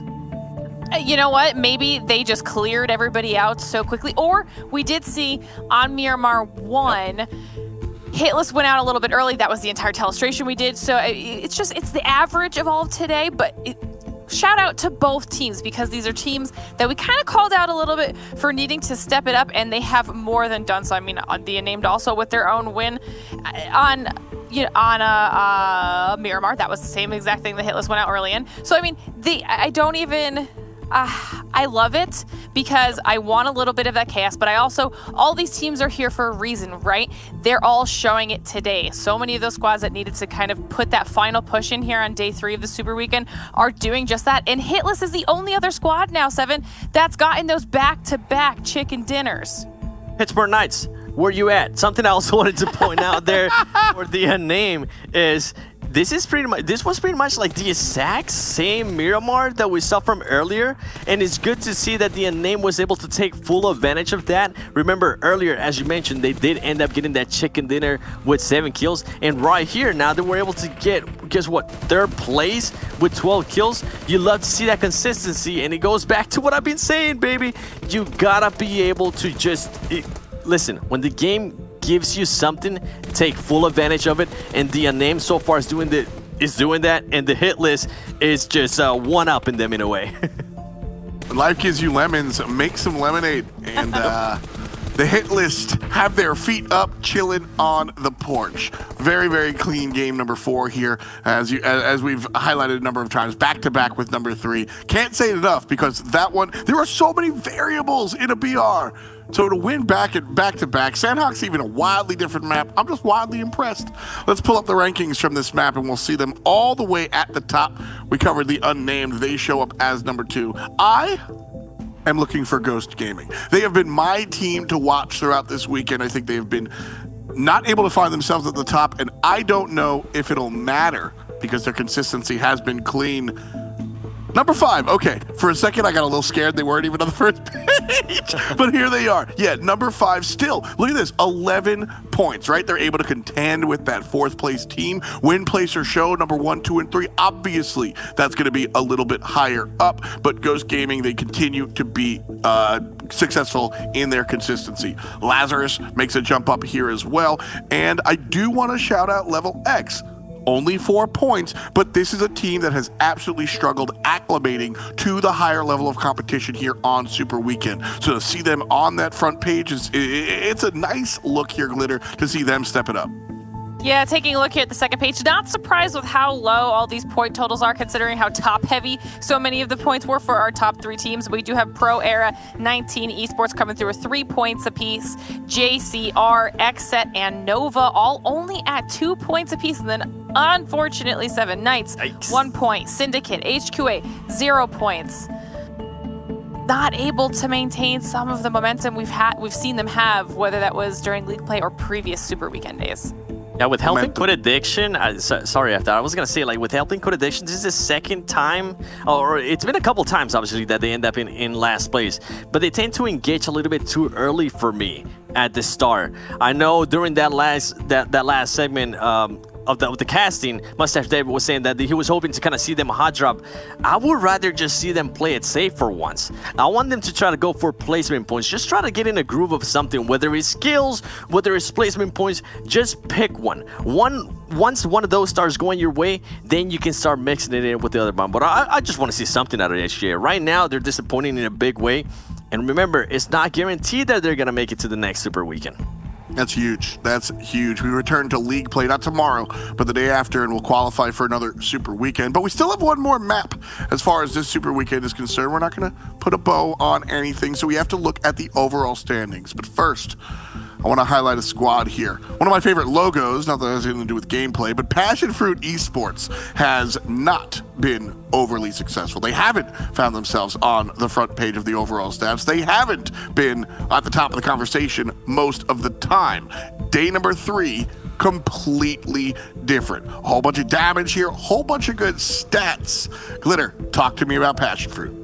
I mean, like I said at the beginning of today, it's like this is a brand new squad. Now, I do need to point out, 3rd place this time around, 1st place and 2nd place, obviously the Hitless and the Unnamed. Those 3 squads are the only 3 squads that have taken home any chicken dinners today. PassionFruit came out so strong today on our first Erangel map with 15 kills and the chicken dinner, and that has just been really consistent from there. We had wondered whether or not they were going to fall off in that Miramar map. They actually went home with 5th in that game. So that's the exact opposite of what we've seen them do in every other previous day when they've had a win. I mean, this squad is putting up over 2k damage for this match once again, hitting a huge milestone in the damage. I mean, you saw their overall damage is now past 5k for today alone.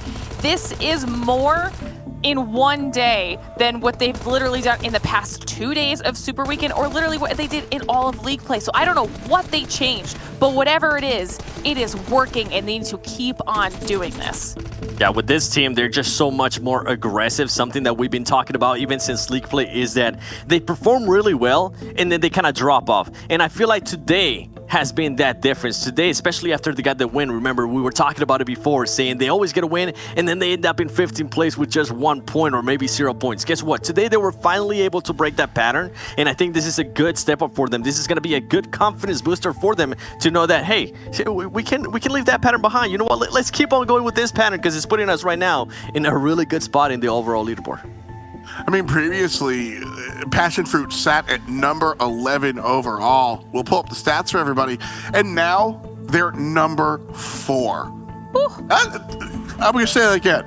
PassionFruit started at 11, and now they're number 5, excuse me here. 128 points. That brings you not only from the second page to the first page, but in extravagant fashion. Xset, Ghost Gaming, 19 Esports are 1, 2, 3. As you might expect, again, Ghost Gaming, number 2, not a single chicken dinner. I'm telling you, there is something in the science there with respects to Ghost Gaming 7, but everybody really bringing out the big stuff here in day number 3.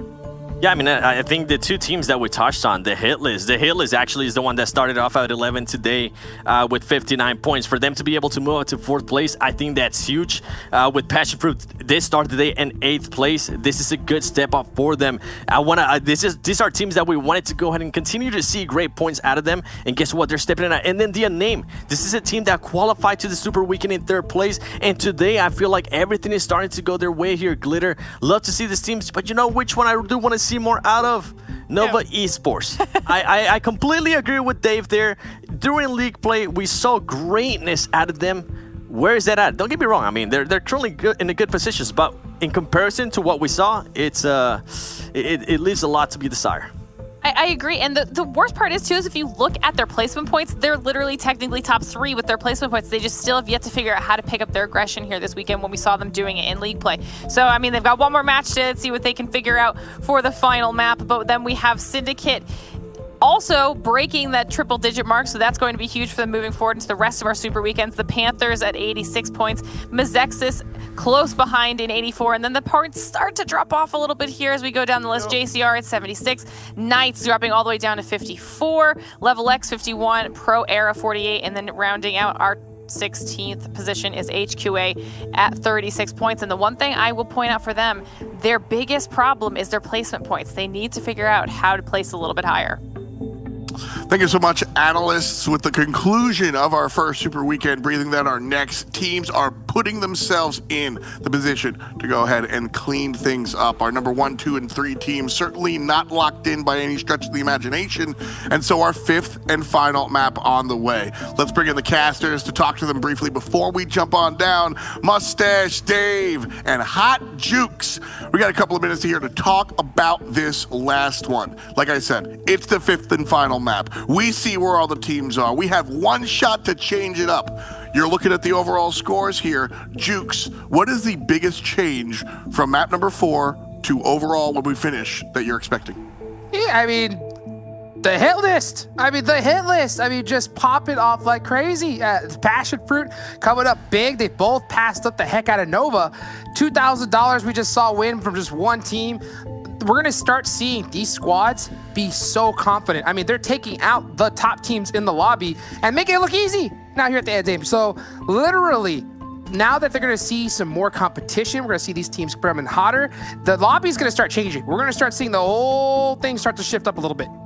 So, Dave, is it enough? Are we going to see XSET 19 goes like the teams we expected, or are we going to see an oddball from the bottom show up at the top? Honestly, the hit list, PassionFruit, they are on the climb. They are on the up. So if they could clutch it out in this final game, we might see one of those squads you mentioned, Ghost Gaming, 19 Esports, XSET, get overtaken on that overall leaderboard. Well, that's what I'm rooting for. I want to see the good stuff. That's why we're here at the PMPL. Ladies and gentlemen, the conclusion of our first Super Weekend starts now. Let's go, baby. Last match of the evening. Match number 5. Match number 3 and 4 were so insane. I don't know what to do.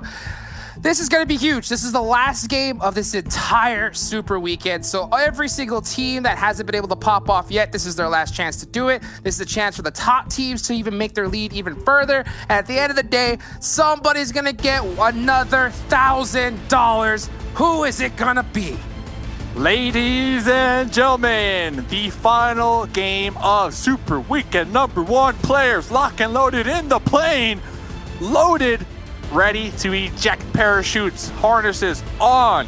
Hot Jukes as we take this last plane of the night. It's going to be starting over military base.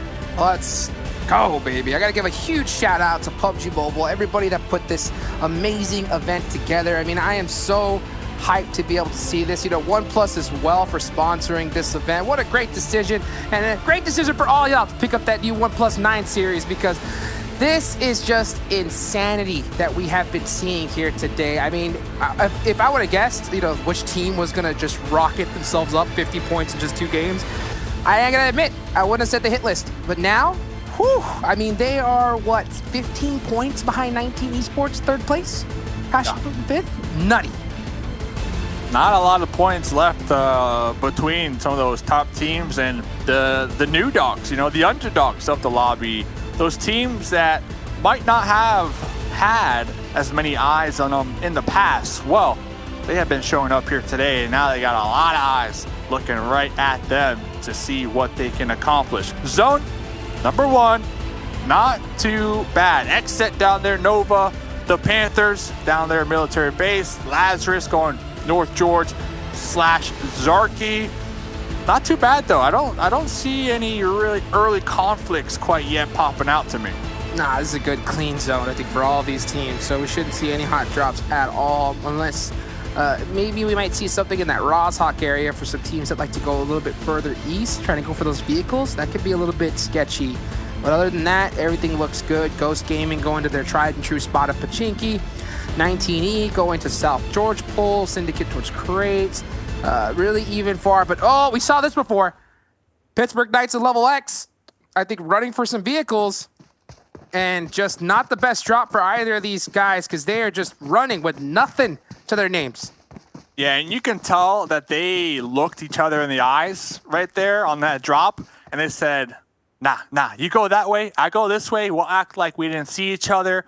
I won't even make a sound. And that's exactly what they're doing as they're trying to retreat back to their squad mates after this drop. As we saw out there in the distance, Mezexis kind of just zooming by. It looks like this was one of those teams. They dropped out the plane. They went straight down, made sure to get a couple vehicles, and now they're looking to reposition on that east side that you have to assume is going to be pretty clear.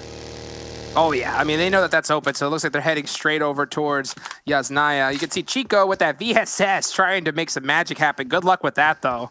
That's going to be pretty tough. So the Pittsburgh Knights not getting the best drop. It looks like Mezexis are going to have the best drop from these 3 teams, that, of course, being Knights and Level X. So, honestly, I'm not sure exactly what's going on with the Knights. I mean, they have not had the best Super Weekend. We see a horrible drop from them.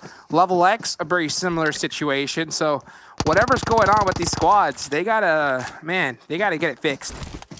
Well, looking at the... Oh, yeah. Okay, that's there. We didn't see that. Just ignore that. Delete that from the VOD. Talk about the Knights.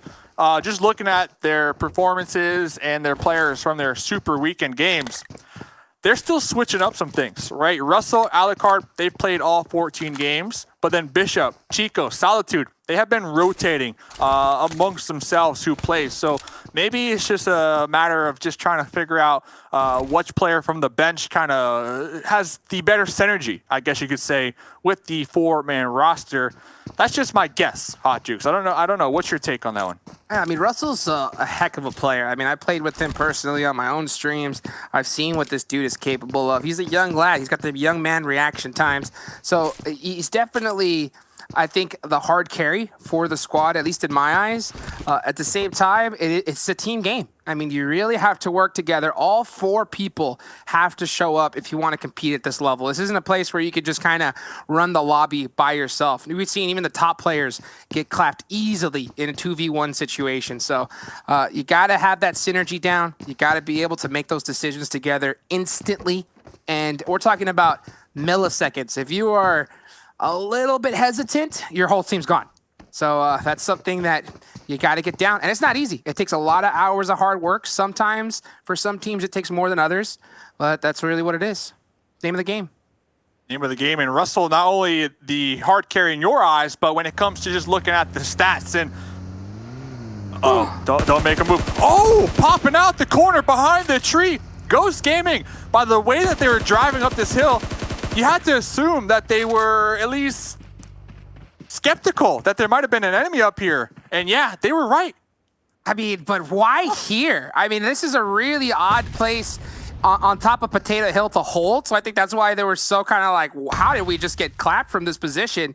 Spec still alive. I'm not sure. We don't see exactly where he is. I think he may be able to get to res on him because that's something that Ghost is so good at, is quick smokes, quick resets. I think they do that better than anybody else. At the same time, though, HQA, look how split up they are. Yanzi, is he right below that hill? He's coming up super late. Ooh, Tensa from behind! Mini to the dome! This might not be a hot drop, but it is a trap. HQA setting that trap, setting the bait. Let's see if they can take out Ghost Gaming here. Ooh, the shots with the smoke. Bayo, super patient, catching Kiwang. And he's going to be going in looking for some more. Can he be able to get it? See him slowly snaking up. Ghost trying to get some done. Tensa is going to get finished out. And we're going to see HH24 was trying to save his buddy.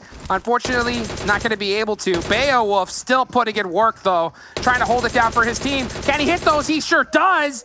Beowulf is a one-man wrecking crew. And he has got his eyes set on HQA. Can he get the finish? Pre-firing. Trying to catch something.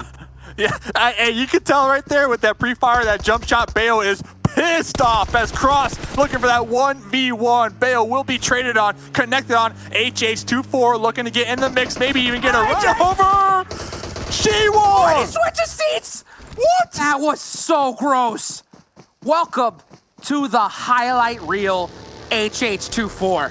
Oh, that was disgusting. Oh, Nova. Oh, not after that play. Not after that play. Bale's like, please, please, no. Nova Esports coming in at the most critical time. Ghost Gaming in a lot of trouble. Can they run? Honestly, at this point, it's like Ghost Gaming. What do? Like, do you just stay here, stake your ground, Get the car. Yeah, go out trying to get some more kills? I mean, they're not gonna have an option. Rin swap into the backseat of the buggy, right there, taking down Ghost Gaming. Ghost Gaming, man.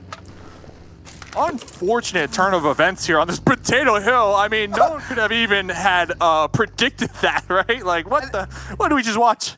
And now you got Xset looking at Nova. I mean, Potato Hill is where the party's at. And you could see, this is what I was talking about. Remember how I said earlier how the tiniest little hesitation means GG? Right there. We saw Ghost try to be able, HH try to get in that car with Spec, but then when he saw them creep up, they both jumped out, hesitated, and then got back in the vehicle. But by then, boom, Nova was able to just get up on top of them and just clap them out the car. So, got to be able to make those quick decisions. Still, a gross play. Unfortunately, You know, it's like in basketball, right? You hit that crazy juke out and you make them break the ankles, but then you miss the shot.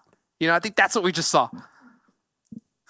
And I know we talk about this all the time. We would love to hear those team comms. That was the moment I would love to have heard Ghost Gaming's team comms right there. As we start to get into this game, we got multiple fights erupting on multiple areas of the map. This was that one that has been boiling over for some time. Xset with these boulders, with their car, setting up a nice little camp over here, trying to claim Potato Hill as their own, as Memory instantly thirsted right there.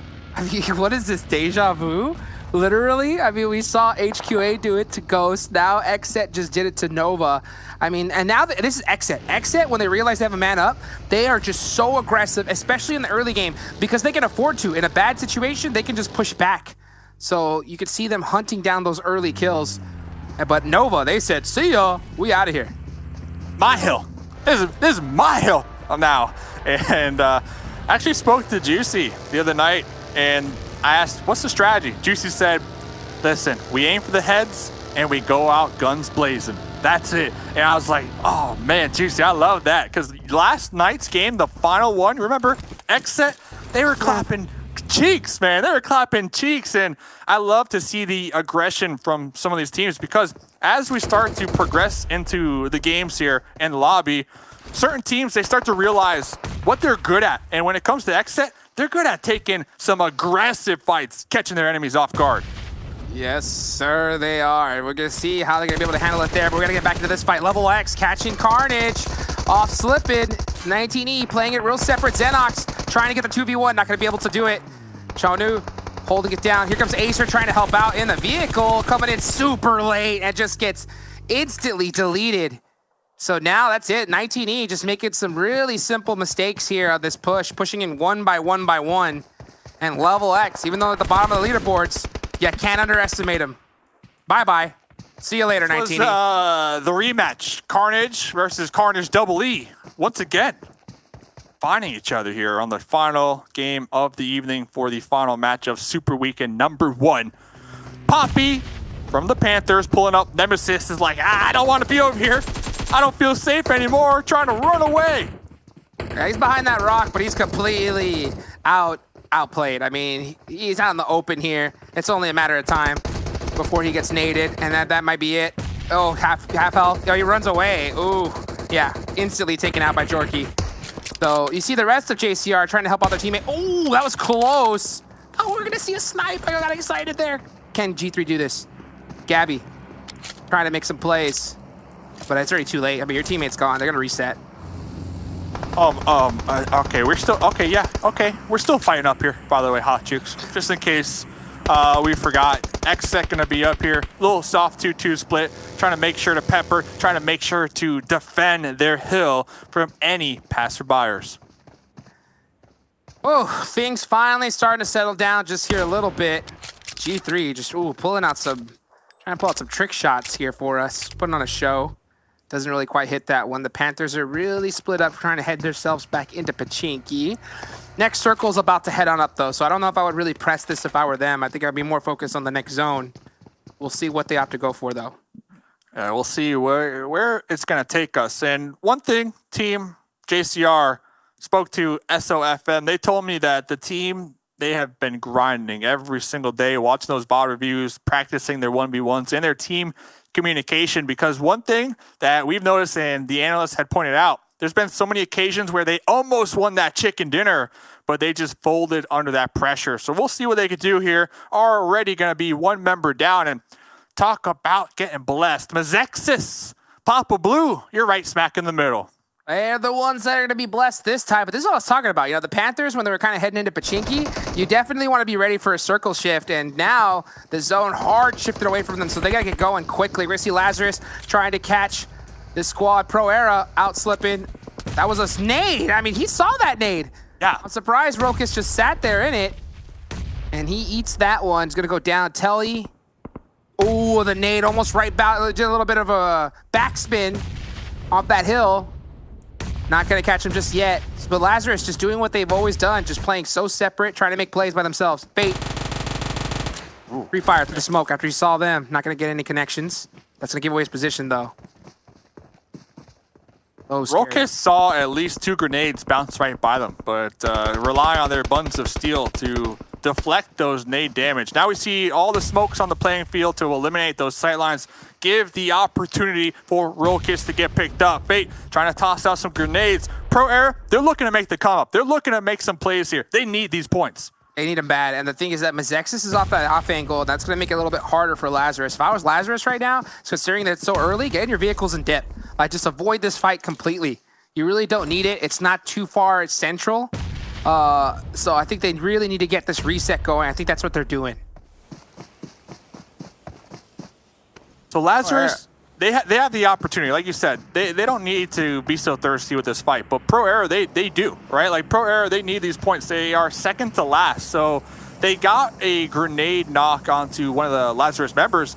And instead of just like trying to push it, they kind of pumped the brakes there, in my opinion, Hot Jukes. It's a weird position to push. I mean, this is why I wouldn't really be too hungry on this if I'm Pro Era, just because like where you're at right now, you're gonna be out in the open field as you run across, and if Lazarus is set up snake-wise, you're just gonna get caught slipping.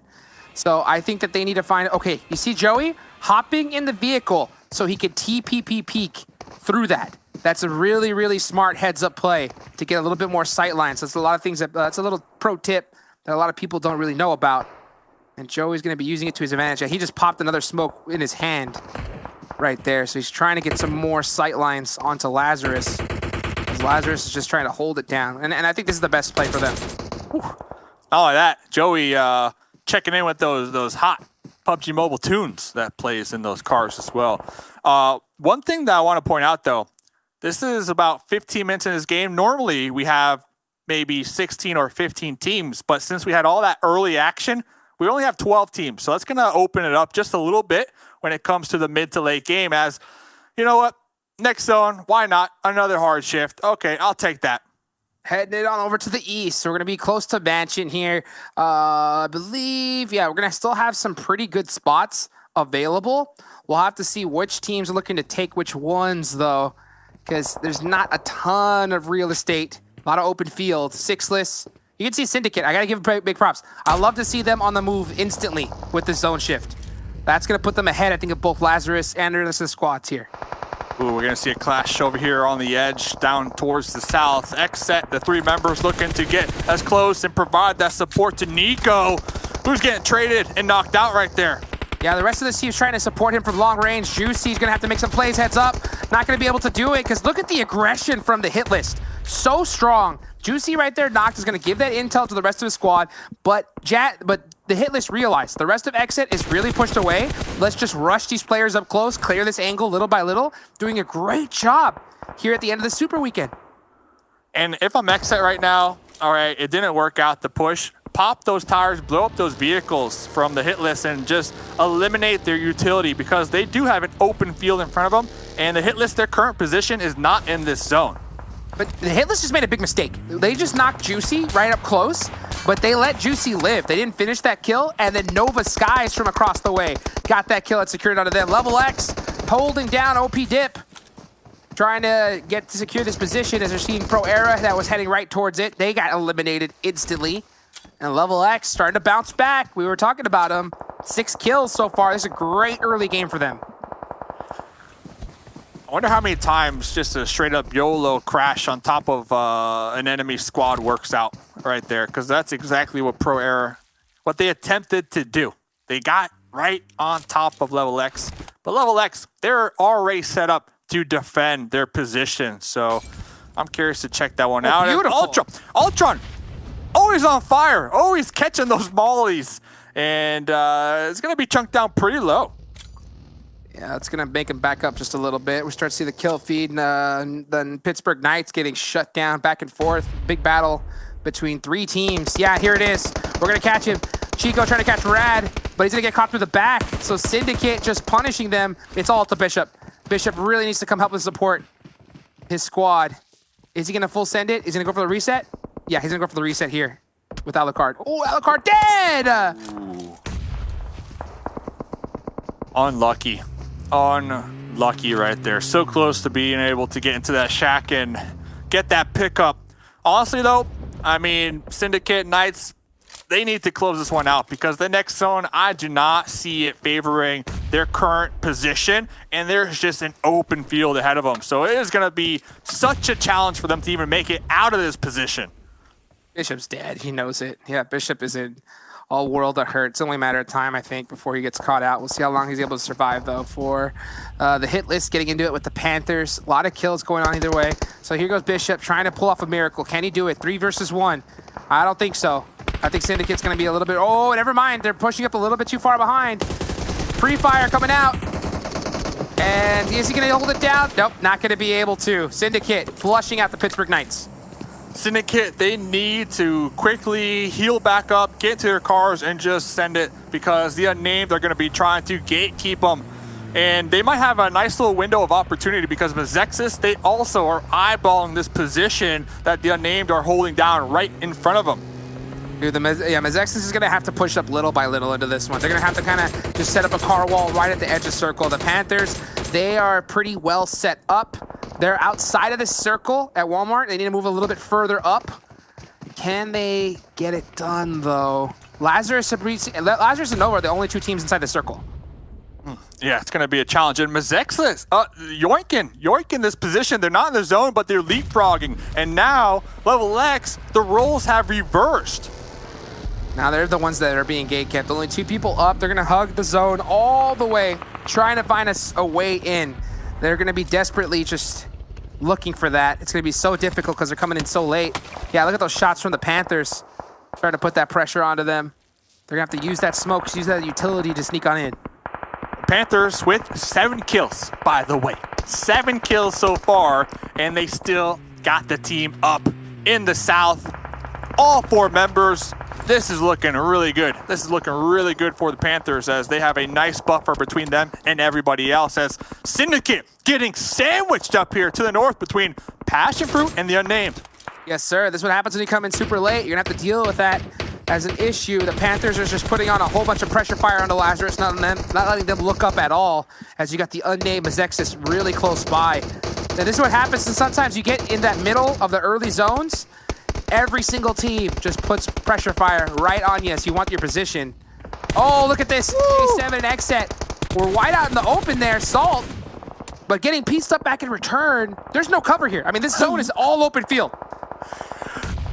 Oh, I feel bad for everyone playing right now. There's a bowler, there's a crate, and you better hope you got some vehicles to use for hard cover. Steve-O on a kill switch, and Sleepless looking for that follow-up. Here comes Steve-O with that buggy, trying to close the gap, trying to get these confirms. And there we go.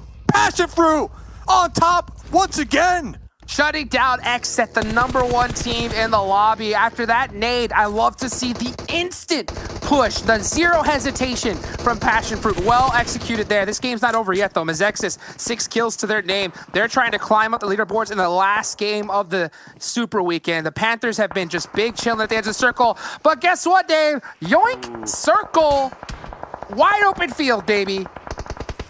So open, and Lazarus, they need to make sure to defend their dip from Mezexis, who are going to be looking to crest this hill very shortly. And here comes the warning grenade, what you like to call it the eviction notice. You already know, Mezexis, they want that position. And Lazarus is in a tough spot because they do not have any elevation here. I mean, it didn't work for Anakin, when he had the high ground. So they're in big trouble. Can they be able to defend this? We will see. Salt from PassionFruit still alive. Full squad up. I mean, this team showing up here at the end. Playing it slow and steady too. Playing it slow and steady, not just YOLO sending it, letting the blue zone be towards their back to allow them some time. Sleepless knocked down in the process though, as Nova right over this hill. Man, with this kind of game, with this position, I mean, you just see so much hesitation, just so many peaks back and forth. Skies pressing up, but the laser beam grenade, almost like a heat-seeking missile, gonna shut him down. PassionFruit going for that reset after that one. Rin's still alive. Can he hit this grenade to finish them all? Oh, it's a Molotov, just a little too short. Unfortunately for him, big break for PassionFruit as they're able to get this reset for now. Nade a little too short as well. Rin man, just trying to do anything he can to stay alive. Burn, baby, burn. Wancho looking to connect these grenades onto Rin on the opposite end. The Panthers rolling up, trying to run over Lazarus. Mezexis like, hey, those are our kills. Oh, shots back and forth from both teams. Here comes the Panthers from the other side. Lazarus, they are actually eliminated from the Panthers. So Mezexis and the Panthers come at the same time. The Unnamed from across the way. There's no cover. Shots from all angles here. The Panthers are going to be the one to end up on top in this position. And still, Nova not done yet with that nade. See you later, PassionFruit. Sheepfan with the Kobe from downtown. One nade to rule them all. 3 teams to go. The Panthers, 3 up, 10 kills. The Unnamed, 3 up, 8 kills. And Nova, we're looking for them to make that comeback. This is their game, 8 kills with the duo. Still looking strong over there on the northern end of this zone. Can it happen?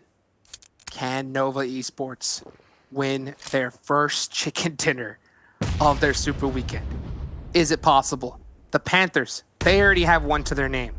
The Unnamed, they already have a chicken dinner to their name. Nova's the only one here left that have not been able to get one. $1,000 is on the line right here. You can see the Unnamed starting to take their eyes towards the Panthers as nobody is in this next zone, and they're going to catch one, and they have a better position than the Panthers big time as Nova look like to rotate into this next circle, so they're going to be the ones gatekeeping everybody.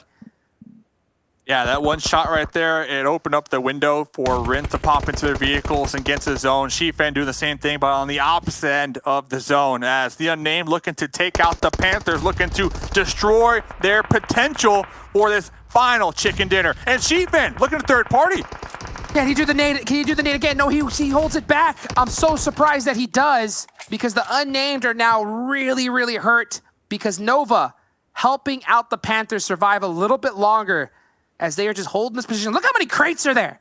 So many squads died in this position. Oh! See you later, Bucky. The Unnamed out in third place. Slayer hitting the nail on the head. So now it's just 2 teams left. Nova versus the Panthers. Nova trying to get their first chicken dinner. $1,000. Can they get it? Panthers are really grouped up. Nova split. Who's going to win this? You can see all the utility coming from the Panthers. And now Nova, yeah, Rin, finally. Coming to help Sheepfan, but Sheepfan, so on point. I'm surprised he didn't throw that nade earlier in the middle of that third party. But now it's a 2v2. It's an even fight here. Even fight. Sheepfan giving Slayer their late birthday present. Yesterday was Slayer's birthday. Happy birthday, by the way. But 2v2, the Panthers, Poppy, prone, snaking it right now, awaiting the push from the duo of Nova. See, the one thing, look at the difference though. Look at the Panthers. They're playing this so carefully, snaking it in. And Nova are just standing up, making plays, playing this hyper aggressive. Who's going to catch who first though? Rin's going to get spotted by Poppy. Oh, Rin going for that crazy rotation, playing it maybe just a little too aggressive. And now, Sheepfan, it's all up to him to make a huge play. I'm so surprised that he went off to the side. They could have worked together. So crazy. And now Sheepfans have to pay passive. What? Yeah. And Jay was able to get a heal off right there. The blue zone taking off some of Jay's health.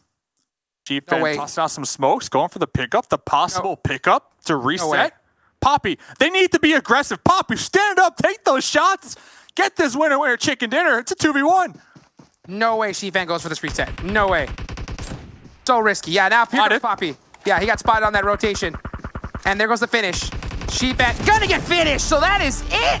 The Panthers taking home another chicken dinner, $1,000 to their name. That was Nova's chance. That was their opportunity to win it. But you saw towards the end, teamwork makes the dream work. You know, you saw that split a little bit too aggressive. Even though it was a 2v2, they could have just pushed together and guessed it out. But man, once Rin got caught out, too far away to get picked up. GG. Listen, I'm trying to button up my shirt because this is a Panther shirt, man. This is like a Panther. I mean, come on. I got the Panther shirt right now, ladies and gentlemen. Getting the final winner chicken dinner. You better watch out. Hey, I'm excited. The Panthers popping off today. The hit list popping off today. PassionFruit a lot of teams that if we were to look back at the beginning of the Super Weekend, people would have been like, who are they? Who are they? That's not the case anymore, Hot Jukes. They came to the first Super Weekend, they had a checklist, and they were checking off everybody's name. I mean, you're right. They would have asked, like, okay, what's the team's name? They would have been like, who? But guess what? Before then, they said, you may not know our name, but you better know our name now, baby, because we showed up here in the last day of the first Super Weekend. Huge points, a massive, massive shift in the leaderboards. I can't wait to see what the analysts and, of course, our host have to say after all this madness of today. Ladies and gentlemen, that's it for myself and Mustache Dave. We're going to go ahead and take it over to a break. Don't go anywhere.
And just like that, our Super Weekend comes to a close. Nice stuff, as things were ultimately very different than a lot of people might have expected. A lot of people, except, of course, for Mustache Dave. The Panthers take this one, and they look good, in all honesty. They do look good. Worth noting, though, guys, we were talking about Nova and how we wanted to see a little bit more. They come through, and Shifan stands up and does some work. So cool to see everybody shift in positions. But again, credit where it's due. The Panthers come through 14 kills here, 7, which I think is a really big deal. 14 kills out of 9 knocks. They were able to take advantage of other people knocking people, being able to win some easy kills. But overall, I mean, this is kind of what they needed up to now. They did have a chicken dinner earlier this Super Weekend, but we were kind of talking about this, Glitter, in regards to how this team was performing today. Especially today was by far their worst day, and I feel like with this win, they're kind of able to just cushion themselves a little bit, and especially by being able to get 14 kills. Yeah, I think the one thing that they need to focus on now is their consistency, because in day one, they start off 12th place, 15th place, and then they had a win, but then they fell back off again. Then they're back in 7th place, 14th place, so it can't be that yo-yo the entire time. You need to find whatever worked out well in this game or in any of the other matches that you've won and keep doing exactly that as we take a look here at the overall match rankings. I'm just excited here, 7, to see Nova, finally, the double-digit kills we know they're capable of getting, the placement points. We've been watching them get already 22 points to the name, and man, did they need those points. You know which team I'm actually excited to see here? I used to read this a lot when I was a kid back in Colombia. PassionFruit Esports, baby. They were so consistent today. This was like a shock for me. I was not expecting this out of them, and for me to be able to see them there again on the first page with 12 points. Not only are they just getting kills, now they're also starting to get like placement points too. Love to see it. As we go down, it is a bit of a surprise of how consistent we have seen this team. Ghost Gaming being able to get 4 points there, with Lazarus being able to get 6 points. Level X, we got to give him some credit too, being able to get 7 points there. That's going to be huge for them, considering this was the last game of the Super Weekend, as we're going to be going here towards the second page, and we're going to be seeing some surprises here, F-Dot, and I know you mentioned it. We haven't really seen these teams that much on the first page in regards to Exit. Given that Exit, even though they had a bad day, I feel like they still performed better than HGA overall this whole weekend. And then at the bottom, we currently have 19 Esports, once again, with 0 points. 19 at 16. Not a good look overall for match number 5, but don't forget, this is 1/15th. Yeah, it works out. 1/15th of all the maps that we have to cover here for Super Weekend. We put all those points together. And so it's a really big deal. Over today's days, we've seen not five different teams actually, and that's a big deal. 2 wins here for the hit list as we've seen them take 2 back-to-back, something not many teams have been able to do here in the PUBG Mobile Pro League. And so in the middle of the show, the hit list wind up with their back-to-back victories. We see PassionFruit Esports taking home a victory as well, as far as all of these teams are concerned with today's maps in mind. A lot of surprises here, Glitter, for sure. Usually we see Exet, we see Ghost, we see 19 Esports here, but many different names showing up today. Yeah, honestly, I thought up until those final moments that there was a possibility of the Unnamed taking a second win and just kind of keeping it PassionFruit, TU, and the hit list the entire time. Panthers are able to sneak their way in there, making sure they get themselves their own chicken dinner. But PassionFruit coming through with the most kills and the most knockouts in a game, huge for them. But the hit list, 7, they just had such a strong day today. I mean, literally 50 points away from the 3K mark. Yeah, I think out of everything that has happened this Super Weekend, and there has been a lot of stuff that has happened this Super Weekend, that might be the biggest surprise. That might be the biggest comeback that I've seen so far in regards to the hit list. Remember, the hit list started today at 11th place. I don't believe they had a chicken dinner before this. For them to be able to get back-to-back and continue to improve on the kills, that's the kind of stuff that we love to see here, especially on the final day of the first Super Weekend. Teams have stepped up and players have done it on the individual course as well. I'm going to show you guys our top 5 players over the Super Weekend. I think I've got an idea of who might show up. I've got J7 in mind. He looked absolutely fantastic. Shifan did more work during the league play than Super Weekend, but I think we saw Carnage really blow up yesterday. So as we kind of think about the entire weekend, there's J7, there's Shifan. You know, Beowulf and Sixless, big shout outs to them because I think we actually got to see their impact on the field, Glitter.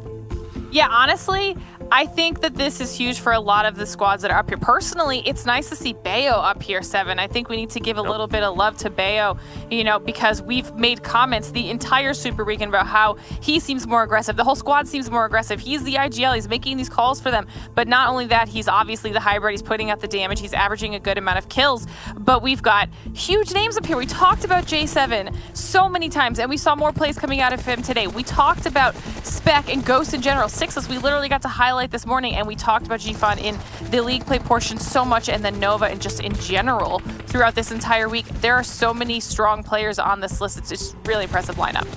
Yeah, and in my head, I don't know if Adrian, can you tell me how many kills J7 had overall for this weekend? Because if I'm not mistaken, I think J7 alone actually got more kills than some of the other teams. I can definitely Would not see be surprised. he got more kills than Helping Quit Addiction, which Helping Quit Addiction only got 23. And now I'm not sure if he got over 30. We'll have to confirm that.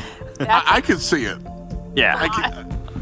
I can see it. J7 has just been one of the standout performers. We mentioned him multiple days, and I think that's really the key, is that Exet continued to be pretty successful. J7 a big part of that.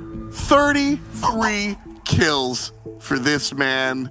7, you were right. More than some teams. Yeah, more than the 3 bottom teams. Just to give you an idea, Knights had 32 kills, Pro Era had 30, Helping Good Addiction had 23. For my boy to put up 33 just goes to show the performance. He was such a big, pretty much a big exclamation mark for how Exit was able to perform, given the credit that Juicy and Nico and all the other players deserve on that team. But overall, J7, I feel like this weekend, Glitter, that might be one of the best just solo performances from a player in a long time. I'm just gonna sit here and we're gonna give him quiet golf claps because, man, that is a way to show up into the first week of the PMPL. Me, on the other hand, I'm going to give him big, loud monster claps because that's the type of noise he was making. He was making noise for his squad. And congratulations to J7 and Exet as they take #1 for our first Super Weekend here at the PMPL. Exet and the guys looked fantastic throughout the first couple of days here, and although today wasn't Exet's day, they still are able to find themselves on the top here. And look at #1, 2, and 3. By the way, folks, I want to point this out. Exet, Ghost, and 19, they weren't anywhere today. They found themselves on page 2 often today. But if you play well from the beginning, maybe you can take a day off. I didn't say it, but XSET, Ghost Gaming, and 19 Esports still wind up win, place, or show. I think it's very exciting to see Nova and PassionFruit Glitter make the jump. Yeah, it's a huge jump for Nova, though. They're only 2 points behind 19 Esports now after having that stellar performance in our final match of the day. We see their kill points increase massively. They're also literally leading in placement points, so their consistency in that department is unmatched at this point. And if they can please just nail it down, there's just so much promise on that team, especially with, the addition of Memory IGLing for them. PassionFruit, huge performance today. The hit list, honestly, is probably one of the teams I'm going to be looking at moving into our next week of league play to see how that goes for them and if they can continue on to the next Super Weekend, because once they found their groove today, 7, it was an entirely different squad. Glitter, are you seeing what I'm seeing right now? Listen, Seen a lot, honestly. Yeah, we talk about XSET, we talk about 19 Esports. We now today especially we talk about PassionFruit, the hit list, Nova Esports. I mean, look at their placement points. Right now, they're the team with the most placement points, and it has stayed like this since day 1 of Super Weekend. So that's impressive to see because they were finally able to step it up in the kill departments. Now, what's more impressive to me is Ghost Gaming. XSET's currently sitting in first place with 3 chicken dinners. Ghost Gaming is only 7 points behind them and only has 3 placement points less than XSET, and they have 0 chicken dinners. That is so impressive for a team to be able to do that I'm actually, I'm a bit mind blown to see that, and I can't wait to see what we're also going to be seeing here on the second page. Congratulations, Ghost Gaming. I'm really looking forward to see them starting to get wins, because I feel like once they start getting the wins, this team could become one of those unstoppable teams. Now, going here, we see the Panthers there. I'm so happy the Panthers was able to get that win there at the end. It definitely propelled them up the leaderboard. If I'm not mistaken, before this last game, they were sitting in 11th place, so good push up for them. Syndicate, 109 points with 2 chicken dinners. Mezexis Esports, 96 points, and then you kind of move down. A 20-point difference there with JCR, 76 points. Level Legs, I feel like on the final day, when we started talking about them, is when they started performing a little bit better. I hope we get to see them on the next Super Weekend as well. Knights, I think with Knights, they leave a lot to be desired. Same with Pro Era and with helping quit addiction. Not sure exactly what's going on there. I don't want to be toxic, guys, but please stop engaging so early on. It's not going your way. Hopefully during this league play we see something a little bit different. I don't know why they're so eager to get into engagement so early on when stuff just doesn't go their way. It did go a little bit there against Ghost Gaming in the last one, all right? Don't get me wrong, but other than that one, it's been a hit or miss. One more point about the overall standings too. If you notice, there are 2 squads on the second page with 2 chicken dinners apiece, and they're still on the second page. That's a huge shout out to the teams like Ghost Gaming, to the Novas that don't have chicken dinners but are in a top 4 position right now, because that's just illustrating how important this consistency that we talked about at the top of the show today with the teams that are close in their placement points and their kills, how important that consistency is, because the chicken dinners are not going to carry you the entire time. Yep. I alluded to it a little while ago. I think almost 2 days ago, I asked Zute. I said, are you mad at a team that doesn't bring home a chicken dinner if they're able to consistently place? And I was talking about Ghost Gaming, and here they are at number 2. I think there's something there. Nova, 4th overall, no chicken dinners this weekend. I'm telling you, sometimes that lust for number 1 can get you into trouble. And so if you find yourself just focusing on staying consistent, that's where the trick might be. XSET, however, gets the chicken dinners and the kills, so they're able to take their cake and eat it too. I think everybody, the logo's a target, and they're going to double down because they definitely have a target on their back for now. XSET continues to look good in league and here in the Super Weekend. But as I said before, this is the conclusion of our first Super Weekend, an exciting one for sure. 7, it's all done. Highlights over the last 3 days for you. First of all, Jet G, that was awesome today in Sandhawk. That was amazing to watch. Highlights, once again, I'm so sorry, HQA, but with 37 points, I'm thinking about the other teams now going into league play. The teams that didn't make it here. We support Farmers. We also have Affiliate Esports. We also have EFC, Dior Esports. Those teams are looking at this leaderboard right now and saying, hey, we need to make sure we make it to the next Super Weekend Glitter, because that 16th place is going to be within striking distance. By the way, helping Code Addiction was able to perform here. Yeah, no, that's a huge point to make, Seven, that those teams are going to, that's kind of like their benchmark now, right? That's Yep. what they know, that if they qualify into the next Super Weekend, that's where they have to surpass, or maybe just a little bit more than that, depending on how HQA does, if they qualify in yet again to that second Super Weekend. But I mean, highlights for me, I think, was probably our hit list telestration on that first Miramar map, because that was just fun. It was definitely unfortunate for all the third party, situations that came in for those teams that went down, but that was just, I think it's just more like the overarching theme of aggression. I am so excited that the new meta is fast and aggressive, and these teams are going for it, and it's just made for so many good plays. So the gameplay is so fun and enjoyable to watch, so I'm hoping that everybody at home is enjoying it as much as we are. I mean, I absolutely am. Nobody's going to ask me, but my highlight was just being here. A fantastic, fantastic Super Weekend. The level of play was out of this world, the aggression, and because of that, the entertainment was just fantastic. We get to see some of the cream of the crop rise to the top, and some of the squads that have struggled a little bit actually get their feet underneath of themselves and then push forward. We've got a couple more weeks of this competition before we wind up in finals, and if this weekend is any indicator, I have no idea what's going to happen, and that's the fun stuff. The PUBG Mobile Pro League closes our first weekend, our first Super Weekend, just like this. For all my friends on the analyst desk, behind the scenes, and in front of the scenes, we always appreciate you guys. League play starts not tomorrow, but the day after. You definitely want to be there. Peace, and much love to you.